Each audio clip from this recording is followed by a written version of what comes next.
kidding. Here we go. We Oh, are boy. back. And it's got to be this weird truncated space. We are not in the same usual space. No. I am house sitting currently. Carl was kind enough to bring the shirts for us this time. Yeah. This we are now doing for franchise month. Sorry we weren't back last month. I had some shit going on, but yeah, we are back for Resident Evil. That was what Carl spun on our the laminate wheel figuration. Yes, the laminate wheel figuration. Laminate wheel figuration. That was a good one. But just like advertise we're actually on right now because I should be doing that. Carl, if you want to continue. No, okay. So we've watched 7 of these movies throughout the last week and a half, and rewatching them and going over stuff. It's mostly Paul W.S. Anderson. He is like, it's his baby. He may not have directed all of them, but he's produced and written most, if not all of them, and directed most of them. And then there's this offshoot, which we're going to do first, which is the latest one, Welcome to Raccoon City, which is just not even a part of any of that. That's its own thing. That's fan fiction at best. Even fan fiction would be That better. is fan fiction at best. Spoilers, it's not good. It is not great. It's rough. Shocker, I know. We got a lot of movies we got to go through, so we're gonna try and do as speedy of a review as we kind of can, because they're very similar. A lot of these movies. Yeah, there's one beats. I will say, Carl, and the going motif in this is that there's a lot of stuff happening, but nothing is happening, and it's the same beats. We'll go into it, but it's like this. I mean, this first one didn't really go to the beats of everything else. Okay. Well, actually, no, it did. It did. Kind of. It kind of did. It just did it in such a poor way, even worse than Paul did. It's like watching the Special Olympics of movie making. It was so bad. We just watched it, you guys, like 10 minutes. We did. We just finished it, and it's bad. I'm telling you, like it's rough. Like just out the gate, it's just not good. The first thing we say in harmony is, what? Oh, not even just that. 20 seconds in to the movie. And we're like, oh, are we watching the right movie? He had to pause. This is Resident Evil, right? You didn't click on the wrong movie. You paused, and then there's Resident Evil. Welcome to Raccoon City. Because it opens up in like it looked. They didn't see that it was an orphanage. No, we didn't see it. It looked like an asylum. It looks like an asylum. And a little girl sleeping. It's like some Blumhouse haunted shit. Like it's a little brother and sister. And the brother goes to sleep, but the little girl can't sleep. And the doctor or whoever's watching these kids is like, it's okay. Watching these kids, because these kids just roam around and do it. Because like, it's okay. But she sees what I know from the games, but I'll just to tell you guys what she sees in her eyes is some eldritch horror walking down the corridors of this place. Also, by the way, a big motif in this, reactions. She was not reacting like she should have been. I feel like he's saying reactions. We're saying the opposite of a responsible reaction to things. There's this eldritch horror going into your little play tent. Yeah, and you're acting like it's a friend you've known forever. Also, that she's not creepy looking. She's not crawling around. And the other symbol is this creepy looking doll, which is probably the scariest thing in this movie. Some random doll that just, I don't know what it is or where it's from. Because it's not from any kids thing. No. It's just some random bug-eyed, like giant. It looks like it's like a China doll, but it's not. Like double, like any exaggerated anime eyes. Yeah, doll. And it's like a little potato man. He just sits there in the corner, and that's like one of her favorite toys. This eldritch horror. It reminds me of one of those like hair troll doll things that we had when we were kids. I mean, it is in the 90s, if you think about it. By the way, another thing in this, it takes place, and they say in the beginning, 1998, which is when I think the first games are out. and they slap you in the face with them. Oh, they are that is a big thing. They just the 90s. 90s. That's what they do. They slap you in the face. Look at Leon with his Walkman. It's like, oh, Walkman, Palm Pilot, Nokia, Blockbuster. Because that's what we get. Because she goes into the tent in the movie, and then the thing grabs her face, but then she wakes up, and it was a dream. It was all a dream, and or was it? Yeah. And then it cuts to present day. We start with Claire, right? It's Claire. It's Claire because the little girl in the dream is Claire. Or the flashback or whatever. We start with Claire. She's getting back to Raccoon City, titled Raccoon City, with this truck driver, and he's driving, but he's like talking to her, barely paying attention. And this woman shambles into the middle of the road, and we and Oscar were like, she shouldn't be cut in half. She should be pancaked. No, she got dangled. Splattered. She just gets dangled off the side, and then get just knocked back. Like. No, she should have been like Pet Cemetery. Yeah, that kid gets splattered. Watermelon, yeah, watermelon. That's a good way to put it. Watermelon, Gallagher watermelon. No, she's not fine, but she's still intact. And they see her, and the guy's like, "Oh crap!" And she's like, "Oh crap! What'd you do?" They're like, "Oh, I don't know. She just came out of nowhere, this typical stuff." And so they try to assess the situation, and he leaves the door of his truck open, and the dog comes out and starts lapping up the viscera and blood from that lady. Yeah, because that's exactly what you need to be doing. That's exactly what you let your dog do. Brilliant. But the lady's gone, even though, because we know with the Resident Evil movies, so we're thinking zombie, but she's one of these ninja zombies, so she's just hiding. These zombies have not only these ninja skills, they have their own rule sets and skill sets. They're not even really zombies. They're because here's the thing, so the girl he's describing that gets hit, she goes just into the woods and just stares at them and doesn't attack them, doesn't try to eat them like a zombie should in a zombie movie. Exactly. Because here's the thing.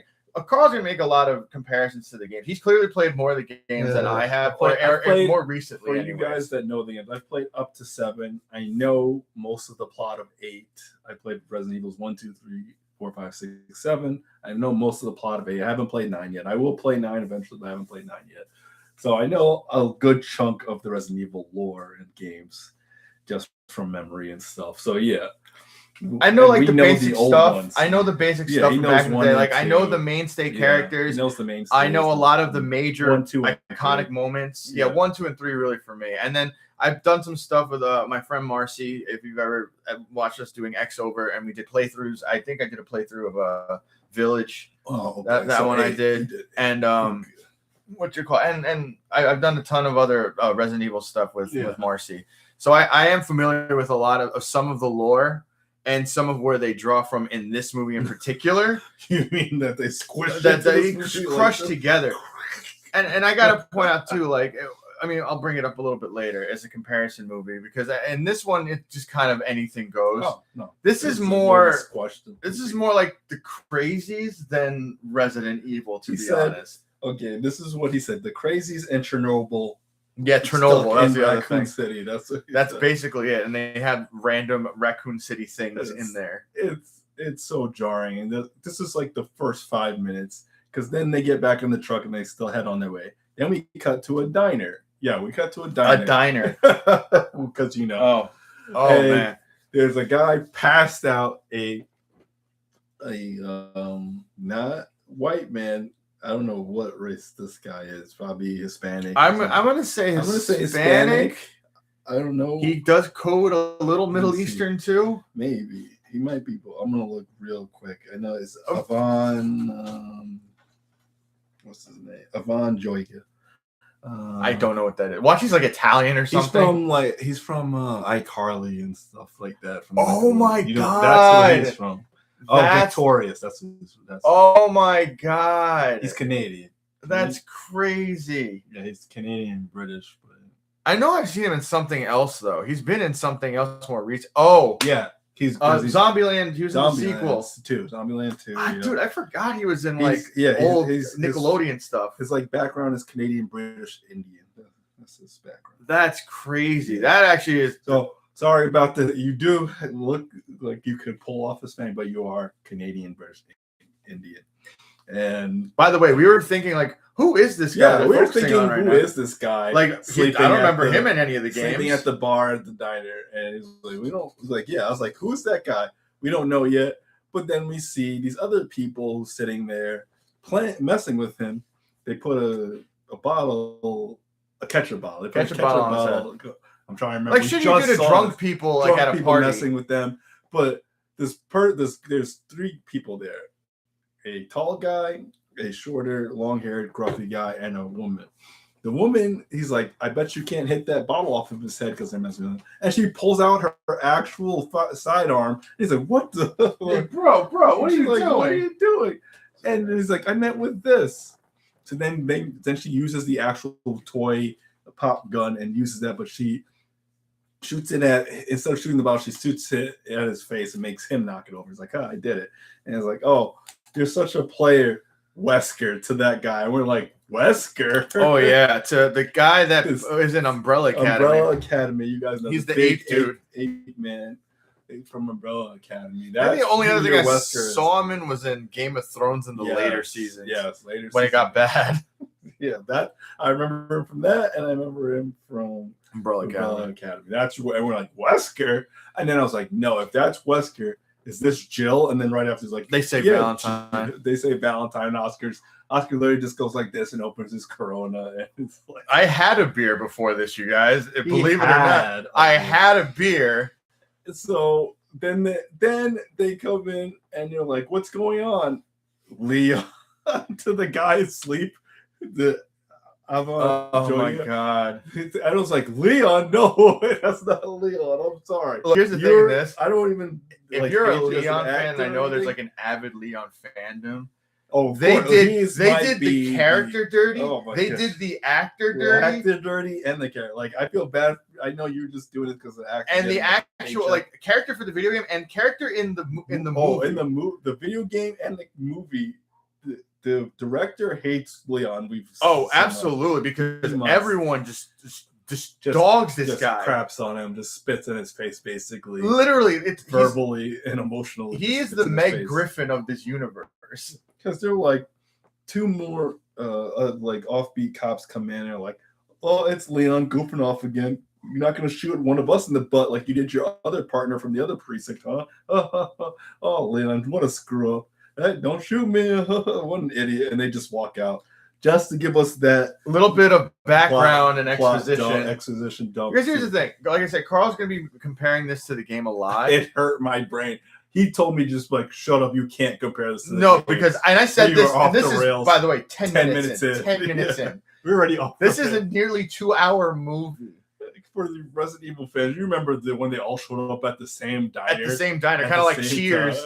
Where all the characters showed up. What is happening? Because here's the thing, man. Look, like I said, I'm not super familiar with the games, but like, I know Leon doesn't look like that. He knew immediately, like, that's not Leon. That's not Leon. We know Leon's a dirty, also, by the way, guy. Jill.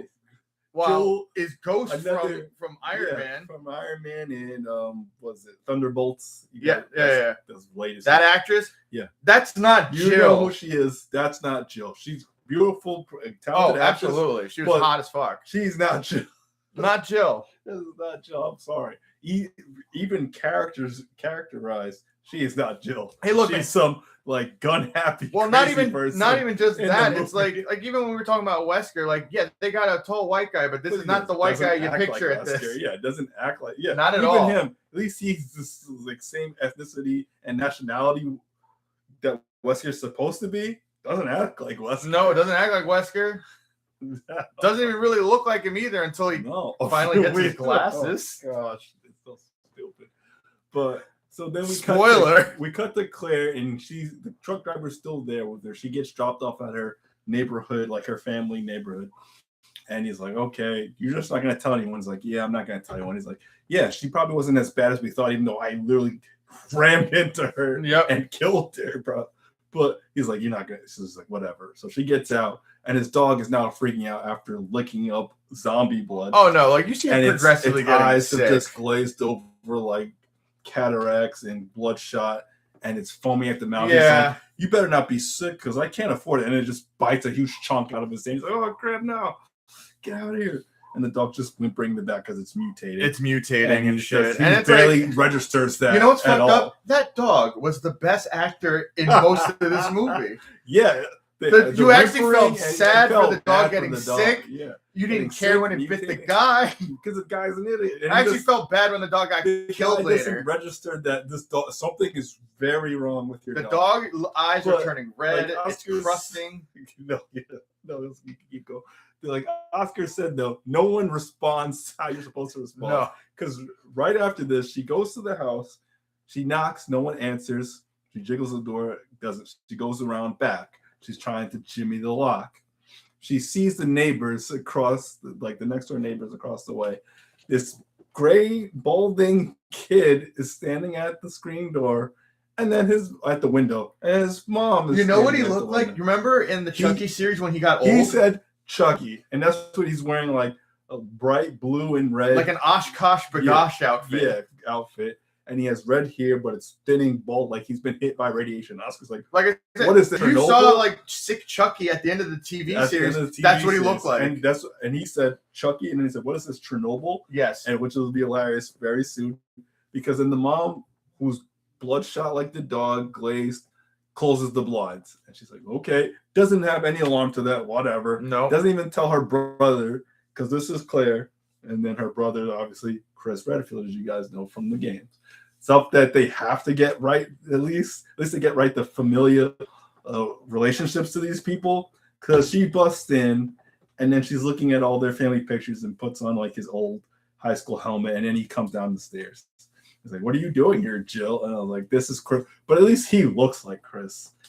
He does for the most part. Like if you got Chris from Wish.com. Yeah, he's not as big as Chris, but he's like close enough. He's better than Prison Break. I mean, it's hard to fuck that up unless you purposely fuck it up, like in the other casting. Yeah, with Paul, yeah. But so I was like, okay. So you get their like rapport, like he's like, "You've been gone for a while," and blah blah blah, and I've been here, just rising up, and it's like, you got to respect our adoptive father who got me through school and the academy and SWAT and everything. So I owe him everything. I owe this town everything. Which is like, you can't trust him, brother. So she puts in this VHS and shows him. Because remember, guys, it's the 90s. It's the 90s. So she shows him why she's here. And some guy, another spook who's trying to bust open Umbrella's conspiracies, another conspiracy guy, is like, they've been poisoning the water for weeks. It's like people are sick. And then as soon as he said that, because Oscar had just said this like 2 minutes before. Chernobyl. It's like Chernobyl. And Oscar's like, and so it's like, "You have to come here, Jill. You got to come back to Raccoon Zoo." And I was like, "What the F is she supposed to do?" Exactly. That's the thing. Like, what the fuck is this one girl supposed to do in this dead end? Which, by the way, exactly what he said verbatim. Which, by the way, so like a thing that we kind of skipped over, but I mean, it is a little bit important to. I mean, to me, to how cheap this fucking movie is. No, tell him. So it says in the beginning that Raccoon City, it's not like in the game where it's a populated area or anything like that. Yeah, they basically turned it into like an abandoned mining town, because it's an abandoned mining town. It's like basically a ghost town. Like, so Umbrella is almost like when a town like surrounds a Walmart, and the Walmart leaves. So whoever's left is because they can't afford to, so they just stick around to take whatever jobs are left of the outskirts of the town. And then the mansion in the middle, and then everyone else. And then which, by the way, everything feels like it takes place within a 6-block radius here. I think it does. It does, probably. I think the studio was only 6 blocks. That's why. That's like literally it takes place. But that's what they had to retcon, because it was like, this place should be populated. Yeah. No, it's a shanty of a town, like Oscar said, ghost miner town. They put this explurb at the beginning. It's like, just so you know that you don't see a lot of people, here's why. I think that was like post-production. Like, we got to put this in. Like I said, it attests to how cheap they are, because you go there, there's no one anywhere. Just the mom and the kid. That's it. So Chris is like, whatever, I don't really care, because like everyone else, I don't respond naturally to what the stuff I'm hearing. No. I got to get to work.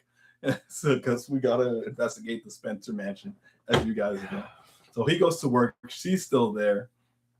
And then the doors open, but we kind of explained it because she jimmied the lock and he didn't have time to fix it. So the doors open, and then the mom's at the front door where Chris left, just standing there. Such crazy. A long buildup to nothing. Okay, let Oscar explain. Because here's the thing. So he called it. This scene, it's like actually pretty much everything Oscar calls happens like 20 seconds. Yeah, because I'm like, okay, so the mom's gonna like bust through, and the kid is gonna be because you see in the camera a kid crawling under the thing, and it's supposed to be creepy, but it came off like a camera mistake, like it wasn't supposed to catch the kid. To see it.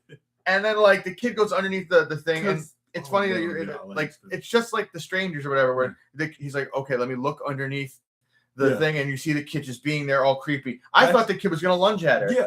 That's what should have been creepy. That's what I was going to say is we shouldn't have seen him crawl under. She should have just opened and he should just there and it should have been a sting or something. That's what should happen in a more competent movie. But we see the kid crawl under, so there's no suspense. And he's just sitting there.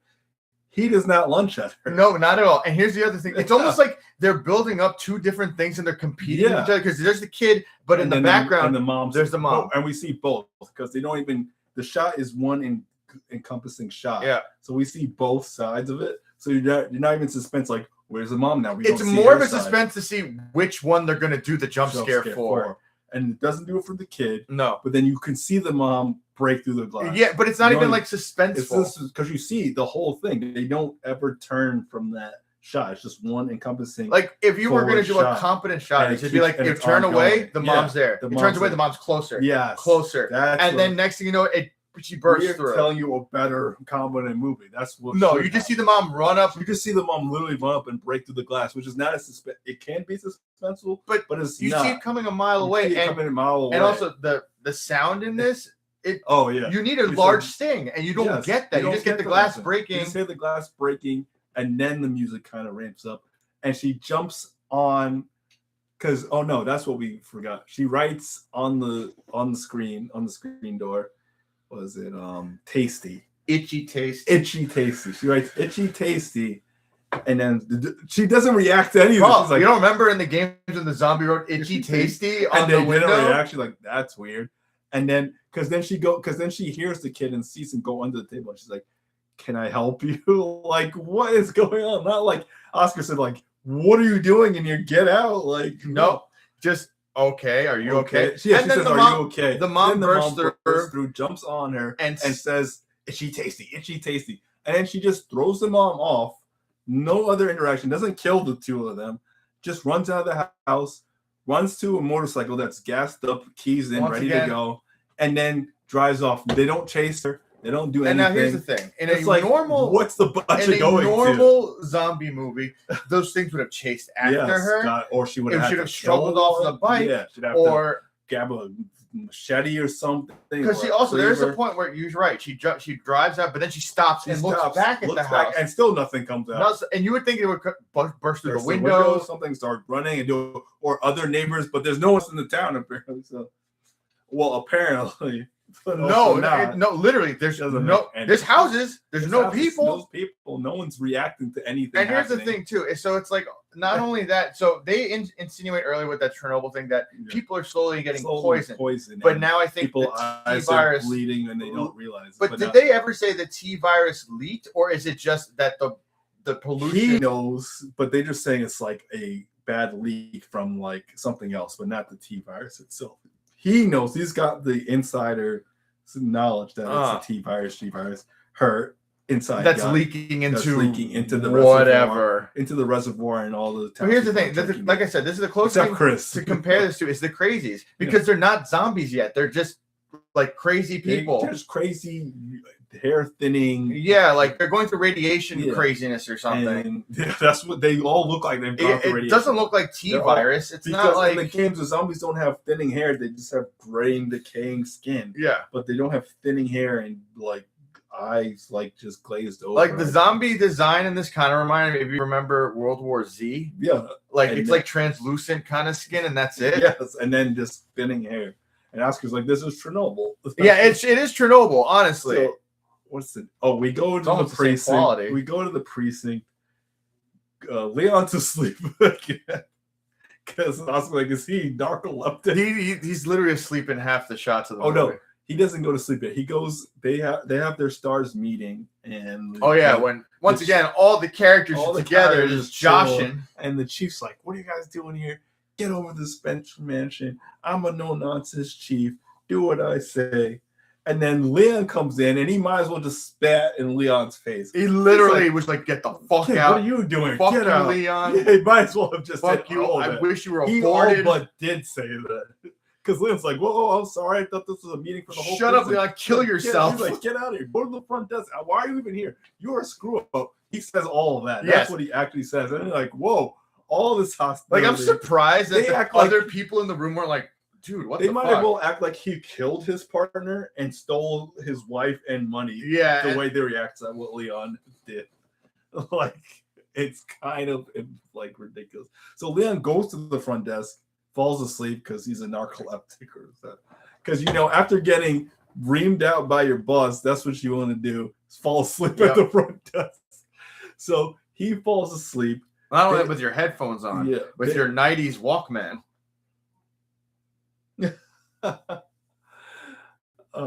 He falls asleep. They they go to, because Oscar's like, Letterkenny. Oh, that's right. The pilot. The 5 stars members that are there: Wesker, Chris, Jill, Letterkenny, who's Brad, who we thought Barry. Because I was like, "Where's Barry? He should be there." There's no Barry. Oscar's like, we can't afford Barry. We can't afford a Barry. Sorry, we used it in the other movie. We can't do it again. We can't do it again. He's like, and the pilot. So he's like, go to the Spencer Mansion, investigate what's going on, what's going down there. Okay, boss. They go on their way. He's sleeping. That's when the truck, because the guy's full zombie driving the truck, or like basically. This is Resident Evil 2, right? This is Resident Evil 2. Yeah. Opening. He crashes into the precinct. Truck. Actually, he kind of doesn't. He kind of flips over and hits right at the gate. Right at the gate, and then explodes. And then he comes out. Like, it was the gentlest truck crash ever. Because it's so gentle that Leon's still asleep while it's happening. Just doesn't feel the heat. There's no or such the thing vibration as soundproof headphones in this time period. That's what Oscar said. He has like those old Sony Walkman that I could hear everything through back in the day. You could barely hear your music unless you were alone on your bed. If your music was loud, everyone heard it. That's what's like. And if you're on a bus or something, you're hearing everyone else and not your music. Yes. So I'm like, even if it was noise canceling, you would feel the heat, the vibration of the fucking thing, the precinct shaking. And then he finally wakes up when a zombie on fire to the most jarring music. Oh my god! I forgot what they was playing. It's some classic 90s thing, and it's like, but it was like pop, like girly pop, like girl pop, because I think that's what Leon's listening to, which is an interesting choice, Leon. It's an interesting choice to put as this now threatening zombie thing, our like first full-on threatening zombie or second full-on threatening zombie thing, and he's like, and then the chief comes down, shoots him, is like, close the gates. There might be others. I'm out. A piece. I'm done. I did my lines. I'm out of here. It literally felt like the actor was trying to leave the movie because he's like, "This is just gonna go downhill from here, you guys." He's like, Donald Logue is like, "Nope, peace. We're out." He tries to leave the movie. I should have stayed in Gotham. I should have stayed. I should have stayed as a detective in Gotham, not as the chief of this shithole of this shanty town, because Leon's like, okay, this is weird. He's like this bumbling goof. Yes, that's the best way to bumbling. He's like, this is weird, but I'll lock up the gate. And by the way, not reacting. No, he's reacting like a drunk felon. Like he's reacting like I do after I smoke too long on my like lunch break. He's reacting like a drunk felon, and he got tased by the chief instead of a zombie walked in on fire and there's a giant oil tanker explosion in front of your precinct. Yep. He's like, oh, just lock. He's not even like, because he's like rattled by the fact that he's putting out a body that was on fire, and it's not like the body's neatly. You'd see the guy like contorted and screaming and shit, and you're just like, how does he not feel anything? he's like, whatever. He's like, because he's basically like, what's going on? What? Who? Okay, boss. It's because you know what it is? I feel like he's supposed to be like the everyman that we're supposed to relate to. But even in the game, still wasn't like this, and he's still the everyman we're supposed to relate to. Oh yeah, no. Well, here's the thing, Carl. Once again, we can't go by the games. Go by. This thing left the games at the very beginning, dude. All right, 10 minutes and we've gone way, or we've referenced games that no one knows about. Oh, yeah. Really, yeah. The only reason I know that some of the games that they pull from is from him and from Marcy, because I don't remember any of these satellite like Veronica or Zero, the remake stuff like, and they're like they pull from that, and you're like, okay, all right, whatever, just go with it. This is because it hurts you knowing the games as a fan watching this movie. It hurts. Even him, who only knows like the first 3 or 4 games, it hurts him. Well, not even like this isn't Leon. As a movie, by the way, Chris. A movie, and then we were just like, we just have to go buy movies. So yeah, as a movie. No, but still, as a movie, like you're not getting attached to these characters. They are like just these loose things where you're just like, all right, you're a tough hot chick. You're giant dude, the muscle Wesker. You're handsome. You're commando handsome, dude. You're handsome main character, dude. Yes. And then you're side character. Your sister that we also have to take care of in this, and then you have the random pilot, which obviously is going to die. I mean, they all die, but and fourth unnamed guy that we don't care. Yeah, we forgot what that. We forgot his name. His name is Brad, but you don't care. No. So you know those two are set to die. Like these who these are. You know who these are as actors and stuff, but they're set to die because no one cares about them and they're not in the video game. There's no real background that they give you in this. You just know that this is a team of people that are just going to go investigate something. Okay, cool. Zombie stuff is now happening all of a sudden. Yeah, all of a sudden, and we just ramp it up from there. So they get to the precinct. They go past a car that's been torn to shreds by what looks to be a cop car. Which, by the way, weird because there's no lead up to that. You just see a cop car with torn giant claw marks on the side. Like, okay, foreshadowing, even though they don't encounter a liquor. No, they don't. It's not until they get to the They get to the orphanage. Orphanage, yeah, which is even less sense. Yeah. So they go to the mansion. They squad up. All right, let's go into the mansion. Of course, everyone's split up. Immediately, they do the shot-for-shot remake of the opening of Resident Evil 1. When they open the door and they see some guy on the floor and they're like, what's going on? And which is honestly the most accurate genuine part of this whole thing. Because even me that only plays like the first, and everyone remembers. This is literally the cover art of the first game. That's the first major scene of the first where you see the zombie turn and it looked like the game. Yeah, and then it cuts to your game point of view and you have to shoot it, and they shoot it and they're like, what's going on? But then immediately 20 more and then immediately and you know what I love? They give you that one piece of genuine scene and they're like, all right, now let's fuck this up. Just ramp it to all 11. Right, let's go. Yeah, to 11. Because Chris is there trying to save the guy. He's got his throat ripped out by the zombies. Like, I just hold the pressure. He's like, come on, stay with me. And the other guy's like, you know what? At this time, it's great to, split up. I'm going to go upstairs by myself after seeing that. Which, by the way, the guy's throat ripped out. I don't think he's going to make it, dude. Pressure's not going to. As we're not, Oscar's military, so he knows more than me, but it's like, no. It doesn't matter. Team, you just split up and clear rooms by yourself. That's perfect. That's what you do. Not even just that. It's just like everything they do is wrong. Like none of this that they do is wrong. It was right.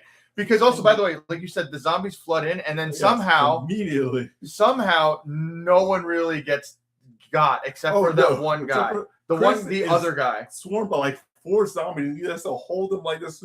We're like, Chris is dead. It's like the end of the last Game of Thrones with the White Walkers, where you see Samwise, whatever the fuck that guy's name is. Almost as bad, yeah. Samwise, everyone.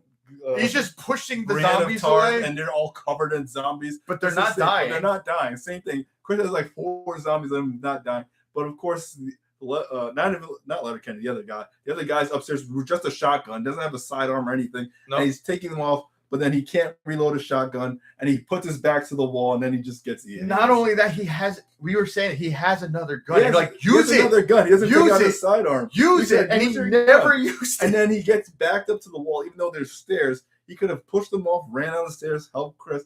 Nope, he just gets a lot of these devoured. movies. I will say, I know we're just focused on this one right now, but it's a lot of me yelling at the screen saying, "You're doing something. Yeah, what are you something. doing? What are you doing?" Oh, we'll get to what are you doing right after this. So he gets ripped apart. We think Chris is dead, but who comes to his rescue?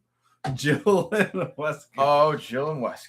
Dude, crazy gun crazy Jill just executes all of them. And Oscar's like, how did Chris not get hit? Because here's the thing. The zombies are right on him. So Chris takes out a few of them. And then he gets swarmed again, and he's dead. He should be dead. He should be. There's literally this much space between him and the zombies. And then he's like, just gunfire just takes them all up. He's like, Chris, what's going on? With those Cracker Jack muzzle flashes. And he's like, Oscar's like, that's an LMG. How was that not hit? It's an automatic, and it should. She's not even aiming. She's spraying and not hitting him. He's fine. Remember, Oscar, he doesn't have plot armor. He has plot immunity. Yes, he has plot immunity. And the thing is, too, I love how because he's Chris. They're trying to make it eerie too with this, kind of like the game where you're just wandering around and in the dark, and you're trying to shoot things. Just bump in the night. But the thing is with this, it's like you're doing this because you're cheap and you don't want to show the set. And you don't want to see zombies getting hit. We have to turn off the lights at the beginning because we're like, this is so dark. It's so because they don't want to. We're like, okay. If they gave you any more light crawl, you'd see how even cheaper this is. And we already did what's the budget on this, but we'll do it again at the end of this. I don't think he remembers anyway. I don't remember. I think it's like it's infuriating. 20 something. Yeah. Because you're like, where does the money go for this? Yeah, so he's like, there's no money. There's no text right off. I'll say this: maybe the CG at the explosions and the CG at the end. I think is where the money lies. And even and getting the actors and the whatever actors. Yeah, because these are named actors. These are named actors. These are people we know. Yes, so like real people. Real people. It's not like randos for other movies we do. It's not they're just random people we barely know. These are like named actors. So I get that. Maybe that's where the money. They're like C-list main actors, but it's like B-list. B-list. These are people that I know. Umbrella Academy, I know. Yeah, that's true. Arrowverse, Amel guy, I know. I know him from fucking what's his name? The doctor guy. And we know him from being the bad guy in like half the movies. And half of the shitty movies, by the way. He's usually the bad guy in a lot of shitty movies. He's the bad guy in a lot of bad movies. But I like him as an actor, but he's always the bad guy. Yes, as an actor, he's fine, but this guy's character in this is terrible. Oh gosh. So, that's what we cut back to her, Claire, with him to segue to that. She's just driving down the street, and we didn't. The editing and pacing is so jarring. We didn't know what was happening because there's moments. Is this the past? The present? Because here's the thing. The doctor dude. He's in both the past and present. He helped raise Claire. He helped raise Claire and Chris exposition dumped in the beginning. Yes, he helped raise them. They were orphaned, and he raised them and gave them money to grow. Which I'm like wondering, like, so wait, then what? Did he just dump them somewhere? That's what we. Yeah. And then like had another kid. And then he has some other kid who looks exactly like Claire. Yeah, a young Claire, which doesn't make it. Which I'm like, wait, so what is happening with this? Is this guy just adopting kids? He had to tell me because it was so jarring. I was like, what is going on? Because he was convinced that we thought this was the past. Yeah, we thought this was a flashback. Like, no, this isn't the past. This is now. Because then they stopped the car and she's like, Daddy, wait, you're about to hit some girls. Like, when did this happen? I guess this happened to Claire. And I was like, that's not Claire. This is the present. I was like, then you see Claire on the bike, look at the car, does not react to seeing her adoptive father of. By the way, also, this is after she got attacked. Right? Yes, this is right after. So why isn't she stop and go, hey, I got attacked, help me. And you're my adoptive father I haven't seen in 10 years. I know, I think she has a grudge against him, but still be like, hey. Even if you have the grudge, yell at him then. Or something. Yeah, they'd be like, hey. He doesn't say a word and he just drives off. And then she just looks at him. And just drives off and also in this 2-horse town that has like the one stoplight in the middle. Because that's when we finally get these timestamps, and I was just like, thank goodness, because we would have no idea what time it was, how the movie's progressing, if it's progressing. What's the first one? It's like 1 a.m. Because so how many time checks did we do for this? There's like 7. Oh, Dylan, we just started. We're on Raccoon City right now, dude. I'm sorry, no, it's gonna be a long night, dude. We got 1 a.m. bam, 2 a.m. bam, and then it just like jumps to like 4 a.m. By the way, this is the longest night. I was like, this is all one night. Yeah. because then we cut back to the precinct, and Chief Donald is trying to get out of there. Gets to his Honestly, car. he was like I liked this character. He was just like the I'm most out. real character. Yeah, like, he's literally just packing his shit. Like, nope, we're getting the fuck out of here. Peace. You're in charge now, Leon. Yeah. Oh, he says that. It's like, because Leon's in the parking lot. He's like, what am I supposed you? I don't know. Watch the front desk. I don't give a crap what you do. You're in charge. Congratulations your promotion. You can finally tell your dad his screw up of his son. This is exactly what. By the way, he's punching Leon as he's going out the door. You can finally tell your dad your screw up of his son is finally amounted to something. Congratulations, peace. You're the chief now. I don't care.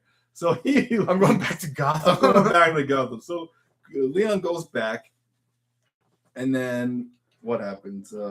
Donald goes to his car, but then he hears, as the staple of these movies we're gonna get over the night, Zomdogs. Like, oh, right. The Zomdog, this ninja Zomdog, because it's all the zombies are. He sees it plastered on his door, and then it disappears, and then it's like, what the? So he grabs his Glock, his 6-shooter. Oh yeah, because this is a trained police officer, by the way. He doesn't have bullets in it already, especially after seeing everything that went down.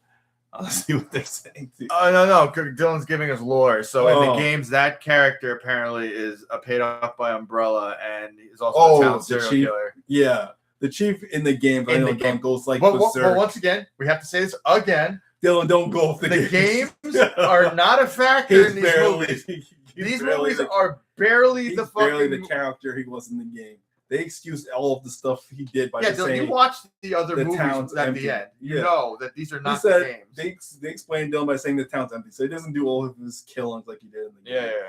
So he grabs his gun, loads it with the 6 shots, and Oscar's mad at his gun control because anytime he even hears the dog's footsteps, he just fires. It's just a straight fire and just fire in that direction and then look. No dog. Another 2 shots in that direction. Wasted it. No dog. Finally, his last 2 shots, no dog. Then he's looking under the car because like, maybe it's under the car. Which, by the way, why are you looking at this? I'd be like, I have no gun. I have to leave. He's sitting prone and completely leaving himself wide open. And the dog just sneaks around the side of the car, silent as ever. And then he finally hears his growling, and Oscar's like, "What's gonna happen to this guy?" Because he's like hunched over, and Oscar thought something way worse. Okay, so if you're familiar with hand banana from Aqua Teen Hunger Force, I thought he was gonna get hand banana. No. If you don't know what that is, if you don't know Google that, kid. Don't Google that. Google that, kids. But yeah, he was not positioned in a place where I thought he was gonna get, unless literally the dog was gonna tear his asshole out. The dog was going to get in there and just tear his asshole out. In a very compromised place. That's what we'll say. That motherfucker's about to get fucked. Because he turns like, oh, and then he forgot that he only has 6 shots in his 6-shooter gun. And he's like, click, click. Oh, it's up for me. Then who comes to his rescue? I'll say this. Jill. Jill? No, not Jill. Sorry, Claire. Sorry, I'm sorry. We should be more sorry because at least you sort of look like Claire. Yeah, you actually sort of look like Claire. But also, not for nothing, I'm like, I'll say this. They actually adhered to the fact that this gun was not infinite ammo. We thought it was going to have infinite ammo. Like in the other movies. Does run out. So then she comes with the fire extinguisher and kills the dog. Yeah. Because a lot of this. The women bail everyone out. And they are awesome in the games and stuff and just completely bad and kill everything. But the guys also do stuff in the games, but they do pretty much nothing. No, they really don't do it. They get bailed out so many times. It's very much like a Big Trouble in Little China kind of deal. That's exactly. Where they just kind of fail upwards. Yes. Just survive, basically. Just because they're named characters in the games is the only reason they're not dead. That's actually it. Yeah. That's the only reason they have plot immunity. So she saves him. They go back into the precinct. I think she has a shotgun at this point. Yeah, she has the shotgun because you can't trust Leon with it because he's an idiot. Yes, because he bails out Leon again as a zombie gets on him and is like, because he goes down to the cells, and he sees the conspiracy guy. Well, it's not even conspiracy because it's all happening. He just sees the spook. But do they say why he's in there, or I don't know why? Maybe they detain him because he's a spook, and Umbrella threw him in there, and like let's just call him a crazy guy. And I mean, because here's the thing about this movie: there's really they did go to the police trying to explain it, and they threw him in lockup. The storytelling in this is so amateur, where it's not like because this happened, this happened. No. It's very much this happens, this happens, this happens. It's just we're here now. That's we're here. Like there's no explanation why conspiracy guy from the videotapes is now here. Like it's just we have to see conspiracy guy, so he's here now. And the scene is so bad because oh god, I was yelling at the TV. We were both yelling at the TV. Yelling, like, what is happening? Because he's like, you got to get me out of here. It's him and another guy in the corner of the cell. I also thought it was two different cells. But I thought it was two separate cells. I thought all the three separate cells. Yeah, they're in the same big cell, and he's just like zombieing out in the corner, foaming at the mouth, and he's like, you don't know what's going on in here. And he's like, wait, what are you doing? And he's like, and what do you think I'm doing here? Just get me out. And dumb Leon just gets so close to him that he grabs him by his police vest, yanks him close. Because that's what you're supposed to do as a cop. Let yourself be open to someone grabbing his sidearm. He disarmed Leon. I forgot that. That's when you were done at that point. He was checked out at that point.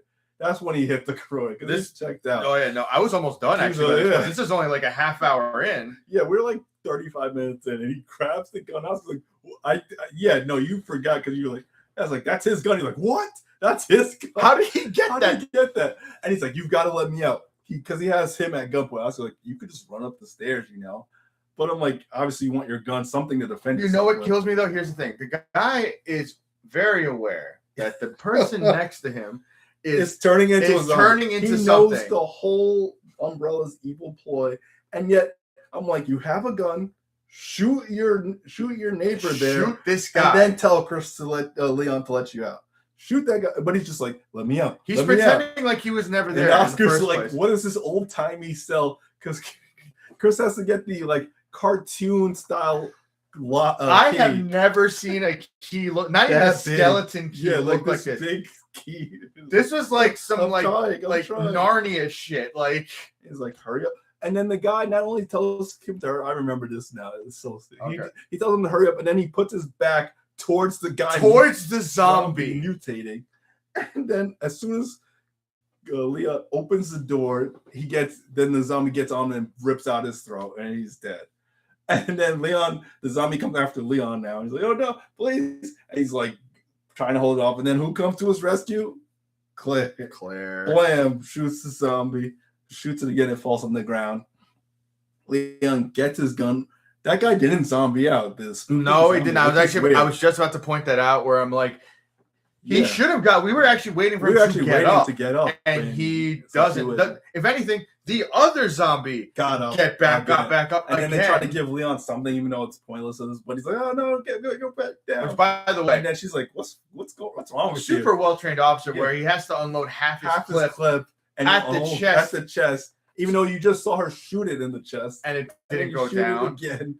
And then in one of his shots, I think not even on purpose. No, I was about to say it was definitely not on purpose. Yeah, and then it goes down. But then Claire hears the ruckus, comes back down. I was like, "What's going on?" I got it. It's like, what is wrong with you? Leon was a fucking tool in this. So now I'm kind of. Where do we cut back to? No, we get like flashbacks of still the Lisa Trevor thing and the weird doll for some reason. The weird doll thing. And then not only that, I'm jarred at where we're going, what's past, what's present. There's two different stories or three different stories. That's how we learned that it is past because his hair is longer. Yes, because his hair is longer. Slightly longer. Yeah, for some reason it looks older in the past. But like, they didn't have filmed afterwards. Oh yeah, probably. But like, But yeah, like I said, like there's three different stories going on. There's that story, the precinct.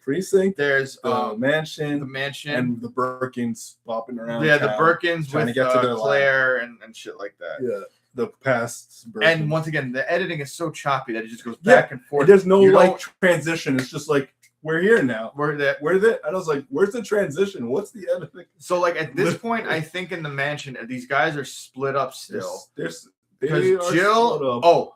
So Wesker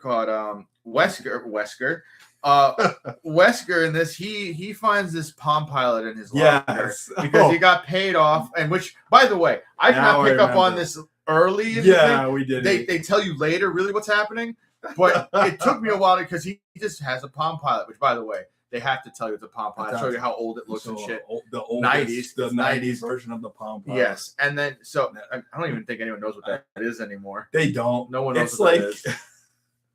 It's like a basically digital notebook. Yeah, a shitty digital notebook. Yeah, it's a very terrible digital But anyways, like an archaic iPad. Yes, basically.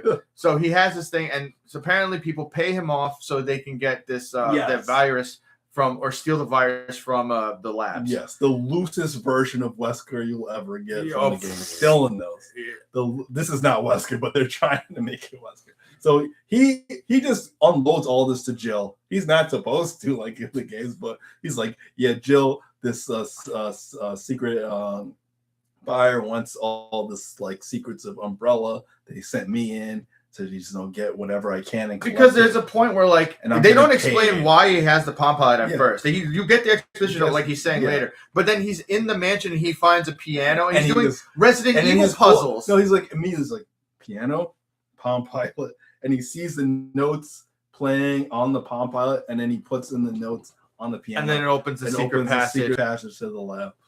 Yep. And it's just like what is happening? And then they do the whole helicopter crash. Oh, yes, because Letterkenny is sitting there doing what, Oscar? Oh, playing Snake on his Nokia, and he was getting pretty far from what it looked like until the zombies ninja'd their way into him again. And then a ninja zombie goes through the window. But then because they cut, so we surmise that he got bit. Took off and then zombied out and drove it into the mansion. Which, by the way, it does happen. Should have killed, but they should have killed both of them. They're fine because the room is big, but not big enough where a helicopter crash is you're gonna evade it inside of a room. They got lit like that. Yeah, and he even goes, "Oh, you saved my life, Joe. How? The helicopter should have decapitated you both." Because then we do see what's ever left of the town as Chernobyl zombies. Whatever 30 people are all at the precinct gate, knocking literally the whole town. It's the whole town. Just like 30 people. All 30 people in just the town. at the gate knocking it down. Because they couldn't afford any more extras. But then they're like, okay, we got to get out of here then. So they go to the orphanage. Yeah, they go to the orphanage. Because that's where everyone kind of converges to. And for some reason. Yeah, because I think the orphanage is connected to the lab, which is also connected to the dispensary. Like it's all underground. Because they're trying to get to the train at the end. Yes, they're trying to leave. Which, by the way, you know how hard it is to piece that together watching this? Because they explain nothing. This is stuff we just know from the game because they barely explain it. It's very like 1 second. If you blink, you would miss the explanation. Yeah, like.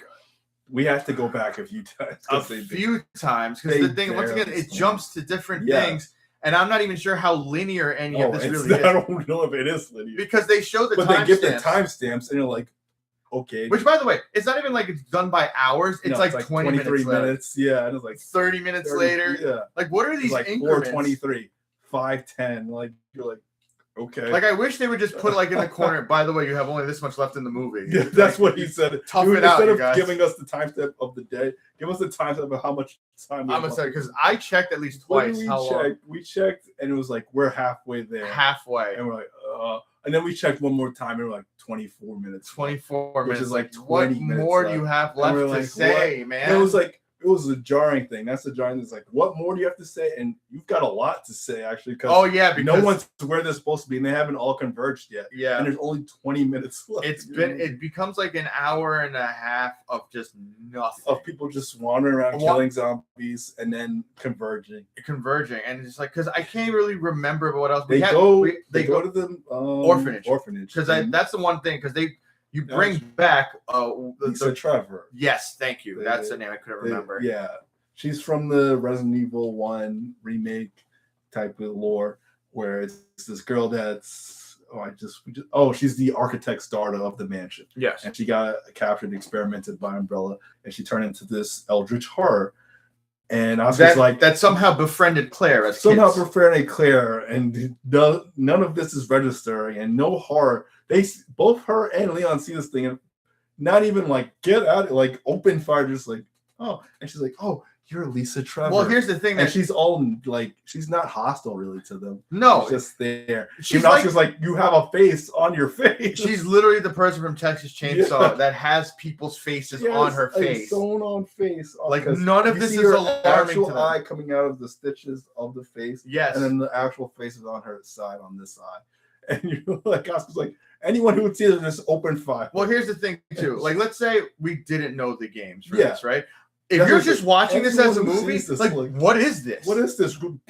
And then even in the continuity of the movie, so all those nightmares that Claire has is of this girl. Yes, and so it's real. Should this not be a traumatic thing where she sees this grown version? Like, should she not be like, all right, I have to kill this because this gives me my night? No, she's like, oh, you're Lisa, okay? You're like, you're Lisa Trevor. And it's also and they just leave her there and keep going. Yeah, because she's like their sloth for like 3 seconds from the movie. Sloth. That's sloth. Yes. Oh, because also, by the way, we skipped over a major installment that doesn't come back. Oh, what?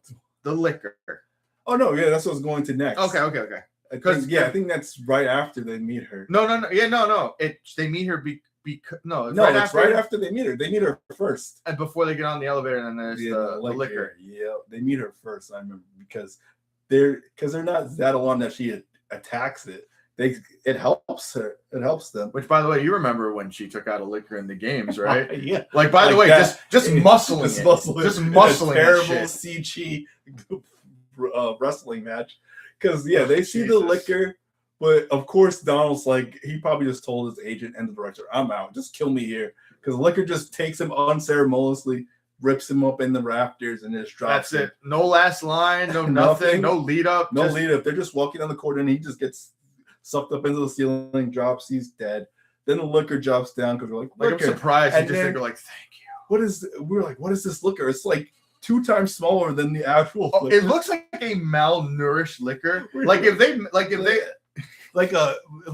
if I was a liquor, but also 1.5 times smaller, and I'm just crawling. When we get to the other movies, but those liquors were beefy. They look like they came from the game. Even the one that was actually more true to a liquor than the first couple movies, and then the other ones are super beefy. Yeah, like out of nowhere, like they just injected steroids. Yeah, this one was like. This is like an Ethiopian. Yeah. Well, he probably is. There's barely anyone in this town. This is the starving Marvin of liquors. There's barely anyone in this town. Who's he eating? That is also true, and they're all infected meat. He doesn't like infected meat. So he's coming after them. Of course, Leon's bumbling. Oh, crud, I'm gonna die, and Claire has to shoot it, and it's not working. And then, of course, who comes to the rescue? Lisa Trevor. She jumps on it. Literally, yeah. She slots it. She saves them, and then she's like, "Claire, go!" And they go. They just leave, and you never see her again. That's it. Again. Which, by the way, it's like you made such a big deal in the beginning. You finally have her. You would think at least she would tag along as their cool, like weird friend. Now I don't even care if they did that because this movie's so far away from what the games are. I would not be surprised if Lisa Trevor becomes their sloth that just helps attack zombies and stuff on their way to whatever the fuck they're doing. Oh, yeah. She gives them like the key to go to the secret passage down to the broken lab. And they make a point to show you the keys. Hey, remember these from the game? Remember these from the game? You're like, So that's where everyone converges kind of. But like, I forget how they split away from Wesker, Jill and Chris. But they split away from Wesker, and Wesker finds Birkin's family first. These movies are fever dreams. He's like, you've got to give me the samples because I'm here for a paycheck. And this is, by the way, how I know what happened to them. You don't know why he's doing all this until that moment at the end. Expositories everything on us. Yeah, at the end. Oh, okay. So you're getting paid to get this. Getting paid. I need the samples. He's like, I can't give it to you. It's like, come on. And then Birkin, just being crazy hostile, just being that scientist, grabs a gun, and they both, like Oscar said, reservoir dog each other. And they're both like mortally wounded. Not Wesker. Wesker's not. No, he should be. He got like shot in the neck. Shot in the neck, and he's fine. Anyways, he's like, I'm gonna still take this. Oh, and then the mom tries, and then he shoots her point blank in that. She's instant dead.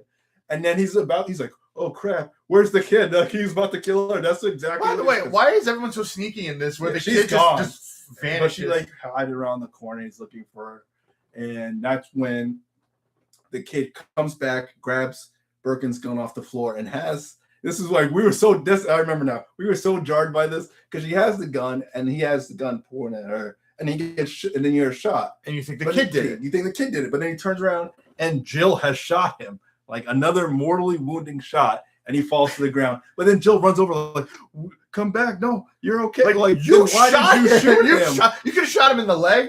You could. Why did you shoot him? Why if you were trying? If you were worried he was going to shoot the kid? She wasn't even like, Wesker, stop, or Wesker, what are you doing? No, she just shoots him. Just shoots him because that's her character in this whole movie. Just gun crazy. Shoot first. It's like a running joke. Because there's a point where they're like, all right, put the gun down. Yeah, he does that. Oh yeah, we skipped over it because so much stupid happens. They see a Zomcrow and when they land, and it's like above the car, and then the guy's head's right there. Brad's face is right there, and she shoots the crow. She could have easily shot him. Because that's great gun control. Well, Carl, shooting across. You see how good her aim is with an automatic in a hallway. Yeah, because she has golden eye aim. She's basically Hawkeye. Yeah, she's Hawkeye aim, just bam. And so, but even Chris is like, okay, you kind of need to calm down with that. But that was the running joke. Yeah, it was a running joke. But she shoots like critically shoots Wesker, and he's like dying. He's like, no. And then he just he's dead. Which, by the way, he should be dead. So then they're all like, okay, we got to get out of here. And then you see that Birkin has injected himself, but then he's and they're like, okay, we're gonna get to the train. We have to get to the train because this place. That is now the thing the thing to do because this place is about to go nuclear, or what we think is nuclear. Yeah, we thought that's not what happened. Because that's what happens in the normal, games. Like normal people think. Eradicate that from all the movies we've seen and stuff. Even as a zombie movie, any zombie movie. Yes, that's what we think. So they're like, we've got to hightail it. Get on the train. Let's go. And then he turned because I told Oscar from the had to like refresh his memory. He turns into that big like tyrant, like bulging with the eye, and that's what we get. They kind of do that sort of faithfully, but it's like still it's way too late. It makes no sense yet. And also, by the way, I don't know what is with these anorexic monsters because he's way smaller. He's way smaller than he is in the game. In the game, he's a fucking hulking huge mass. Tyrant mass. But this is just like Birkin, and then he just has this one. All these monsters have eating disorders or some shit. So Chris is like, you guys go, I'll fight him off. But he's like, he doesn't even have his gun ready because I'll fight him off because he's wall to wall with him, and he's on the other side of the wall, and there's a grate, and he's like, Chris, come out, and he's like doing the stock villain thing of taunting him, saying, "He's like, I'm sorry, I have to kill you, Chris," but it's like, I wish I could have experimented on you guys when you were kids. Yeah, he's like basically just saying like, I raised you, but you're a piece of shit, man. Like now you have to. Which, die. by the way, it's like I raised you, but now you have to. This die. should have in a normal movie a more emotional impact because this is the first time they've met in the long. No, yeah. this is. Chris, or hasn't seen him in a while. They haven't seen each other. No, like in the movie itself. Chris has encountered Birkin right now in the movie. Yeah, didn't even talk at all. No interact. Oh yeah, I love how they come in and he's like dead when they come in. Yeah. And he's like, he's not. There's not a moment where he's like, oh shit, my mentor and my surrogate father, yes, is dead. No, we don't got time for that. Just move along because this is the first time they've interacted. So then he tears on the grate, grabs Chris. Chris should be dead. But they do like the Terminator logic of instead of just snapping Chris's neck or skewering him, he throws him. Yeah, and he grabs him again, and Chris tries to punch him, and then he throws him. And now he's violently about to do the killing blow to Chris. And then who saves him? Claire. Fucking Claire. Claire shotguns the eyeballs, and he's like, oh gosh, that hurt. And he's down. And he's like, oh, Chris is like, and then Chris is like, shut the F up and just shoots him. And then half his face is gone. Half his face is gone. He's like just out. Or is he? So then they all get on the train. They make the train look verbatim like it is from the games. Because Oscar said some intern did get more than their money's worth to just make it faithful at some parts. Yes. Because he's like, he paid some intern to play the first couple of games. And the intern dictated what the game was. He's like, okay, we got to make the train look like this. Because the ending is a train. And then Johans is like, you know what? Okay, put it there. Even though that's not what actually happens. And then Birkin mutates again, like into a tyrant. It's a tyrant like a full-on tyrant monster from the first game. And it's like that's not what he does in the games, but this is what they do. No, it's whatever. Don't bring the games into this anymore. Just we stop. Can't. Just we stop. have to just stop. because even Oscar's like, "What's happening?" Because we see like a flash of air and dust, I'm like, is this the explosion? But it's not an explosion because then we see the Spencer mansion collapse in on itself and get imploded down into the ground. And that's Oscar's like, what is this cabin in the like cabin in the woods, poltergeist, where the shit fucking caves in on itself? Like, is this some kind of like a singularity they just released? What singularity bomb? Because also they show the town getting nuked. And all just collapsing in, and then some kind of pressure wave. Yeah, like because you see like a cow for some reason out in the prairie. It levitates and then just flies it. Like I don't know what explosive this is. How cheap were they? Could they not? Couldn't make a nuke. They couldn't even make a CGI shitty budget nuke. was blown on Birkin and the liquor. Really? Because I'm not gonna lie, the Birkin looked pretty good. The first iteration. The second one did not look just good. a generic CGI monster. Yeah, but I mean, we'll get right now because then the train derails because of the explosion. So they're like, "Oh, we stopped. We got to get out." But then, as they're getting to the back of the train to get everyone, they hear footsteps stopping on the roof. And then they see the claw crash through the roof, and it grabs Claire. And I was like, "Claire is dead. Should be dead. He like the way that you grab her or bite her like a Kit Kat bar and be done." Nope. He just holds it, and then everyone's shooting. And then Claire gets her boot knife out and sees what's left of Birkin's face on the chest and stabs that, and that makes it drop. And she gets thrown away. And then because Chris the monster wouldn't be away. even in pain, wouldn't just go like this and crush her. No, he throws her and then bats Chris away because guess who gets their only time to shine out of the whole movie? Leon comes through the doors of the train. He's like, I forget, he says something stupid, but he's like rocket launch or something. But he says something after that. Yeah, and he takes some one-liner bullshit. Yeah, some poor one-liner. He takes the rocket launcher. Terrible. Where do you get it? Who cares? He has a rocket launcher, shoots it, hits it. He does hit him. And I was like, everyone on that side of the train should be dead. Because here's the thing. They're all right next to Birkin. Number one, you would think, I was expecting this. You see Chris is right there, right next to Birkin. Like, your hand is Chris. Claire's over here, and then the rocket should just kill everyone. So you would think Chris would jump out of the way. He just gets blown forward. He does this. Yeah. He does this and just gets blown forward a little bit, like it was like a light puff of air just blew him. Everyone on that side of the train should be dead. Everyone should be dead. And even the girl Sherry should be dead because she's behind them. Yeah, and not only that, it's not like she moved either. No, she didn't get blown. She's just like they're just like this, like, oh, that was a huge. It was like a firecracker going off. Yeah, but they're fine. But Jill, the whole back of the train, like, what happened? Gone. Yeah, the whole back of the train gone, and he's vaporized. He's dead. And Jill's like, what happened? I love how he gets vaporized. Like they didn't. But they're fine. They were so cheap they couldn't even have fake limbs or something like viscera. Nothing. Body. No, Nothing. he's vaporized. And Jill comes like, what happened? And he's like, I took care. Like they gave Leon his. Thank you, Brown Leon. And then Kurt's like, a rocket launcher? It's like, yeah, I found it in first class. That's what he says. I found it in first class. I was like, I love how like the one redeeming thing he did, which it's still so wasn't lame. that great. It's still like and it makes still no sense. ruins it and by he ruins saying it by that saying shit. cheesy one-liner. And then, because out of nowhere, they just cut to the exit of the train of the tunnel. And then all 5 of them walk out, and then credits. That's it. It's just ends. Oscar got out of his seat like, what? It just ends. No talk, no like plans for the future. No, what are we gonna do? No declining action. No maybe raccoon saw. I mean, what was it? Like Umbrella saw us. We have to fight Umbrella, or nope. They just all walk out, and before they even credits. They don't even fully walk out of the tunnel. No. It is Welcome to Raccoon City. And then I'm just sitting there like this. Doctor's like fast forward. Like there's got to be something else. We got to give us something. Oh, and I regret. I regret even asking this.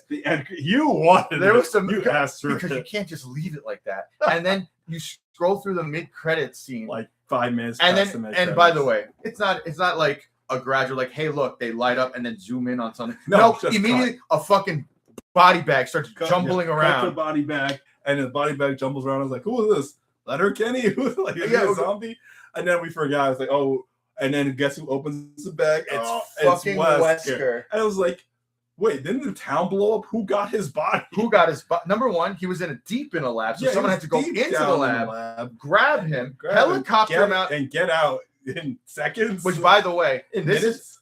By the way, the time goes in this movie because it's like 23-minute increments or something. Increments, This all takes place in a matter of like an hour. The explosion movie? and the explosion and stuff. It probably takes place like 6 hours. Yeah, so this is like 1 hour. 1 hour. So someone did all of that now, took them out. Well, we know the someone now, but she must have booked it in those high heels and lifted Wesker herself. And then got him out of there because he gets out of the body bag. His eyes are sensitive. I wonder what that's leading up to. Oh, I'm alive. And oh, my eyes. And then guess who walks out of the shadows towards him? Because when I was looking at the synopsis and the cast, I was like, Ada's in this? Ada Wong, as you guys would know from the Resident Evil games. And I was like, what? She's going to get crammed into this? And they just shoved her in the extra end credit scene. And I'm like, because she's like, yes. He's like, we brought you back because we still need you. And he's like, oh, but my eyes hurt. He's like, all right, yeah, it's one of the side effects of bringing you back. Put these on. And Oscar rolls his eyes too hard that he's about to just go blind himself. Because then he puts on the eye, and then his voice immediately changes. Yeah, it's deeper and gravelly. Because that's the only direction they gave that actor, probably, is like, make it more sound like Wesker now. You're Wesker now. You're fully Wesker now. This is your origin story. And he's like, so what's next? And then she doesn't say anything. No, and they just walks off. Egregious. And then that's the end. Yeah. Egregious. How dare you assume you're getting another movie after this? Oh, no. Now you can guess that budget in box. I'm sorry. Okay, so they got some not like super named actors, but these are name actors. These are name actors. These are B-listers. Okay, so they didn't shoot on any fucking location unless it's like in the middle of Missouri. It's gotta be like or somewhere where there's a tax exemption somewhere. Yeah. This looks like it's taking place in a 6-block radius. The costumes were not great. Yeah. It looks like they actually got just leftovers from Gotham.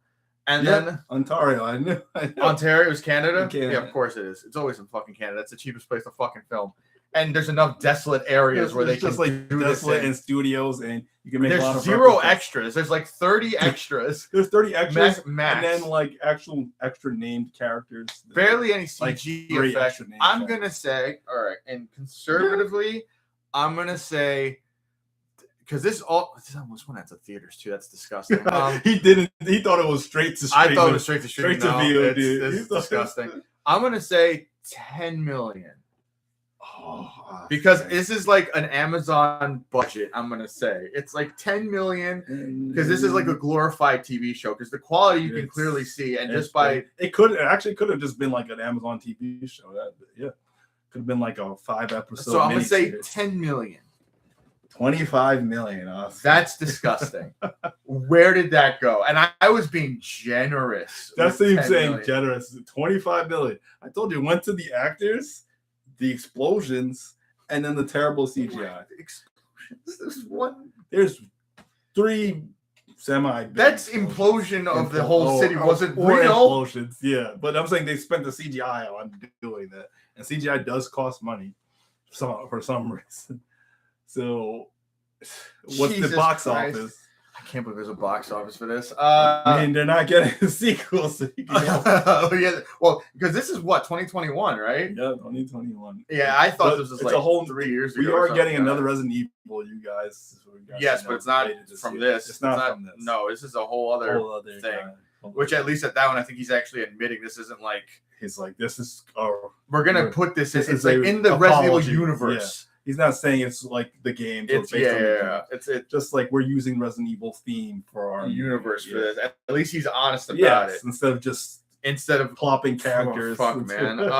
So what was the question again? Box office. Office. 25 million budget. How much? I don't think. Who watched this movie? I'm not even thinking it's gonna. Even the trailer didn't get. I don't think it's gonna crack. I'm gonna say 2 million. Oh gosh. 42 million. Wait, that was the return? Yeah. They made money, I guess, somewhat.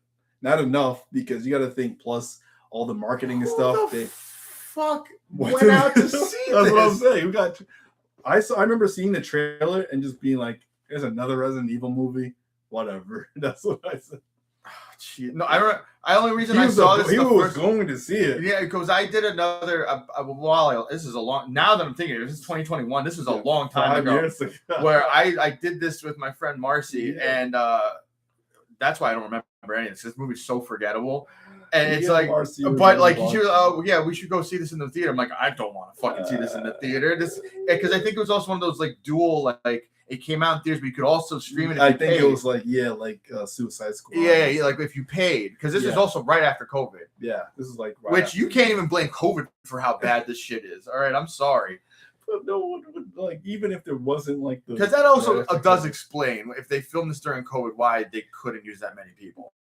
That might explain it, yeah. Or the fact they're just fucking cheap and this shit is just a boom goggle, which they just wrote off all of this shit. Should have not been made. Or it's like a producer situation. They crammed both games into this one movie very sloppily, made a terrible versions of the video game characters that you barely recognize. If they did not say the name, we would have never known who that was. Obviously, also, by the way, when they do that, they literally say the names like 5 times at the beginning of each. Hello, Leon. Hello, Jill. I am Wesker.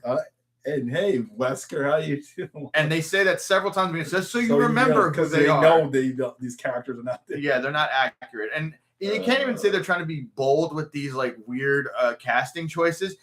I feel like these are just the people they just get. They're just like the people they could get at the time because of COVID and everything. And it's like the third or second person that came in for the casting. And they're like, "You're hired." Because I know Jill's like, I'm ghosting Marvel. I'm good. Like, she doesn't need this. I don't need but this. It's like the same thing we said. Like, what was it? The Ice Cube movie we just did.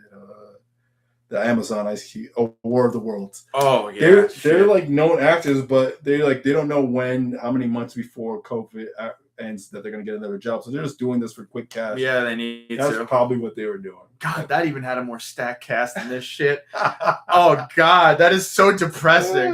That is so depressing, and that looked just cheaper than that this. was in the height of COVID. Oh, that's rough, man. All right, we gotta get to ratings. Rating on this one. Dumpster fire. It's a dumpster fire. Are you fucking kidding me? This is. I don't have enough effort to put in. If I saw this in my fridge, I would throw the entire fridge away.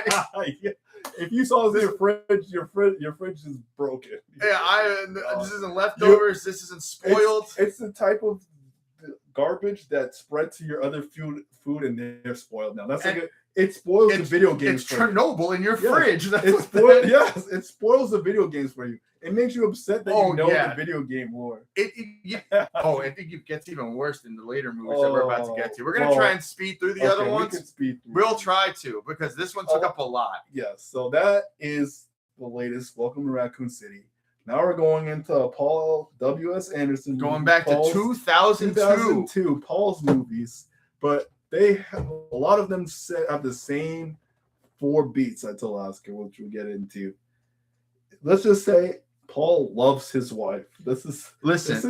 I'm married to Jovovich. This is a 14-year love letter to his wife. Yes, which I don't even know if they're married anymore.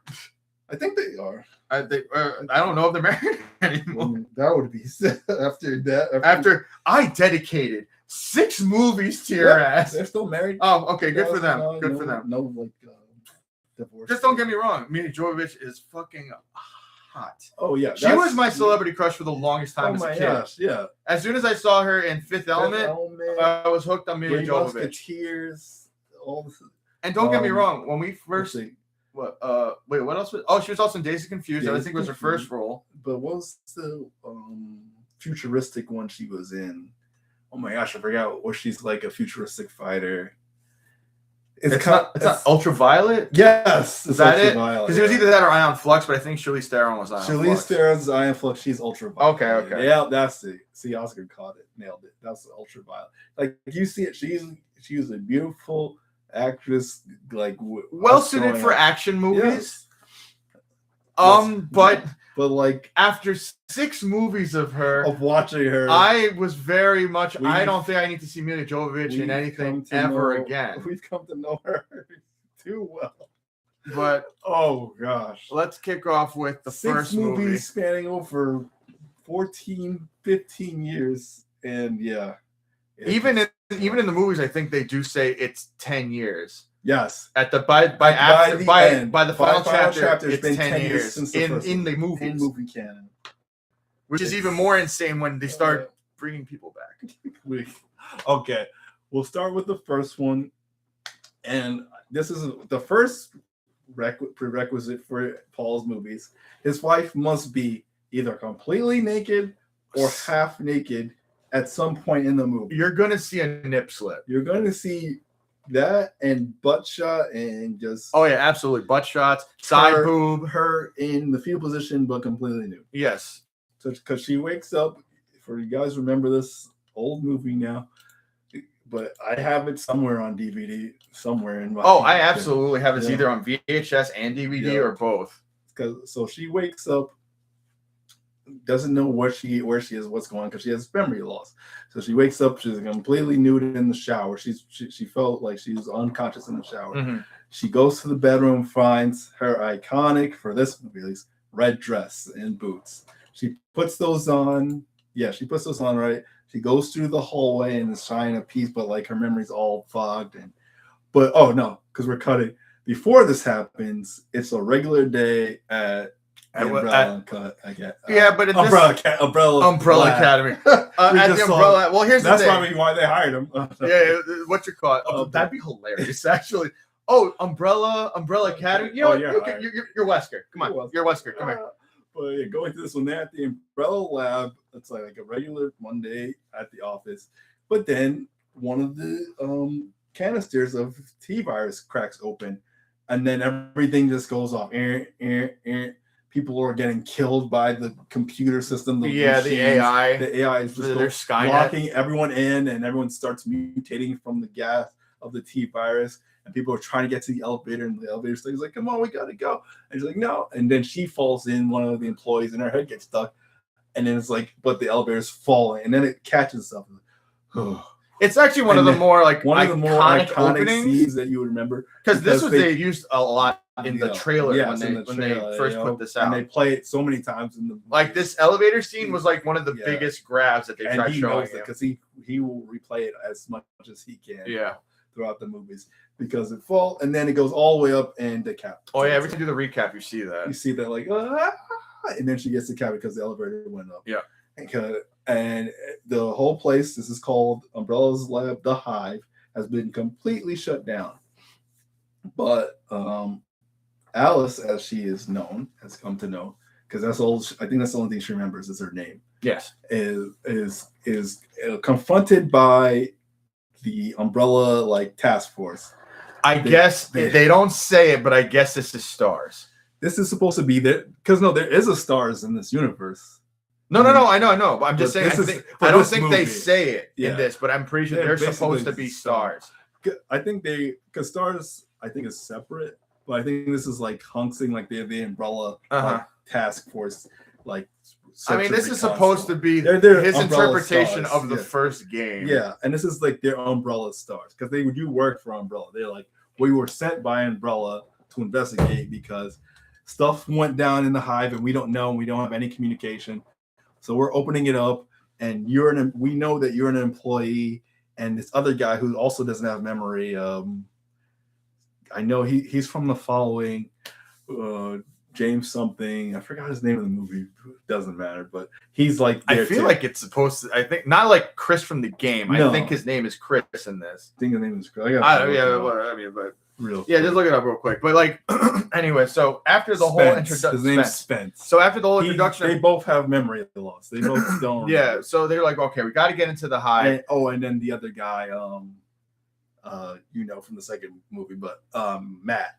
That's him. He's like, oh, I'm just here too, and they're like, well, you two are actual employees of Scan, and you're just coming with us. We're all going down. We're going to the hive, and because that makes sense. Let's just bring the civilian into the hive. Yeah, just bring anyone.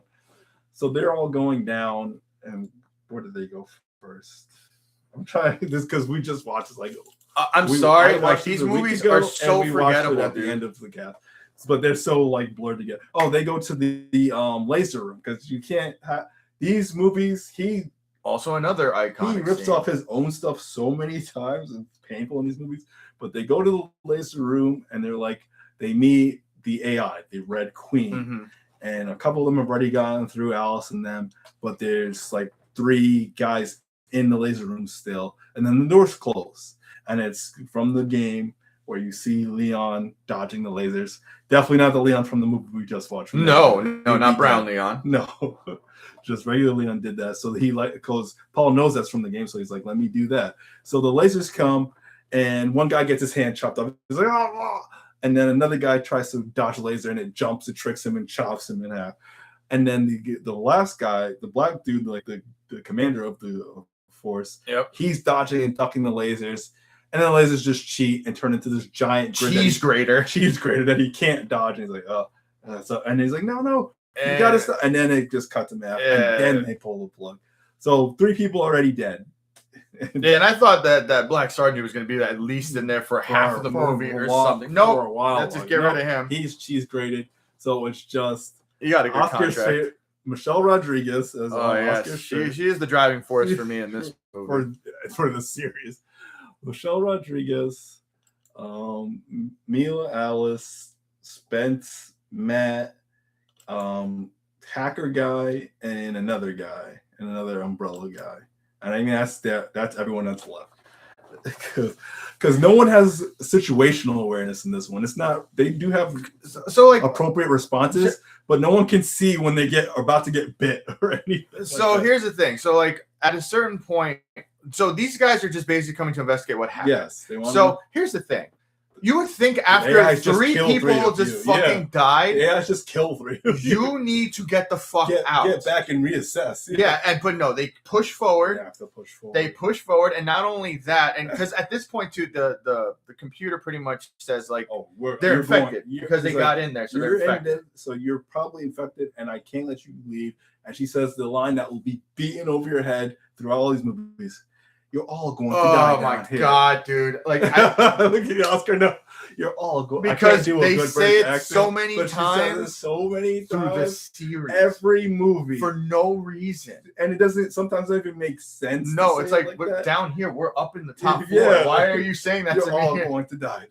You're like, and I love how also it's a different little British girl in every movie after this. He doesn't even try. No, but anyway, so like they push forward, and at this point too, I think what they do is they shut down the AI because they have to try to escape. He like pulls. But because of that, it releases all the doors. All the zombies are now being released. Yeah. So they go to the next couple of rooms, and then I think Michelle gets bit first because she has she's like, get off of me, and she has her arm out because she doesn't know they're zombies yet. Because this guy looks normal. This guy looks normal, and then first he's like, get off of me, and then he bites her like, and that's when more zombies come. Yeah, because they hear the noise, and then now you start seeing that some of them have their faces come off. That guy gets jumped and left there in the whatever room this is. Oh yeah, they kept the weird storage hostage, so they're trying to. Keep that guy handcuffed. Yeah, that's where she gets bit because this lady. Right there. Why would you put your hand there? In her mouth? Even if it wasn't a zombie, you had a normal assailant, you wouldn't do that.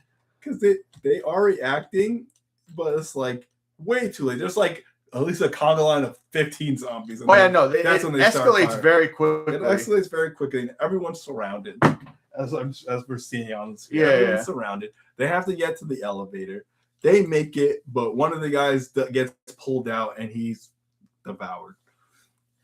And that's why this guy comes. So this is Matt, right? Yes, this is Matt, and he came for his sister, who's actually an employee. Yeah, because here's the thing. I don't know if the twist really comes at this point, but Matt went to go find his sister, who was actually playing as a double agent, where she was feeding information to somebody on the outside to reveal that to bust Umbrella for their evil doing. Yeah, but she's not. There's another person there. Another insider person. And by the way, spoiler alert, it's fucking Alice because they're showing the fucking flashbacks right now. Oh no, the spoiler. It's with Spence. Spence gets memory back and he's like, I'm the one who released the virus in the lab, and I did all this. Because then then you see the liquor has been released and it's down like by the train tracks at the train stations, foreshadowing that. Yeah, because I think at a certain point they go, okay, we need the AI to come back so it can help us get through.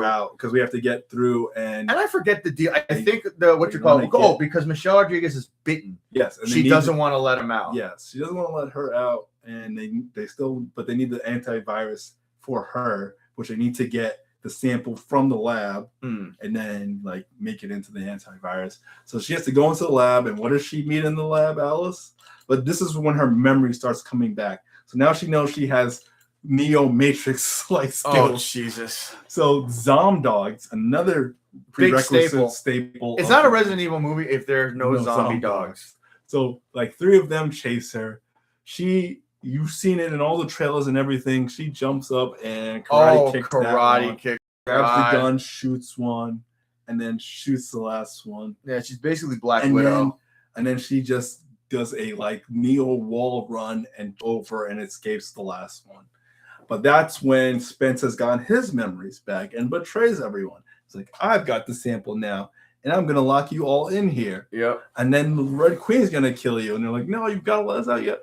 And then the guy, because we missed a scene where they're in like the sewers or like the pipe system, and that guy was left on a different grating, and we thought he's dead.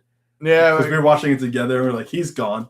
And then because zombies are crawling up his there's a point where you think he's gonna kill himself. Yeah, and he's about to, and you hear a gunshot, and you think he's gone, but he actually shoots a zombie, and he shoots a zombie, and he just goes into the vent anyway. And they just go, because they show us this. They don't even like make it suspenseful. No. They show him go like, nope.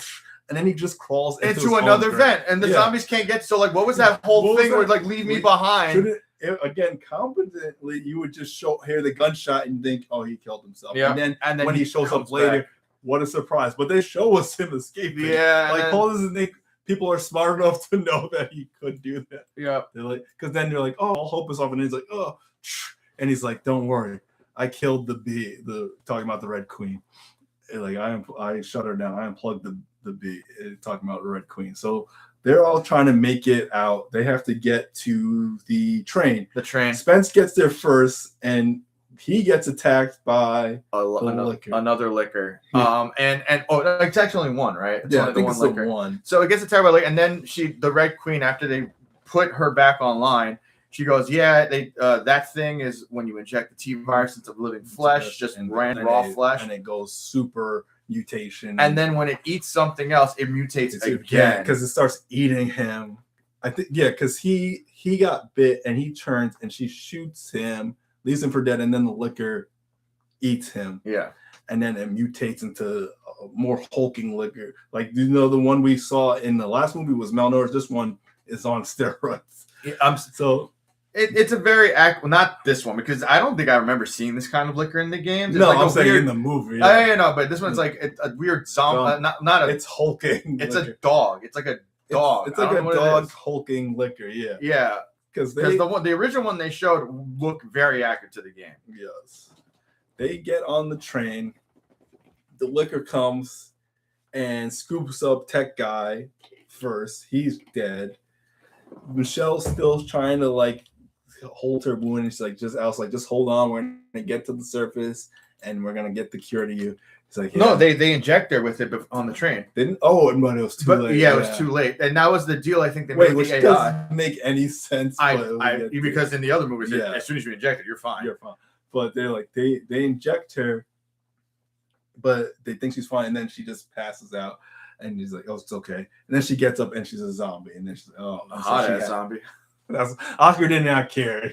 I would. Michelle's the only reason I'm still. Michelle, I would. That's what he said. I wouldn't even have killed her. I would have just been like, hey, just. That's what he says. Like, why did you kill her? Hey, sweet thing. He said, why did you kill her? Because then she has to shoot her. And then the liquor scratches Matt. And I'm like, what's his name, Matt? Liquor scratches Matt. He's like, oh. And then it has to be Alice to the rescue. And she's dodging the liquor. Mm-hmm. And she opens the bottom of the train, and the train falls down. Oh, that's how she gets in. And she traps the tongue, and it just drags underneath. And it drags underneath until it lights on fire and gets ripped apart by the friction of the train. It's dead. They get to the end of the train. They're back at the surface of the hive, and they open the doors. And then what do they get? A bunch of guys in hazmat suits. Pick them up, grab Alice, grab Matt, and she for some reason can't kung fu take out these guys. Oh no, she does. Yeah, no, she just can't. grabbed, and then they put Matt on a gurney, strap him in. He's like, he's mutating. Put him in the Nemesis program. I remember when I first saw it. No. We were like, no. So that's what he's like. Put him in the Nemesis program, and then I was like, no. But then it cuts to a few days later, I guess. It makes it seem like it's only a few days later. Maybe a week or so later. Paul, I don't know. We call this? Oh, where his wife is like half naked, completely half naked on a gurney. She wakes up because they play this again. I don't know if they actually put these prods and syringes and electrodes in to Mila because she wakes up like and she actually starts. That's actually some of the best acting she does in this. It looks like she's in actual pain. Stuff, and you see someone on a screen like watching her movements, and it's like Alice is walking down the corridor. This was after 28 days later, right? I think so. Yeah, so this is very 28 days later where she just wakes up. And then Walking Dead at this point too, I think. Yeah, they're the same year. Yeah, so it's the same thing where she just wakes up. She's walking in just a hospital gown. Yeah, a gown. And the napkin that they put on her. Napkin and a coat. And she's walking through the place. And then it's just she's in Raccoon City. She just sees it's the aftermath. So the zombie outbreaks already happened. And she just sees it looks like it's been a while. It's been a while. It's like because she sees like just dead bodies and just cars are flipped. Everything's burning. Desolate, burning. And she grabs a shotgun out of the police car and she's just in the middle of the road with a shotgun, and that's how the movie ends. I remember watching this and going like, wow, now they're gonna get into the fucking games, and it just ends. Yeah, that's what we're like. Now we're getting to Resident Evil 2, I guess. And it just ends. It's not a reoccurring, but yeah, no, it just fucking ends. And like, so for this movie, the acting wasn't terrible. Everyone did what they were supposed to do. And it's evenly paced. We kind of we pieced together her memories and Spence's memories. I think they're trying to name him after Spencer at the mansion. Uh-huh. And they pieced that together. You pieced together the mystery of the hive and what happened, because apparently he was supposed to be the Wesker. He's supposed to grab the sample and he stole one, and he's supposed to kill everyone and escape. But he got gassed along with Alice, so they both lost their memories. Yeah, I mean, this is a very middling movie. It's not terrible, but it's not great. It's not this is the best. Even just a movie, not even a Resident Evil movie. It's just it's nostalgia for being the first one. Yeah, and not being that bad. Yeah, we were just grateful for whatever we got. That's what, especially as we go through these movies, we are definitely grateful for this first one. Oh yeah, because it doesn't try to be Resident Evil. I don't even think it uses any named characters until Nemesis at the end. Yeah, no, there's really other than the monsters, like the dogs, the liquor, the zombies. There's no Chris, there's no Umbrella, there's no Chris or Leon, and they just use just the bare bones, and it's its own original story, which I think that's what people could get down with. It's not Leon woke up half naked in the shower and it's not that. It's just Alice in this new story, and you're in comparison, where's this story gonna go? And in comparison to the bullshit fan fiction we got and the one we were just talking about, characters, which tried to use actual characters, but it still had nothing to really do with the game, which makes it worse. That's why there's a sincerity in this one that does not in Raccoon City. Yes, especially with this thing, because you're where's it gonna go now? You're what's Alice gonna do? She's got her memories back, but now she got out of one frying pan into another fire right now, and it's and you kind of want to see. And then you think, because you're is she gonna meet up with Leon and them? Is it gonna be a new original story? And then we go into Resident Evil Apocalypse. And then you quickly go, I really wish they didn't do a sequel. And you're we don't know what we asked for. We tanked this one hard before. Budget. Budget. That's the budget for Resident Evil 1, 2002. Resident Evil 1, 2002. Okay, I'm gonna say for back then, I'm gonna say 100 million. 24 years ago, 100 million. Yeah, you are super generous. $33 million. Oh shit! Okay, that I mean, I'm talking about back then, so I don't know how the differential. I feel like 100 million would be a lot for back then. For this movie, because it's not like there weren't like superstar actors. Even Mila is the biggest name, and she is a superstar. Yeah, but you're that's right. about it. You're right. Yeah, that guy, and even the guy that plays Spencer. The only other thing I seen him in was in A Knight's Tale. Yes, he plays the secret prince or whatever. Yeah. And I'm pretty sure I saw him in something else where he was also like the dick bad guy or something. James something. Yeah, but yeah, like other than that, Mila Jovovich is the biggest name actress. And Michelle Rodriguez. She just started Fast and Furious, so it's not even taken because the effects weren't that great in this. They were passable. It's like passable CG, but it's not like mild practical. Some good practical effects for the zombie makeup. Yeah, but that's about it. And the Zomdogs are like at least they CG. had extras to make zombies in this one. And the Zomdogs weren't terrible. That one was 33 million, and I'm thinking about 25 million, where they only got 30. There were less money, and there's less people. And it's insane. That is insane. But I'm telling you, that was a boondoggle. How much did it make at the box office? Oh, this one probably made bank, though. I'm gonna say. All right, so this one I'm gonna say probably 150 million box office. Okay, closer-ish, but it's 103 million. Okay, all right. See, I know this made money. It made money because this is the first one. Yeah, we're getting sequels. I'm waiting for it to go down with the sequels.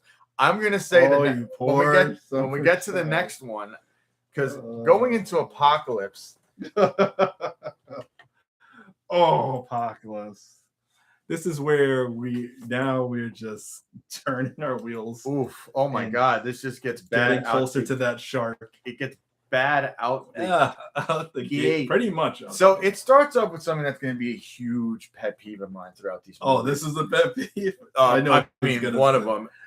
The opening narration of Alice in every single movie, the same narration too. My name is Alice. Like we forgot, and this is us watching the movies like back to back each day, so we have to hear this narration over and over. Oh, it's even worse when you put more than one movie in a day, or two movies back to back. Yeah, and it's like. My name is Alice. I worked for the Umbrella Corporation. It's almost like in Transformers when Optimus talks to Earth, the human race. She's like, my name is Alice. I was a head security for the Umbrella Corporation. Something went bad at the Hive. They shut us down. The AI tried to kill us all. And now I'm doing this movie. And now, she might as well just say it now onto this movie. Onto this. That's basically what she said. Oh my God, do I hate that narration shit. And it's the same stock narration every time. And by the way, it's the same thing too. If she changes it. It's like this weird confessional front shot of her with just like a camcorder holding it. But it's like that weird kind of Jarvis kind of style where the screens are moving around her, but she's like holding a camcorder report, like doing a clips of the past movie. Yeah. Or when we get later, movies. Multiple movies, just because you don't remember the movies, because you're dumb. So here's the play-by-play. Well, here's the thing. You know what's fucked up, Carl? You do need the recaps. They do need the recaps, but they're so annoying. But they're so annoying, especially when you just watch the movies. It makes it more annoying. And they do the stock thing. Her head gets chopped off. Zombies. They show the liquor. They show Alice and Matt. Yeah, they replay the whole movie for you in like 30 seconds. At the end, and it's like, and now we're here. And it opens for some reason after everything that happened. They send the same weird hazmat guys down, but they all have. We have to see what happened in the hive. We have to open the hive and see what happened. I'm like, what? You guys literally sent a team there to do this, all died. And they all died. One came out infected, and you have one woman that you're like is an asset. Yeah, that's happened. One of your employees survived. Everyone else died. And the other guy literally got infected, and you now are turning him into a monster. Turning him into a monster. And you couldn't question them. And then you just go, hey, let's send and experiment on them. The trained teams couldn't do it. Let's just send these untrained hazmat guys and open the bay doors of the entire the giant bay doors, which are very slow opening, so they're going to be very slow to close. Also underneath a highly populated area, because this Raccoon City is populated. It's complete. This city is actually populated. They actually made a point to show you the neighborhood of all the kids and everything. Walking around in the outskirts, the suburbs of Raccoon City, the inner city of Raccoon City. It's populated. So these geniuses, these hazmat guys are like, okay, we're opening it. Wait, I get some sensors on the with their alien style radar showing the things. So there's like 30 blips, but they're way away, and then you see one blip start running towards the first guy. Oh my god! And it's like there's more. Like, oh no, no. And by the way, they don't even show zombies. They show do that shitty thing where the camera just zooms in on the guy's neck, and he's out first, and the other guy's like, oh no, there's too many. They might as well just cut to black and say you died. You all died, because that's how they're explaining that the outbreak happened and to spread from Raccoon City. Asinine. These dumb guys open the hive again, but then we'll get spoilers. Maybe this was all part of the plan. Oh god! Oh my god! When they come later to the twists in this universe and rewrites and retcons, because right so far at this point it's a somewhat grounded movie. Still grounded before they do all the retcons and twists. It's just they're idiots. They're idiots, and they release this thing into the city. Zombies are just pouring onto the city, and within a couple days, it's just they have trained stars, task force and PD and everywhere trying to quell suppress this. Just to give you guys a reference, this is supposed to be based on Resident Evil 3. This Nemesis. It's 2 and 3. 2 and 3, kind of because it's still kind of mostly 3. But it's mostly 3 when you get to towards the end. At this point, because they one of the characters they introduced in, by the way, like a goofy Suicide Squad style manner, you get introduced to someone cosplaying as Jill Valentine. Oh my gosh! I mean, I love her. She's beautiful too. Sienna Gulfroy. Yeah, Gulfroy. I think. If I butcher your name, you have to say it's cosplay. It doesn't seem natural on her. It looks like she has a wig. It pretty much looks like I'm pretty sure that is a wig she's wearing. She's like, this is like a Jill cosplay you see at con. And she walks into the precinct, and there's like 8 zombies already in the precinct. Which, by the way, along with regular people. None of these cops are thinking there's something wrong here.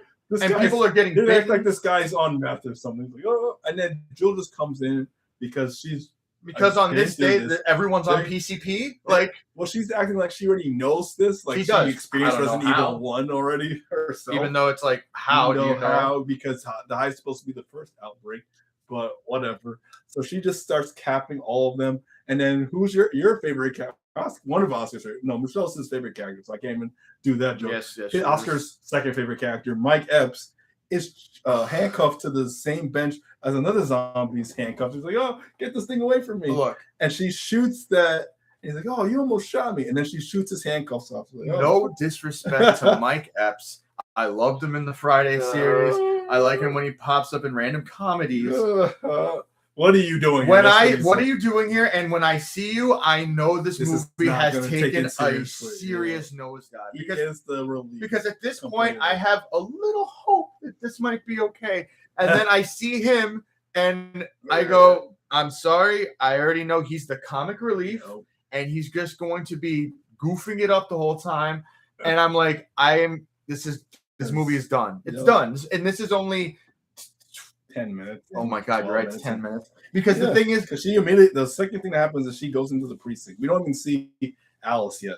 Jill goes in the precinct. Alice doesn't come back for a little while. She goes in the precinct, blam, blam, blam, and then it cuts to the reporter girl coming and asking for help, and they all converge. And then her black friend, Peyton. I don't remember their name. I think, let me see from my notes.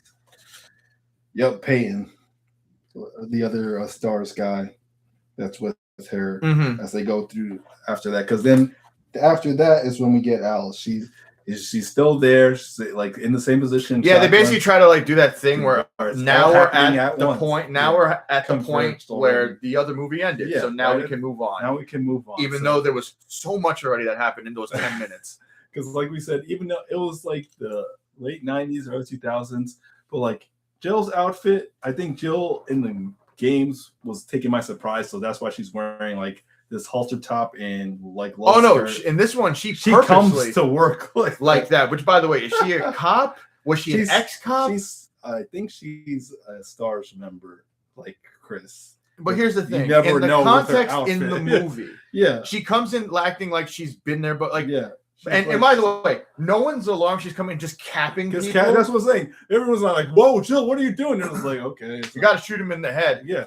So then why are you trying to arrest zombies if you guys are not alarmed that she's killing these people? That's what they seem like they're dumbfounded. And she's like, I know everything about this already because I'm from the video games. And I remember Paul didn't think that. At this point, too, they kind of push into them going to the gates of the city, where people are trying to get out. And once again, this is typical zombie. Like people are trying to get out, and now the Umbrella Corporation, by the way, for some reason, supersedes every government facet. Oh no, they're the super mega corporation. Like this, they are the evil conglomerate. They have everything, as we'll get to. I wonder if towns owned by Walmart are the same way. Like if the T-Mart broke out in Walmart, would you see like Walmart barriers everywhere? I think the Walmart would be and the guys one in Walmart uniforms with like guns and shit, just like Walmart task force. Get out before we roll back your lives. Because that's Alice shows up, but she's basically all butt naked. She's just wearing napkins and a coat, so she needs to get clothes. And what clothes does she pick, Oscar? Oh yeah, like she looks like she's wearing her clothes from The Fifth Element. Kind of. Just like a mesh top, a half pants that's cut, and then the second half of the pants is down here. At this point, I'm still not complaining. And then just and like no bulletproof vest, nothing. This is what you do to fight and like her arms completely exposed. Yes. This is what you used to fight the hordes of zombies. So while she's getting dressed, she gets like, oh, my arm is mutated. I'm getting, and then she gets like flashbacks of her experiments. And then also they show, I think, I don't know now or a little later, where they actually activate her. Yeah. They're like, she's like, oh, I'm getting like the experiment is kicking in. And she's basically a little spoiler. It's a super soldier at this point. Yeah, she's basically she's a super soldier. She's a super soldier, and that's kind of what they were trying to do with the virus. And because at the same time that's happening, these like caravan of like FBI trucks come to this guy like, Dr. Ashford, we need to get you out of the city. He's like, well, what about my daughter? She's at school. He's like, don't worry, we have a caravan for her too. And they pick her up, but they get like maybe 20 seconds away from the school, and then a truck just careens into that caravan and blows up and knocks them all. Because that is just dumb. Because number one, you don't hear it. No, but here's that you don't hear it. But here's the thing. That is a typical trope in so many zombie movies. But in so many horror movies. Yeah, too. But the thing is, when that happens, usually it's because there's chaos or something is going on. Oh, and they're just driving down a neighborhood. Quiet neighborhood. There's stop signs. And this truck just hits them out of nowhere. You don't hear like. And this isn't an area where the riots are happening or there's violence. You don't even see that the driver of the truck is a zombie or anything. We don't see that. He just gets plowed. He used that because it's the truck from Resident Evil 2. I think that's the only reason he used it. Yeah, but even so quick, you don't even see if the driver's zombie. Yeah, no, it's so quick you don't even get that reference. All right, we've got your deploy. You're like, what? So it's just an excuse. Which, by the way, they should all die because she is the not saying she's an object, but she's like the goal of the movie. I guess got to get to my daughter. Is it? That's basically what the considered a MacGuffin. She is. She's like. Is that what they? She is a MacGuffin. You're right. She is. I'm not saying she's an actual object. I'm saying for the movie, she is the MacGuffin, the goal. Like everyone has to converge. Literally, they have to get her because because you have Ashford pretty much controlling Alice's team. Yeah, so Ashford controls Alice's team, and then Carlos's team. Yes, because that's what happens next. So he crashes like, "Oh, you got to get to my daughter," and then the town is like, "We got to get out of this city's like, we got to get out of there," and the walls have already been erected. Oh yeah, no, and it's Escape from New York. It's Escape from New York. That's basically what it is. And the not Wesker of this movie, I forgot his name. And it's not Isaacs either. It's some other guy. He's just like, yeah, we have to keep you near. It's dangerous. Oh, yeah. They don't even say who the fuck I don't know who this guy is. He dies at the end. Yeah, I remember that. I mean, it's in my notes, but you don't even care who he is. You don't care. Once again, this is also very far. It's just not Wesker. It's literally whatever is part of the games, it's getting farther away from it. And yeah, this is not. They're trying to. It is grasping onto. It's trying to take little tiny morsels from the games and just sprinkle it onto. It's like it's always sunny where you see the recoil like cousin and then before the third movie where Danny DeVito comes in and just knocks him off. Yeah, it's right before we get a headbutt into the third movie. a broom butt into the TV. But yeah, because it's like they just get tiny morsels. So just like you can't leave, and Payne's like, "What's going on?" It's like, "Oh yeah, get away from the walls, or we're gonna open fire." Yeah. And then he's like, "You know what? Open fire." And I'm like, "Oh." Yep. And everyone has to leave. So Jill and Payne and Porter are like, "We've got to get a better way out of the city."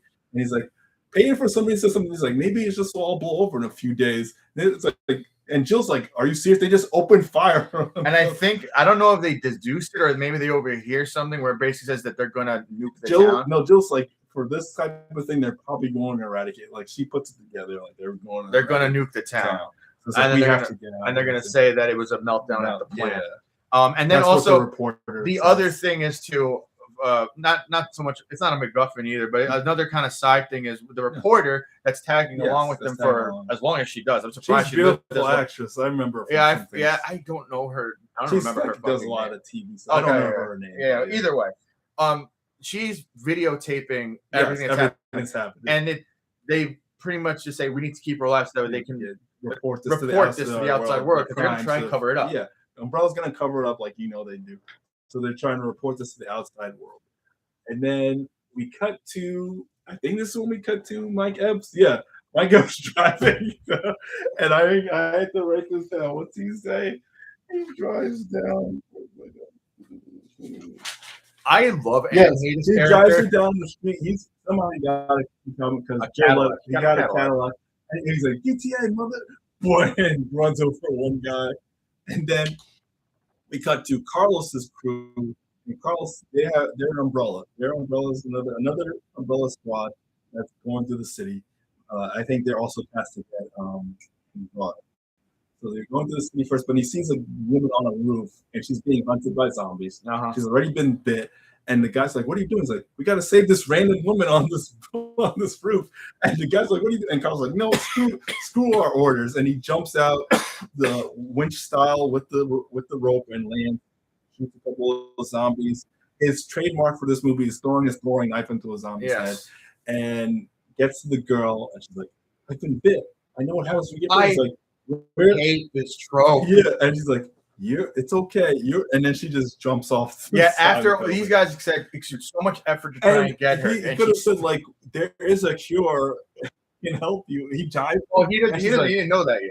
I don't know. He says, like, we can get you help. He knows, like, there's an infection. No, I don't think he actually knows that. I don't know. I think he just said it to try and get her. But he's like, he's like, we can get you help. He's like, you've been infected, but we can get you help. I think it's exactly what he said. Yeah. And she's like, no, I see what happens. She does. He's like, no. And then one of his friends who has no situation gets bit.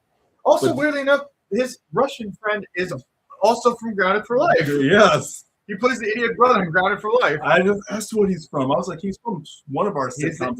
He's the idiot I remember him for like, I was like, that guy. I remember. So he which made it really hard for me to take him seriously. He didn't get bit. The other dude got bit there. And they don't even react to that. And being bit. Carlos, right? Or Carlos can get bit. There's three of the three main umbrella guys. The third guy gets bit. Remember? And the black guy got bit, right? Oh no, Payne got bit. When they're all converged at the wall. Yeah, we forgot that. Payne gets bit on the leg at the wall, and they shoot him, and then Umbrella starts executing everyone, and they leave. This guy gets bit on the roof. No, he doesn't get bit on the roof. They go down to the street level. Yeah. Mm-hmm. After that, they go down to the street level and they're fighting zombies. And he falls, like a zombie busts through the door. He falls, gets bit, and then Carl saves him from being eaten completely. Mm-hmm. He gets him in there. He's like, "Oh, am I going to be okay?" Like, "Don't worry, Umbrella's going to help us. They're going to send some stuff for us." That's what he says. Yeah. Mm-hmm. Oh yeah, and then they see the chopper. Yeah. Because then we cut back to the rest of the Stars members who are all holed up at a diner. Who shows up, Oscar? Oh, fucking Mike Epps. Because before this, he crashed his car looking at zombie titties. Yeah. He crashes first. I was like, who shows up after Mike Epps? Mike Epps shows up, and he's like, and they're like, he's like, no. And they're like, it's just me. And he's like, he's like, here, you need a weapon. Like, I got my weapon. He's got two golden Desert Eagles. Yeah, and I'm just like, bro, like, why are you in this movie? Movies now just dropped. It's like suddenly it became Soul Plane. Like, what the fuck is this, dude? Two golden Desert Eagles, And then who shows up right after that? Oh, here's Doom. Another guy that was in Friday, the Debo of this universe. Doom, and it's Nemesis. Because they're like, oh no, we skipped a little chunk because they realized they have the cameras on her. Like Alice has been activated. Awaken the Nemesis program because they go to a church to get refuge, and some guys and they're like, no, this is my church. They're like, we've got guns too. Oh, I hate this is another trope I fucking hate. Another trope. It's like Dawn of the Dead or something where in so many zombie movies. This is the thing. In so many, like, okay, we gotta investigate to see if they're survivors. So Jill goes, sees a lady in a chair. He's like, "Are you okay?" Which, by the way, everyone's clearly a zombie. And I wrote, also, I was looking at everyone stopped splitting up in this situation. Stop splitting up. You guys don't know. This is not Scooby Doo. Go room to room together. Yes. Yeah. She doesn't notice the blood and body parts all over that room until she gets that close. And she sees it. And then she sees the blood. It's like, you're a zombie. And then this priest comes in. The pastor's like coming. He's like, no, it's my sister. You've been feeding her to people. He's like, no, you don't understand. And then out of nowhere, now she can just break the restraints and eat the guy. And then you hear 2 gunshots from Peyton and the reporter's point of view. And then they all converge back together, and you hear the clotting of claws. And what do they get?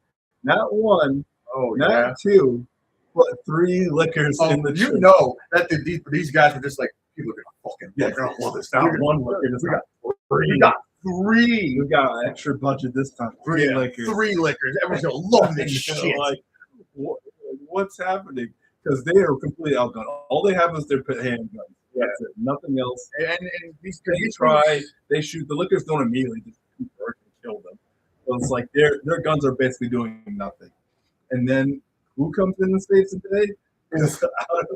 And in a Blade-like fashion. Yes, and the only way she knows that. In a Blade / Celine from Underworld fashion. Oh, Trinity too. Oh no, definitely. This is definitely Matrix Trinity. She goes through the church pane windows on her motorcycle, jumps off the motorcycle, starts shooting. The motorcycle crashes into one liquor, shoots the motorcycle, explodes, kills that liquor. Then another liquor, where she has, what she have, SMGs or a shotgun? No, she has SMGs. She has the SMGs, and she's fighting that liquor, shoots it a bunch of times. It chases her, she jumps, and then it falls onto the church like spike, and then she blasts that off. And then the third one, she just shoots it a bunch of times, and I think she drops the thing on it. What's chandelier? I don't know. It just drops and kills it. And she's like, because Jill's not doing anything. Because that's the thing that's what drags these movies down is Alice is the star. This is what Paul, like I said at the beginning, Paul loves his wife. So all the video game characters you know and love just take a super backseat. Oh, you guys are Alice. Basically, this is just Alice's vehicle at this point. You're a glorified extra. You're just extra. Any video game, any named characters is extra getting wait to be saved by Alice. Pretty much. Because she does everything. She's super soldier. She can leap 15 feet into the air, run up walls, do super human kicks, do all this stuff. So that's where they meet at the church. So then they still have to get a way out of the city. So that's when Carlson, then we cut to them on the ground, and that's when he gets bit. And that's when they release, now we're at where we were at currently, the Nemesis program. And all the staff members are like, what the because the sniper that saved you would think you'd be like, you know what, I don't want to be part of this place. It's clearly everyone is so dispensable. Yeah. And he's like, the sniper that saved Mike Epps from the hooker cell.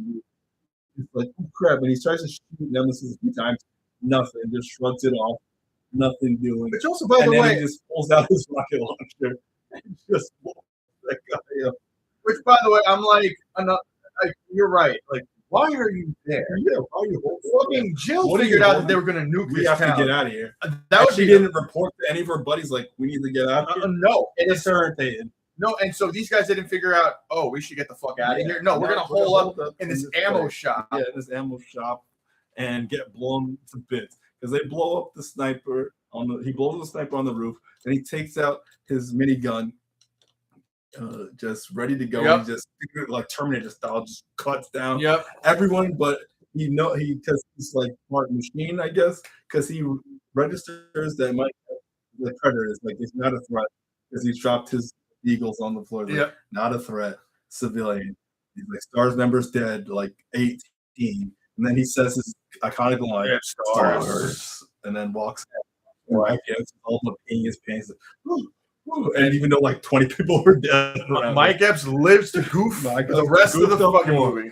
So, where are we now? Oh, I think they're walking, and then Ashford calls them because you remember he's like, yeah, you have to go. I'm pretty sure he actually does that to both teams. Both teams, Carlos's team and then Claire's team. Yeah, Claire's team. Because he needs not Claire. Jill.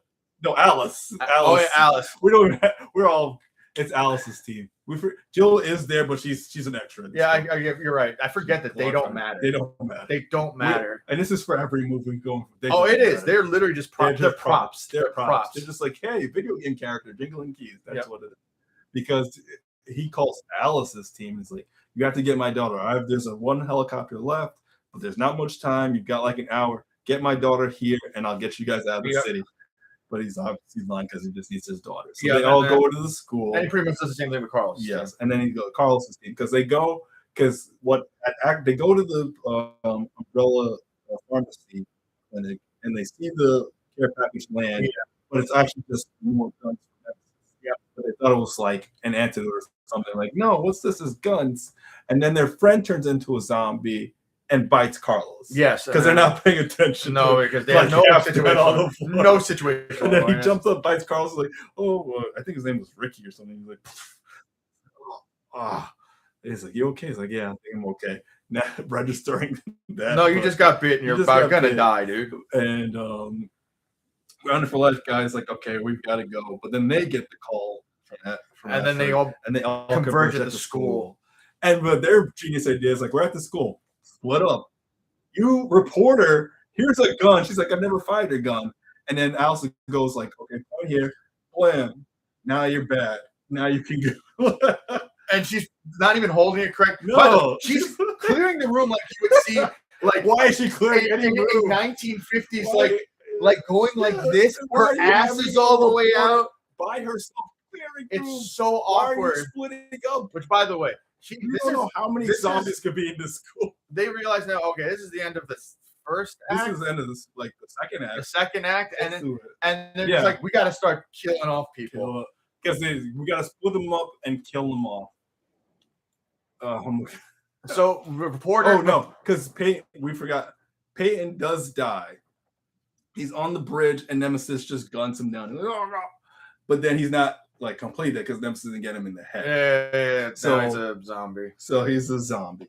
So they split, and then he's just chasing Alice. Now it's just superhuman because she's running like 50 miles an hour, jumps 20 feet over a fence into a garage, and Nemesis is just chasing her, busting through walls like the games because that's all I remember from the games, and just chasing her. She jumps down a laundry chute. And then he shoves his. He bazookas down a laundry chute. Apparently, a laundry bin is a deterrent to rocket launcher fire. Listen, okay, these rocket launchers in this because she just turns over a laundry bin and the explosion just gets covered completely. The laundry bin doesn't even move. It doesn't even move. He's just completely covered. I'll say that's so stupid, but whatever. And then he's like, I can't fit down this laundry chute.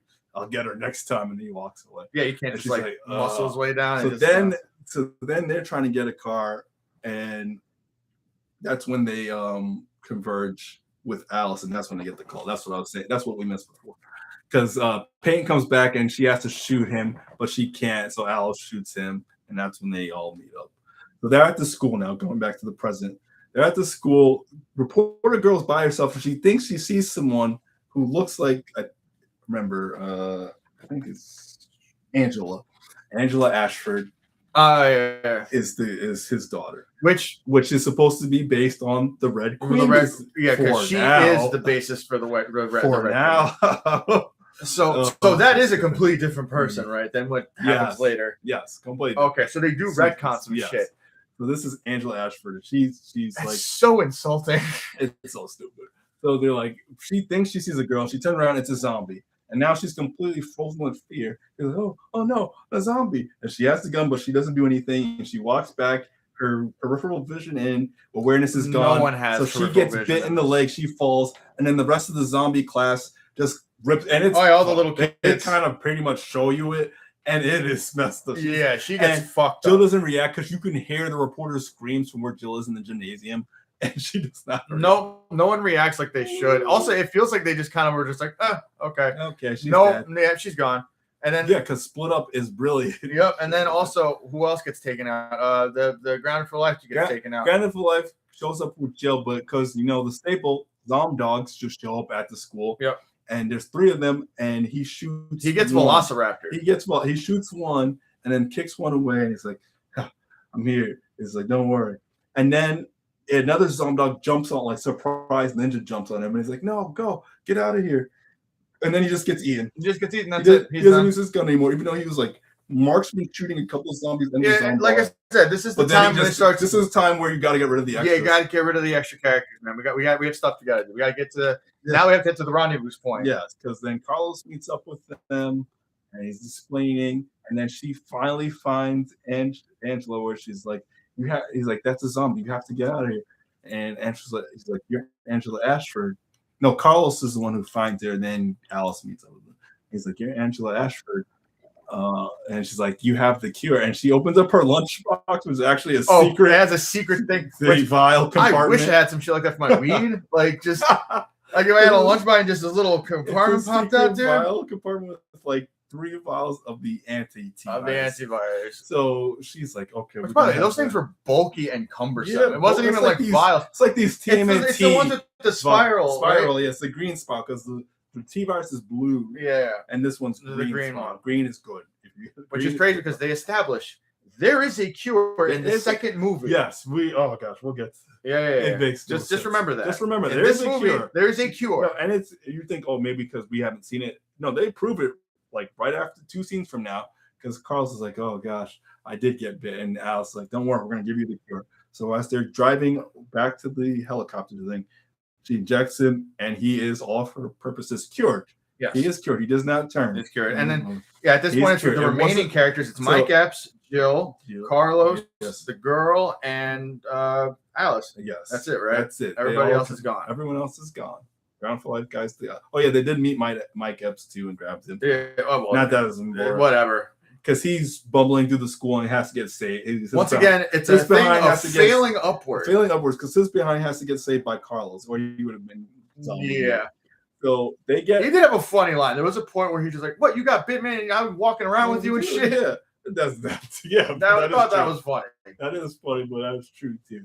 Because they get to Ashford evac point, and he's like, "There's like a bunch of Umbrella soldiers, but they have the worst perversion because they're like staring at the like off ramp of a thing, and no one's looking at the other side of the ramp, but they're just sneaking up behind them, like a bad video game." Yep. And then they just all takes him out. Snaps their necks and Carlos does another knife thing. Carlos does another knife thing, and they take out everyone. And Ashford's like, "You have my daughter." He's like, "Okay, now we can get out of here." And then they get to the helicopter. They're about to get on, and then out of nowhere, not Wesker has. Yeah, I was trying to think what the guy. I don't know. Wesker. It's just not Wesker. He has her at gunpoint. Angela, I was like, "How do you sneak on here?" And how did you get the girl from over there? That's what I was like, "Oh, how?" I thought they were behind you guys. And how the what? And then there's this like 30 more Umbrella soldiers out of nowhere. They just. By the way, there's nowhere where these people could have hid. Like it's a wide open helicopter. Yeah, helicopter pad. Yeah, they just all converge there instantly. Like they literally poof ninja smoke into the vicinity. So they have everyone at gunpoint. Everyone's handcuffed zip tied, and he's like, "Okay, bring out Nemesis again." Because now I want my experiments to fight. It's such like let them fight, like the Lex Luthor like, Batman v Superman. Like, why? He's like, "Oh, you the T cells have bonded to you, and he is an evolved tyrant. So I want you guys to fight. I want to see how far you can go." Because the whole point of them doing it is to create some kind of super soldier, and also apparently it started off at first as a way to regenerate some degenerative disorder. His daughter had a degenerative disorder. That's the backstory. Which is why I'm wondering if this is the same girl. The original backstory is Ashford's daughter had some degenerative disease that she couldn't walk, and it would be like because he's in a wheelchair. Yeah. We didn't discuss. He's in a wheelchair movie, and his daughter was about to be that, but he created the not T-virus, but like a vaccine to animate her like dead spine and dead cells so she could walk again and she'd be okay. But then the company decided to viralize and weaponize it, and that's what created the T-virus, according to this movie's yes, according lore. to this movie's lore. So that's why he feels bad and he's trying to rectify it. He has the antivirus and everything like that. And trying to get out of the city. So, but they converge. They have everyone at gunpoint. And then out of nowhere, not Wesker's like, fight him. And she's Alice, of course, is like, I'm not going to do that. And then he shoots Ashford in the chest, killing him. And he's like, yeah, you know what? We actually needed him. So why'd you shoot him? He's like, we actually needed him. I don't even care about these people. So I'll kill it's them. funny because he made the antivirus. Like, you just killed the guy that made the cure. You killed the guy who knows about this virus and made the cure. And you were trying to just flex. In this movie, you're trying to contain this and get a cure. And if there's a cure, you can contain this. But they're like, nope, this is just a flex. He's like, he's more important than your friend. So you don't think I'm not going to kill your friend? So she's like, okay, whoa, okay, don't kill my friends. So then she's like, fine, I'll fight him. And then they do this bad Matrix shittiest fight where she's just doing roundhouse kicks. And then he grabs like a pole and bends it into like a machete. And then she gets her baton and they're fighting with that. And then she sees that one of the poles is broken off, so she kicks him into it. And he's like, oh yeah, that yeah. But here's the thing: this movie is the beginning of these horrible quick cut edits. Oh yeah, fights. That's what Oscar's saying, because I've had a headache for like days.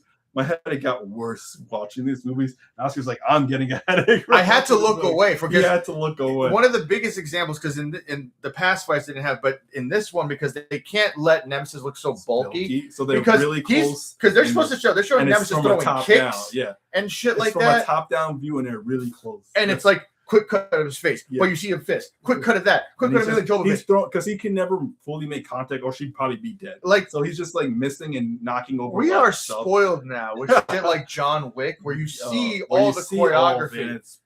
In this one, and it's pulled back and paced out. In this one, it's very close, and he's just quick cuts, missing his haymakers and roundhouse, and she's landing all of them, but they're not doing much damage. It's so bad. He has the machete. She has her baton. They're still fighting. She kicks him into the pole and he's impaled. Yeah. And then she finally looks at him and really, because they keep showing one, because Nemesis only has one eye. Yeah. The other side of his face is just stitched up. So they finally see it, and you see the blue eye, and she's like, I remember you now. Yep. Matt. It's Matt. And he's like, Matt. And then he kind of remembers himself. And not Wesker's like, finish him. It's like, no, you know what I won't do it. You know what this reminded me of? He doesn't. This reminds me of, once again, like Batman v Superman. Martha, how do you know that name? Where it's like it just comes to like, the realization. Matt. Oh, I'm Matt. I'm Matt. You're Alice. I now completely changed. I'm on your side now. Because then he's like, all right, we're wrapping this up. Hit the helicopter. We're leaving. Nemesis, take care of them. And then Nemesis grabs his minigun.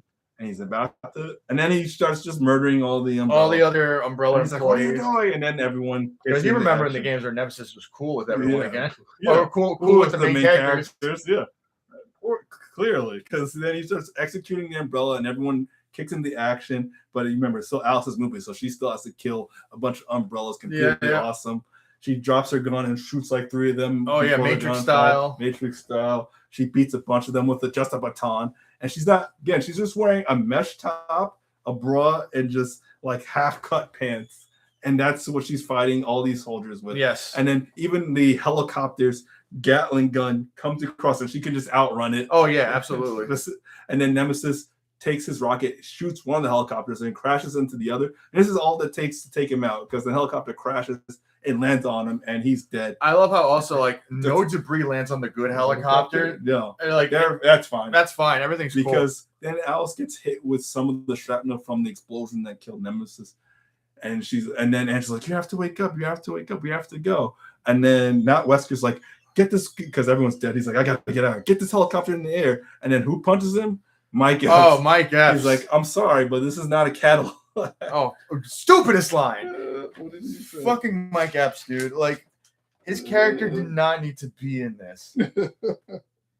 And even for this moment, it almost like his Leon moment where like he actually did something, and it came too late, and you were just the worst comic relief in this entire movie. Yeah, No, he's like, I'm sorry because I usually drive a Cadillac. And then he has to get the helicopter in the air. So because he knows how to fly a helicopter. Yeah, no, he has the pilot at gunpoint. That's what happens. No, he's flying it. No, he's not. Mike Epps is flying. No, he's not. Let me look. He's in the pilot seat. Damn it! I already moved on to the next movie. He's in the pilot seat. There's no other pilot. No, there. I thought he had a pilot at gunpoint. No, I got to see this now. He's got to look. I got to see this now. The end, so that's fine. Or at the end. I already started the next movie. He was because this is the very end. So it's basically they've won. Nemesis sacrificed himself to save them.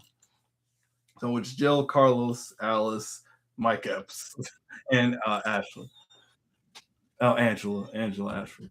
So it's all 5 of them, and they get the helicopter to take off, and they're like, "What did you do to not Wesker?" And he's like, "You're never getting out of here. You're never." And he's like, "You know what? Well, we're gonna figure it out." She throws him off the helicopter. He falls, breaks his ankle, and then the zombies come. But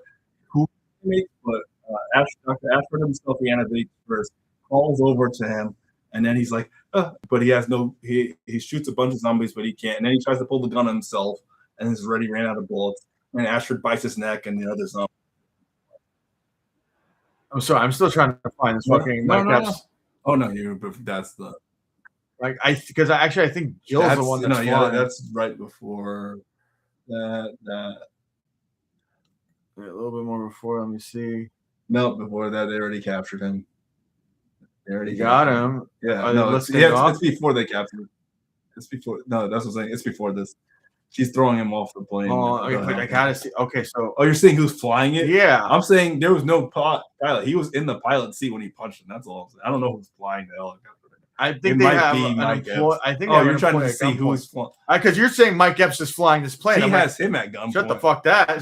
That's not a thing. Mike Epps is not flying a helicopter. You know what? It's pointless now. I don't even want to get into it. No. It's gonna hurt my brain even more. I don't want to do this. It doesn't show. I think, as I thought, maybe Jill was flying the helicopter. That's what we got to just let it play for a second. Sorry, guys. We just got to see. This is bugging me now. This is bugging me now. He wants to know what you're flying. If Mike Epps is flying his helicopter, just bring us to another level of stupid. But they never. I'm pretty sure Mike Epps threatens a pilot to. He didn't. I didn't see a pilot there. I saw him punch someone. Let it play. Let it play. Fine. I don't know if it's from this spot. Ashford, which also, by the way, wouldn't by the rules of the virus, wouldn't Ashford be able to walk again?